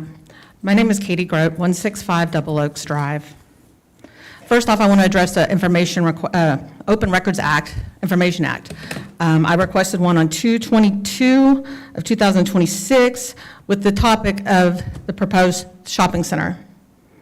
I waited 12 business days, heard nothing. After asking the town, I got an email from Chris saying it was stuck with IT, and he'd be looking into it. We're at the end of day number 13. That doesn't really give me much trust in what's happening behind the scenes. That's number one. Number two, Rippey Road. I noticed it was left off this developer's RAG list today. Upon completion of 2 developments, including direct retail, the area started experiencing major infrastructure failures in the form of flooding along Rippey Road. Both projects were completed at the same time and had the same engineer. The landowner, who's experienced significant flooding, chose to only go after one of the developers legally because of cost, even though both developments had the same engineer, same drainage system, and same representatives. I want to share some specific evidence highlighted in yellow from the settlement statement, because it identifies the failures of the improperly designed drainage detention systems, which appear to me to be very similar to what they're proposing here in Double Oak. The moral of the story is the taxpayers and Flower Mound leaders were misled. Adjacent landowners were harmed. Those are facts, and those are the facts Double Oak needs to take into account when engaging similar developments with similar development representatives. Slow down. Also, I gave you the money about Rippey Road at the last meeting. So this meeting I wanted to share, and I'll share it with him, different copies of the settlement statement identifying where the failures were, because the drainage systems are so incredibly similar. I'm hearing the same language that I heard 10 years ago. I can't express that enough. Thank you. Thank you.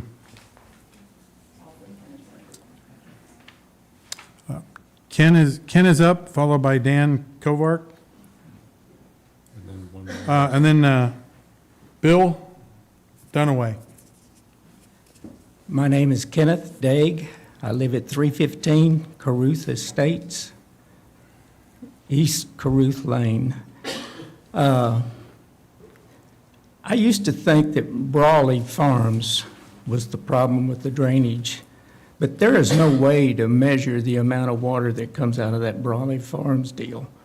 I personally think that Caruth Estates was built in a valley, and so we've got water that seeps in to Caruth Estates from both the west and the east. I personally, just today, measured the water coming from one source, and I have no clue where it actually comes from. But there is a pipe that I measured water flowing out of that today. Every 80 seconds, it'll fill a 5-gallon bucket. The Double Oak Water Tower holds 500,000 gallons of water. If you do the math on 5 gallons every 80 seconds, it'll fill that water tower in Double Oak almost 4 times a year. I think the figure that I got was 3.94 times a year. And that's only one portion of the water that comes out of there. There is no telling how much water actually comes that's seeped out of the ground. And that's all I got to say. The water is, and I can't wait to see how much 23 acres of asphalt and concrete will run water off? That's going to be interesting, in addition to all this other we got. Thank you. Dan Kovar is up, and then Bob Schmalholz. On 211 Cedar Crest Lane.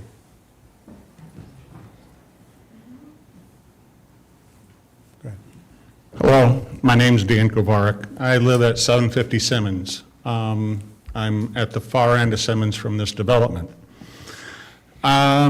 We moved in 2022, and there was quite a bit of traffic on Simmons. We thought it was because of the construction going on in Waketon. Which construction's done, traffic's not slowed down at all. We still, I want to reiterate what the first gentleman said about having to wait to get out of our driveway at certain times of the day. Okay, you said there's going to be a traffic study done. I'd like it to be from one end of Simmons to the other if you're going to do it, and see the number of cut-through traffic or the amount of cut-through traffic.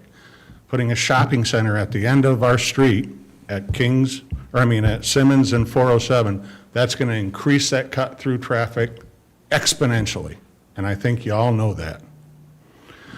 Third thing I'm going to touch on is I used to be a delivery driver to take trucks to grocery stores. When you're pulling a 52-foot trailer behind you, and you're going to try and get out on 407 without a light, it's not going to happen, especially if you want to turn left and go further down the road. People are going to be coming out, or drivers will be coming out, going out onto Simmons so they can hit that light, so they can go left or right, holding up the traffic so they can get out. Because otherwise, they're not going to get out. And that in turn will put that traffic going up out the side route to Simmons and then up to the light. Even if you put a light further down, they're going to do, if you go by the little diagram that they put up there, the U-shaped thing ain't going to happen. I'm telling you, just from experience, they'll go out Simmons Road, go up to the light, and be able to go right or left. And so you're going to have to rethink this whole situation with the trucks coming in and out of there. I'm telling you right now, done it for 10 years. So, and I went to grocery stores. So, that's all I got to say. Thank you. Thank you. Thank you. Bill is up, and followed by Billy Garrett. Actually, are we missing,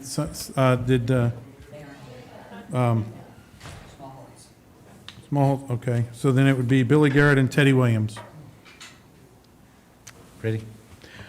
I'm Bill Dunaway. I live at 320 Oak Trail Drive, about a quarter mile or less due south of this development. And listening tonight, here's some of the issues that have been raised. First of all, I wanted to address to Randy where she got the 95% traffic, but that is not within the rules of this. I can only doubt council, but it was said that 95% of the traffic will come off 407. I would question that. And also, I have somehow missed why we have to have an entrance off Simmons for this development. And the developer says that they have to have one. But issues that have been raised tonight. One of the major ones I see is Brawley Farms. They may move, they may leave. If that sells, she said that she wouldn't zone it commercial, but the next player might. So suddenly, we've gone from a nice, relaxed community to one business development, another potential business development. Is this what we want, Flower Mound? Or do we want to be Flower Mound, is what I was trying to say. Or do we want to stay Double Oak? Other issues have been raised up. Maybe the police would be spread thin from calls. What about noise? These calls, police are going to run their sirens, middle of the night, more noise. But what I really would like to address is you are all elected to represent all of the citizens of Double Oak. So right now, we're in a financial crisis. We have the options, as I have been presented, cutting services. That's probably not good. going into debt. That's not good. So it comes down to raising taxes or this development. Raising taxes is an equal hit on everybody. Everybody pays their fair share. This development, the only people who are paying their fair share are the people who live in the vicinity of this development. The people who live on the other side of Double Oak are not going to be affected. Is this fair? Is this what you were elected for? Think about it. Thank you. Eileen Loscott, you'll be in the, and Billy Garrett, you're up.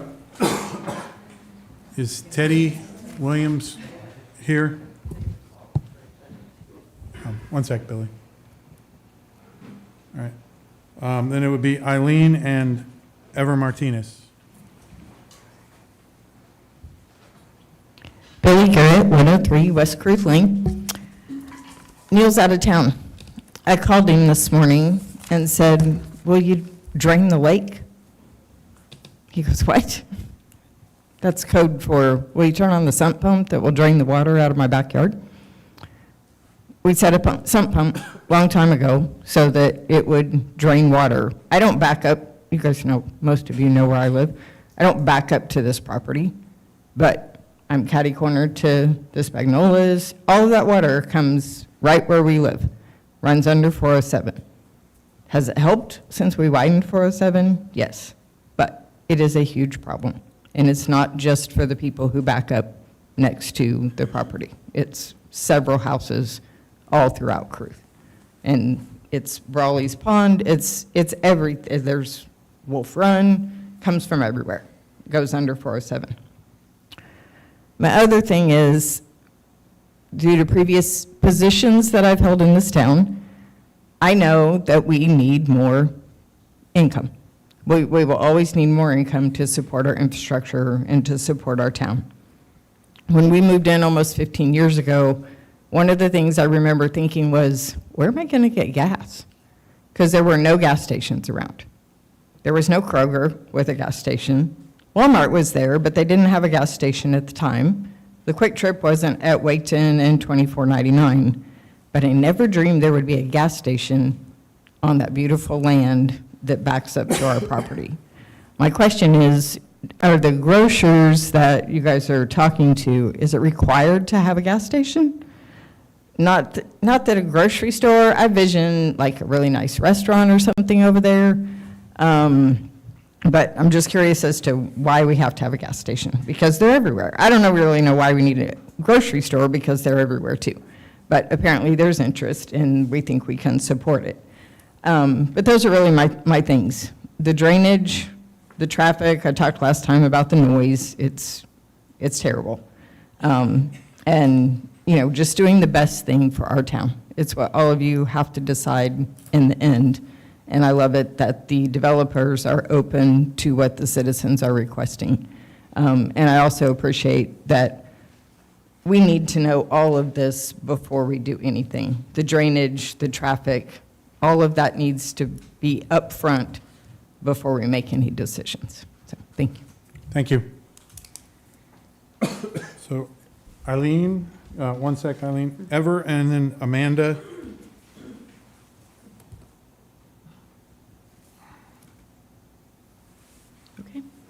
Eileen Loscott, I live at 230 Double Oaks Drive.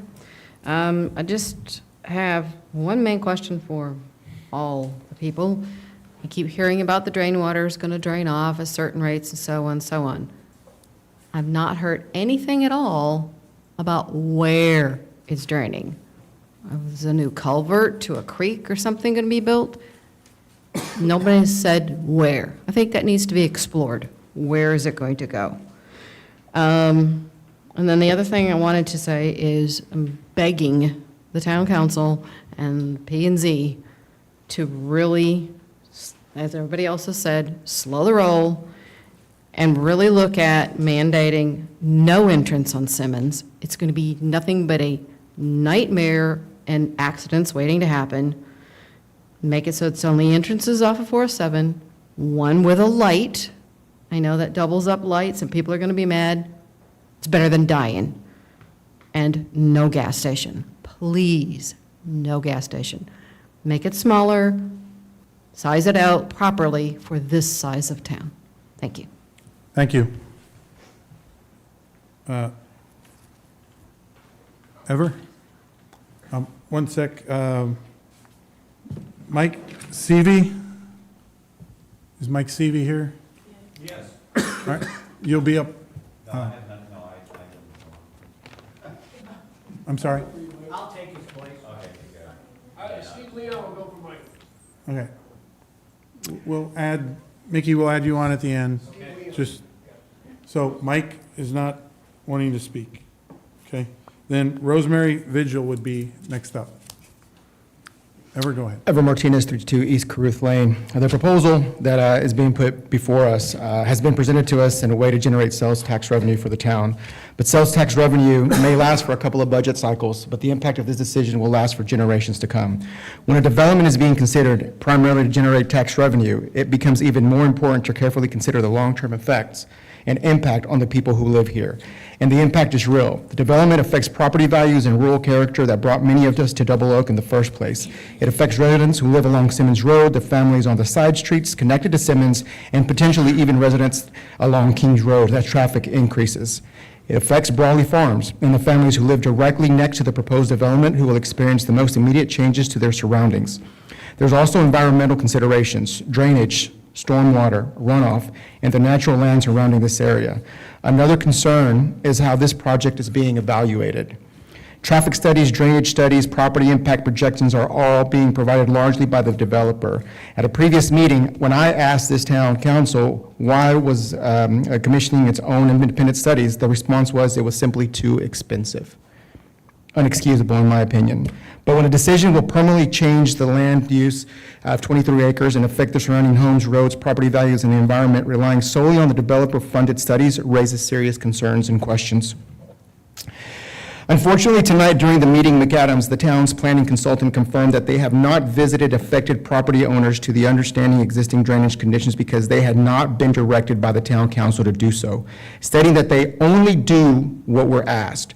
This makes it clear that the consultant is operating strictly at the direction of the town council rather than independently evaluating drainage conditions or gathering input from residents to determine what would be in the best overall interest of the town and its residents. There is a difference between progress that strengthens community and the development that changes the character of the community without fully considering people who live here. And in Texas, property values matter. Property rights matter. When decisions affect people's homes, land, and the way of life, people pay attention. So tonight, I want to make it very clear to each and every one of you. Now, I want to go on record that many of the residents have serious concerns about the reliance on developer-funded studies and the lack of transparency surrounding this proposal. If those concerns are not addressed, I will continue to advocate for my community, explore every avenue available within my rights to ensure that the voices of the residents who are impacted are heard. The residents of this town will remember how this decision was made. For anyone watching tonight online, this discussion is not just about 23 acres being rezoned or development. We're just not making development decisions. We're making decisions about stewardship of the land that defines this community. Double Oak was built on protecting rural character and the people who live here. This decision will show whether that principle still matters. Thank you. Thank you. Please, folks. Amanda, one sec. We have Rosemary. You know what, Jennifer is going to speak on her behalf. Okay, who, Jennifer Peterson that you put at the end of the list. Rosemary's opted not to speak. okay. Yeah, I've got Jennifer at the end. We're going to keep going through because the list, very good. okay? So then it would be Len. Lynn. Yeah. Okay, and then followed by Mary Ann Dort. Valley View Trail, Yeah, 340 Valley View Trail. once, twice. All right, Len Vigil. Yes. Okay. All right, So she's coming. yeah. Amanda? Before Double Oak makes a decision that permanently changes part of this town, we should ensure the financial analysis being used to justify that decision is accurate and complete. There are a number of things in the town's financial analysis that deserves closer attention, but in the interest of time, I'm going to focus on three. First, the growth assumptions used in the 5-year budget. As shown on slide 4, the town's model assumes expenses grow at a roughly 5% per year, while revenues are growing only at 2.5%. When expenses are assumed to grow twice as fast as revenues, the model will inevitably produce a deficit. In other words, the outcome is largely built into the assumptions.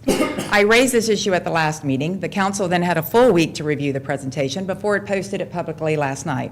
From what I can see, the only change made was the addition of clarifying language describing the assumptions. The assumptions themselves appear unchanged. Second, the town's decision over the past few years to lower the property tax rate. As shown on slide 8, Double Oak reduced the property tax rate from 22 cents to about 17.8 cents. Using the town's own numbers, if that tax rate had simply remained at 22 cents, the town would not be projecting a deficit today. In fact, it would actually show a surplus of roughly $300,000. And that's not changing any other assumption. For the average homeowner, the difference between those two tax rates is roughly $300. And that's if you have a home tax value valued at $850,000.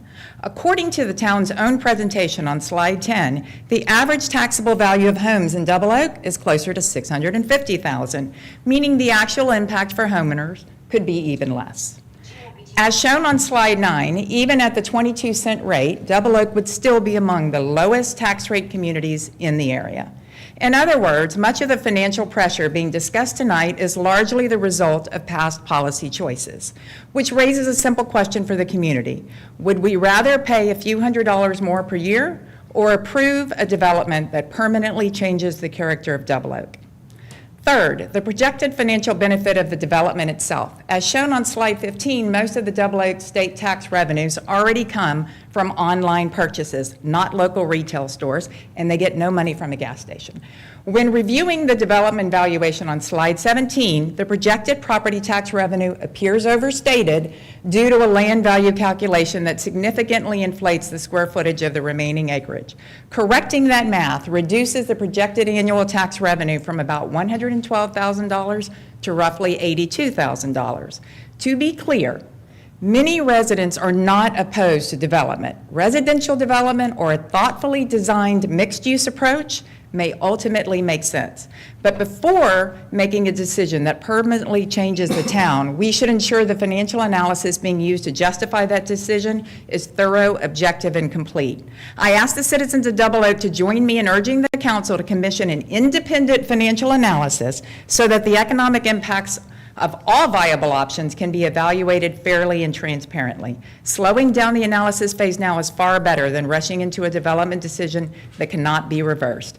I urge the council to take that time. Thank you.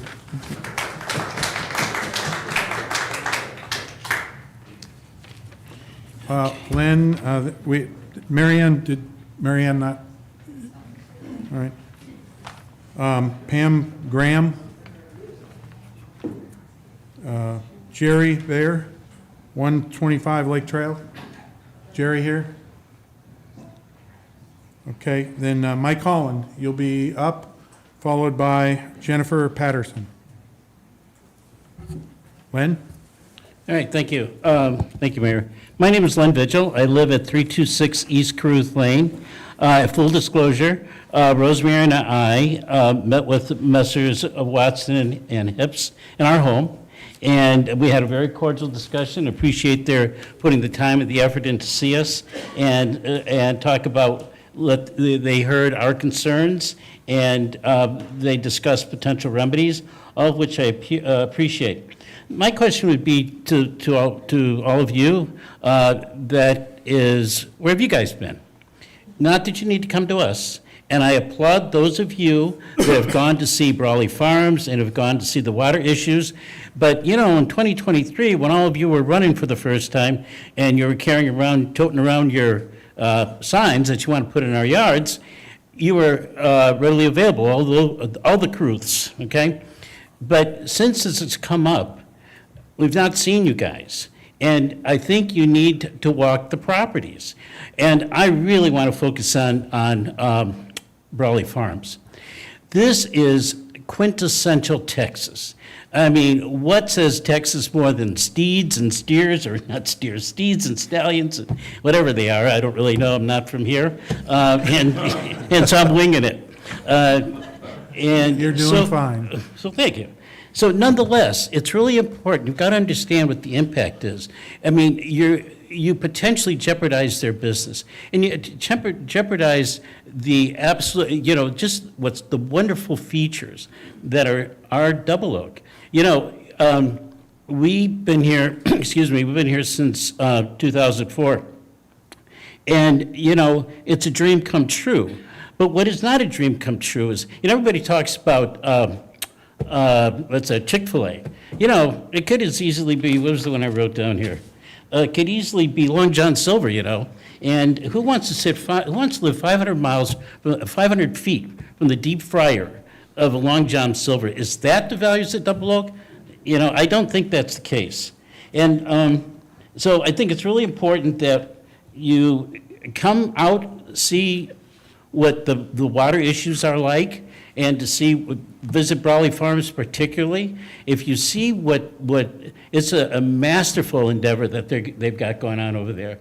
And to several of you that have been there, you know that. And it's important, I think, to maintain the character of this city. I was just going to say a couple of things about Simmons. As you may recall, Simmons Road did not go straight across as it does now with the light. It had a slight dogleg, and it didn't light up with the opposite street before they built all that property, that middle school or elementary school, whatever that is. Anyway, so it's a very hazardous intersection, and it'll remain so, and it'll get worse. Thank you. Thank you, Len. Mickey, you'll be next up after Jennifer. Mike? My name is Mike Holland. I live at 341 Oakview Drive. I did have one item from last Wednesday night. I think it might have already been mentioned that the sign has been posted. I think it was going to be checked into to see if the print was large enough, so I would like to encourage that to be done. I was a little disappointed to see the revisions in the financial documents that were presented. It seemed to me that almost every single item was looked at in a pessimistic light except for the increase in property value. So I still don't think that presentation provides an adequate or a true idea of what's going to be facing the town. I think a better approach than the 2 years or 3 years level property taxes paid would be better looked at in a longer term, something like 20, 25 years over time to see what that would forecast out to be. So I'd encourage that to be done. I used to be on the P&Z, and I can tell you that when I was on P&Z, and you guys are all volunteers, and we really appreciate the work that you do. You asked a lot of great questions tonight. I was very happy with the interest that you showed in the actual planning and zoning part of what was being presented tonight. But when I was on P&Z, it was difficult to find the time in my life to review all the documents that came to us. So when the opportunity is here for the information to flow to the P&Z, all the iterations that are being gathered by McAdams in conjunction with the discussions with the developer need to go to the P&Z so they can become educated upon what has been looked at already, how this process has changed over time, and to prepare themselves in advance with as much information as they can get as soon as they can get it, so they're prepared to make good decisions at the P&Z. So I think that's a very strong argument for volunteers to be appreciated in the work that they do for the town.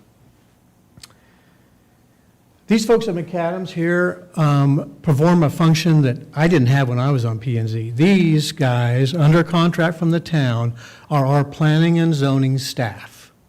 And I don't think that was adequately explained tonight to the group that was here, but these guys are drafting the actual PD regulation that will govern this development. They're actively doing it. I saw it in her hand tonight.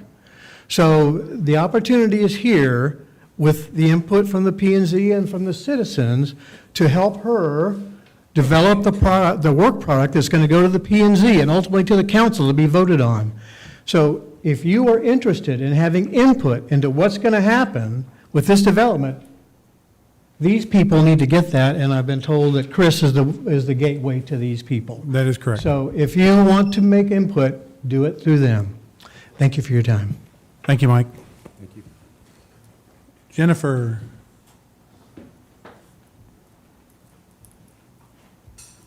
Hello, my name is Jennifer Patterson. I live at 252 Simmons, so I live about 3 houses down from where this shopping center is going to go. I had a couple questions. The liquor stores was not on the list of the prohibited uses, so is that going to be something that'd be allowed in one of those little stores? Also, it mentioned head shops was on the list, and that does not include vape stores, so I didn't know, a vape store is considered a smoke shop, so is that also a possible store? I noticed a month or so ago, there was a traffic study on the north end of Simmons for one day. I'm just curious why those numbers weren't presented. They didn't mention that in the presentation. The traffic info on Simbas was a bit confusing through the presentation, so I guess what I got of it was there's going to be an extra 400 cars on Simmons, and I didn't know how we got that info.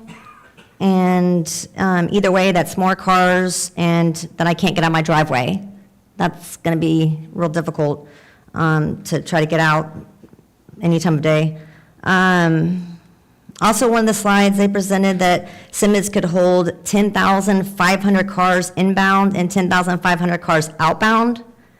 So that would be 21,000 cars. That's crazy. I still think about the traffic on the south side of Chin Chapel where all the retail is. I don't want that on the street that I live on. Also, will there be more money budgeted for fixing roads like Simmons, which I'd heard y'all say it was a big expense, or sidewalks for people wanting to walk or run on Simmons? I wanted to point out, I looked back at a photo I took of the proposed plan. We had that meeting in December. That plan also only had one entrance and exit out of Simmons, so that wasn't changed like they said tonight it did. And so after tonight's and last week's presentation, I'm still okay with property taxes instead of the shopping center. Thank you. Randy? Oh, here, stay up here. Can you address she asked a question about alcohol? Yes. And Liquor stores. Just high level. Yeah, liquor stores are not allowed without the citywide election. So those are not allowed currently.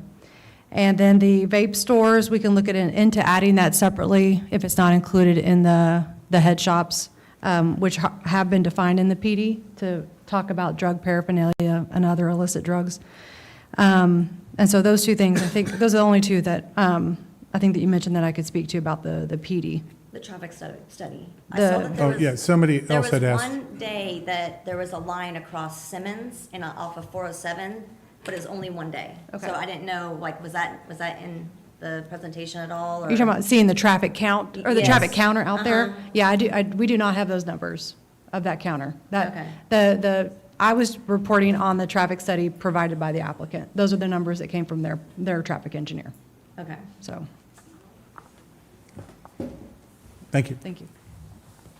Mickey?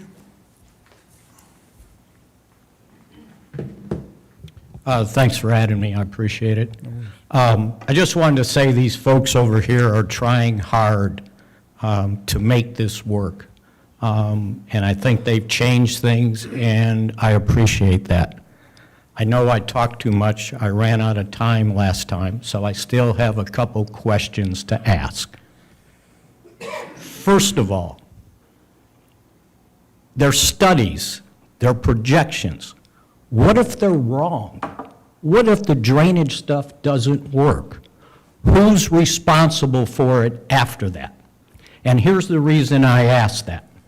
When Caruth Estates was developed back 1999, 2000, someone that was sitting in this room approved the plan for drainage in Caruth Estates. It was the worst plan ever. It's not working. But now here we are 26 years later, who's responsible for it? Is the town responsible for it? Because the people that made that decision don't live here anymore. And chances are, in 20 years, none of you are going to be here anymore, and you would have approved something that maybe didn't work. My other, and that's why I asked the question, who's responsible? My other question is, who was the engineer for the town, or whoever the town hired, to develop Caruth Estates? Are they still around? Do you guys know? Can we get that answer? Because no one has taken responsibility for it. And because of that, that's why I'm hesitant about this. Because if it fails, what do? They told us, well, you can sue somebody. Well, not all of us have enough money to go out and sue somebody for what's been happening. The other thing is, someone mentioned about that land, that it's on an aquifer. When they drilled for oil, they hit water. We're going to drill for oil, they hit water. What makes us think if they drill down in the ground for these detention ponds, that they're not going to hit water? And if that happens, where do you think that water's coming? It ain't going south. It's coming right over the ridge down into Caruth Estates. So I think that has to be considered, and somebody needs to check that. The other thing is, when we listen to these people, and I think they make really good points, you guys are the only ones that get to ask questions. It doesn't affect you guys, it affects us. So a wise man once told me, a judge should do what's right sometimes instead of what's legal. I know you have a process to follow, but I think you should let us ask the questions that affect us instead of letting us come here to talk. You all listen to us, and we don't get any answers. So next time, maybe let the people hear that this affects ask questions, and I appreciate it. So, Mickey, real quick, we're doing research right now on all the development that was done in Caruth Estates. We got a drawing or something that was an original plot. We're trying to dig up all the documents because I'm curious as to how it all went. So it would show who the developer was? We're researching all that. We've got to go back in. But yes, we're in the process of looking at Okay, that. and I appreciate you answering the question. And I think that should take place more than what we do in here. I know there's some sort of protocols, how to run meetings, but the way to run them is listen to these people. And I think if you guys listen today, we have really smart people in our community. So don't insult them by making a rash and too fast of a decision. Thank you. And you are aware that, when is the meeting? The 18th. The 18th. So you know about the meeting on the 18th with the developers? Yes, I've Okay. heard about it. Okay. But again, when we're all here, let them ask questions. I mean, that's the way to do it. So, thank you. So that. Yeah, what is your name? I met these two engineers today. I had my Grogu pajama pants on, and they were nice enough to be kind to me. My name's Steve Leon. I'm 316 East Caruth. I'm sorry. Say And I that. met Dan. Steve Leon. Okay, At thank you. 316 East Caruth. I want to just thank Dan and Dave for showing up and just asking a bunch of questions. And I think more impressionable was that they actually really just listened, and I thought that was great. I am the guy that hosts the spillway from the Browley Farm, and it's a real blessing being there because I asked Browley if I could feed the horses, and he lets me feed the horses. So I get to give him carrots and what I mean by that is just it is such an amazing property that the main reason I wanted to come tonight was to support the Browley farm and the Browley experience and the Browley livelihood and do my part to say, hey, let's not contaminate that pond in any way, shape, or form. I don't know what that water coming off of the cement will be, but I know it's not the same water that's going to be coming off the land that eventually makes it into their pond. And then in the case of a heavy rain, which just note that that spillway hasn't even spilled over yet. So everybody that's talked about the water over the course of the last hour, this is non-spillway water. This is just water that's in effect right now because of the rains.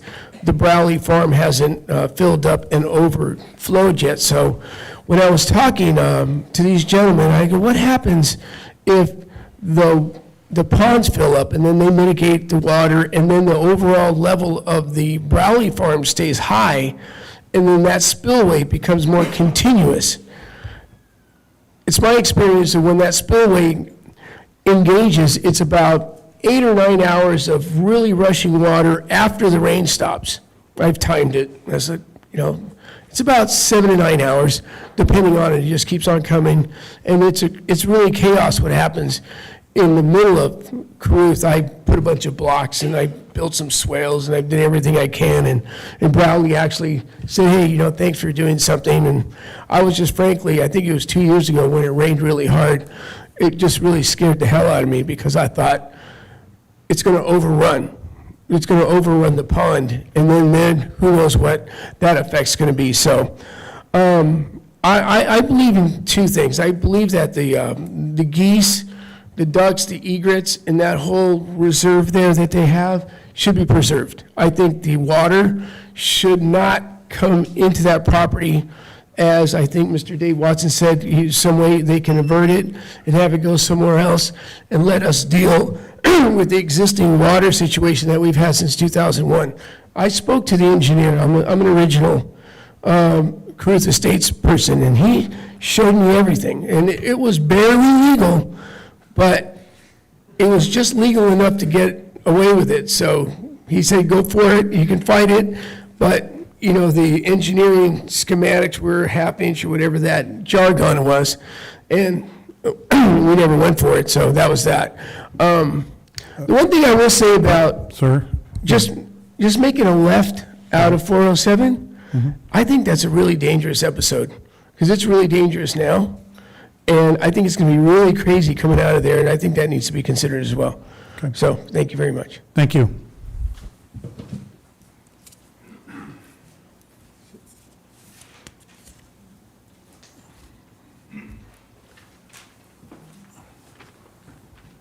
Thank you for letting me speak tonight. I didn't get here in time to sign on the list. I'm sorry. Please. Yes, I'm Val Herrera, and I live at 201 Oakview Drive, which runs parallel to Simmons, but it's east one block. So I get to see traffic on Simmons, and I use Simmons currently. We heard a lot about those west of this development that are really going to get impacted if things don't turn out in an optimum way, I guess, for them. And lucky me, I don't live there, okay? And I live, like I said, just east of Simmons. So, like most of the folks I think in here, we have other ways of handling our, getting to our homes and away from our homes. And we don't have to go up and down Simmons. So I guess I'd like to talk about the subject of traffic impact study. And it sounded to me like this is going to be done towards the tail end of this process. And I think that study needs to be done up front so that you guys have the opportunity to look at it. I'm talking about a detailed study, not just one that counts the number of cars that show up on a particular road in 24 hours. I think there'll be concentrations during the day of this traffic. If I'm coming home from work and I'm coming from 2499 and cut through my shortcut up to Simmons, okay, and then take Simmons on up and turn left or right on 407, there's going to be times there's going to be a lot of congestion there. Okay, that are time dependent. And if I'm, happen to be shopping at that moment, and I want to come out, or that outlet or inlet on Simmons that this shopping center has, and I want to make a left turn or a right turn, there's going to be a giant conflict of who gets to go first and so on and so forth. The people coming down 407, going east, they're turning down Simmons. I think, that's a good opportunity to put in a nice little emergency care center right there on that corner to take care of all the local folks that are going to be visiting that. I guess my last thought is that I think the town is about to do a planned ordinance review scheduled, right? How does that play into all this? And shouldn't we delay pushing this any faster than it's going now because of that study? Doesn't it have to be completed first to fold into this? Thank you. Thank you. Planning and zoning, any additional comments? Council? I do. Oh, sorry. Since there's so much contention in the town about this, what's the possibility about going forward with the referendum? We have an election coming up in May. We have time to get the documents out to the citizens, what the options are for cutting services, raising taxes, going forward with this. As a precedent, this building that we're sitting in, there was a referendum in the town about raising taxes to build this. Guess what? It was resoundingly defeated at the time. After that, the council went forward, somehow came up with the financing to build this building and the fire department. So I think it is a good opportunity, to see what actually the feelings of the people are. I will check with the town attorney.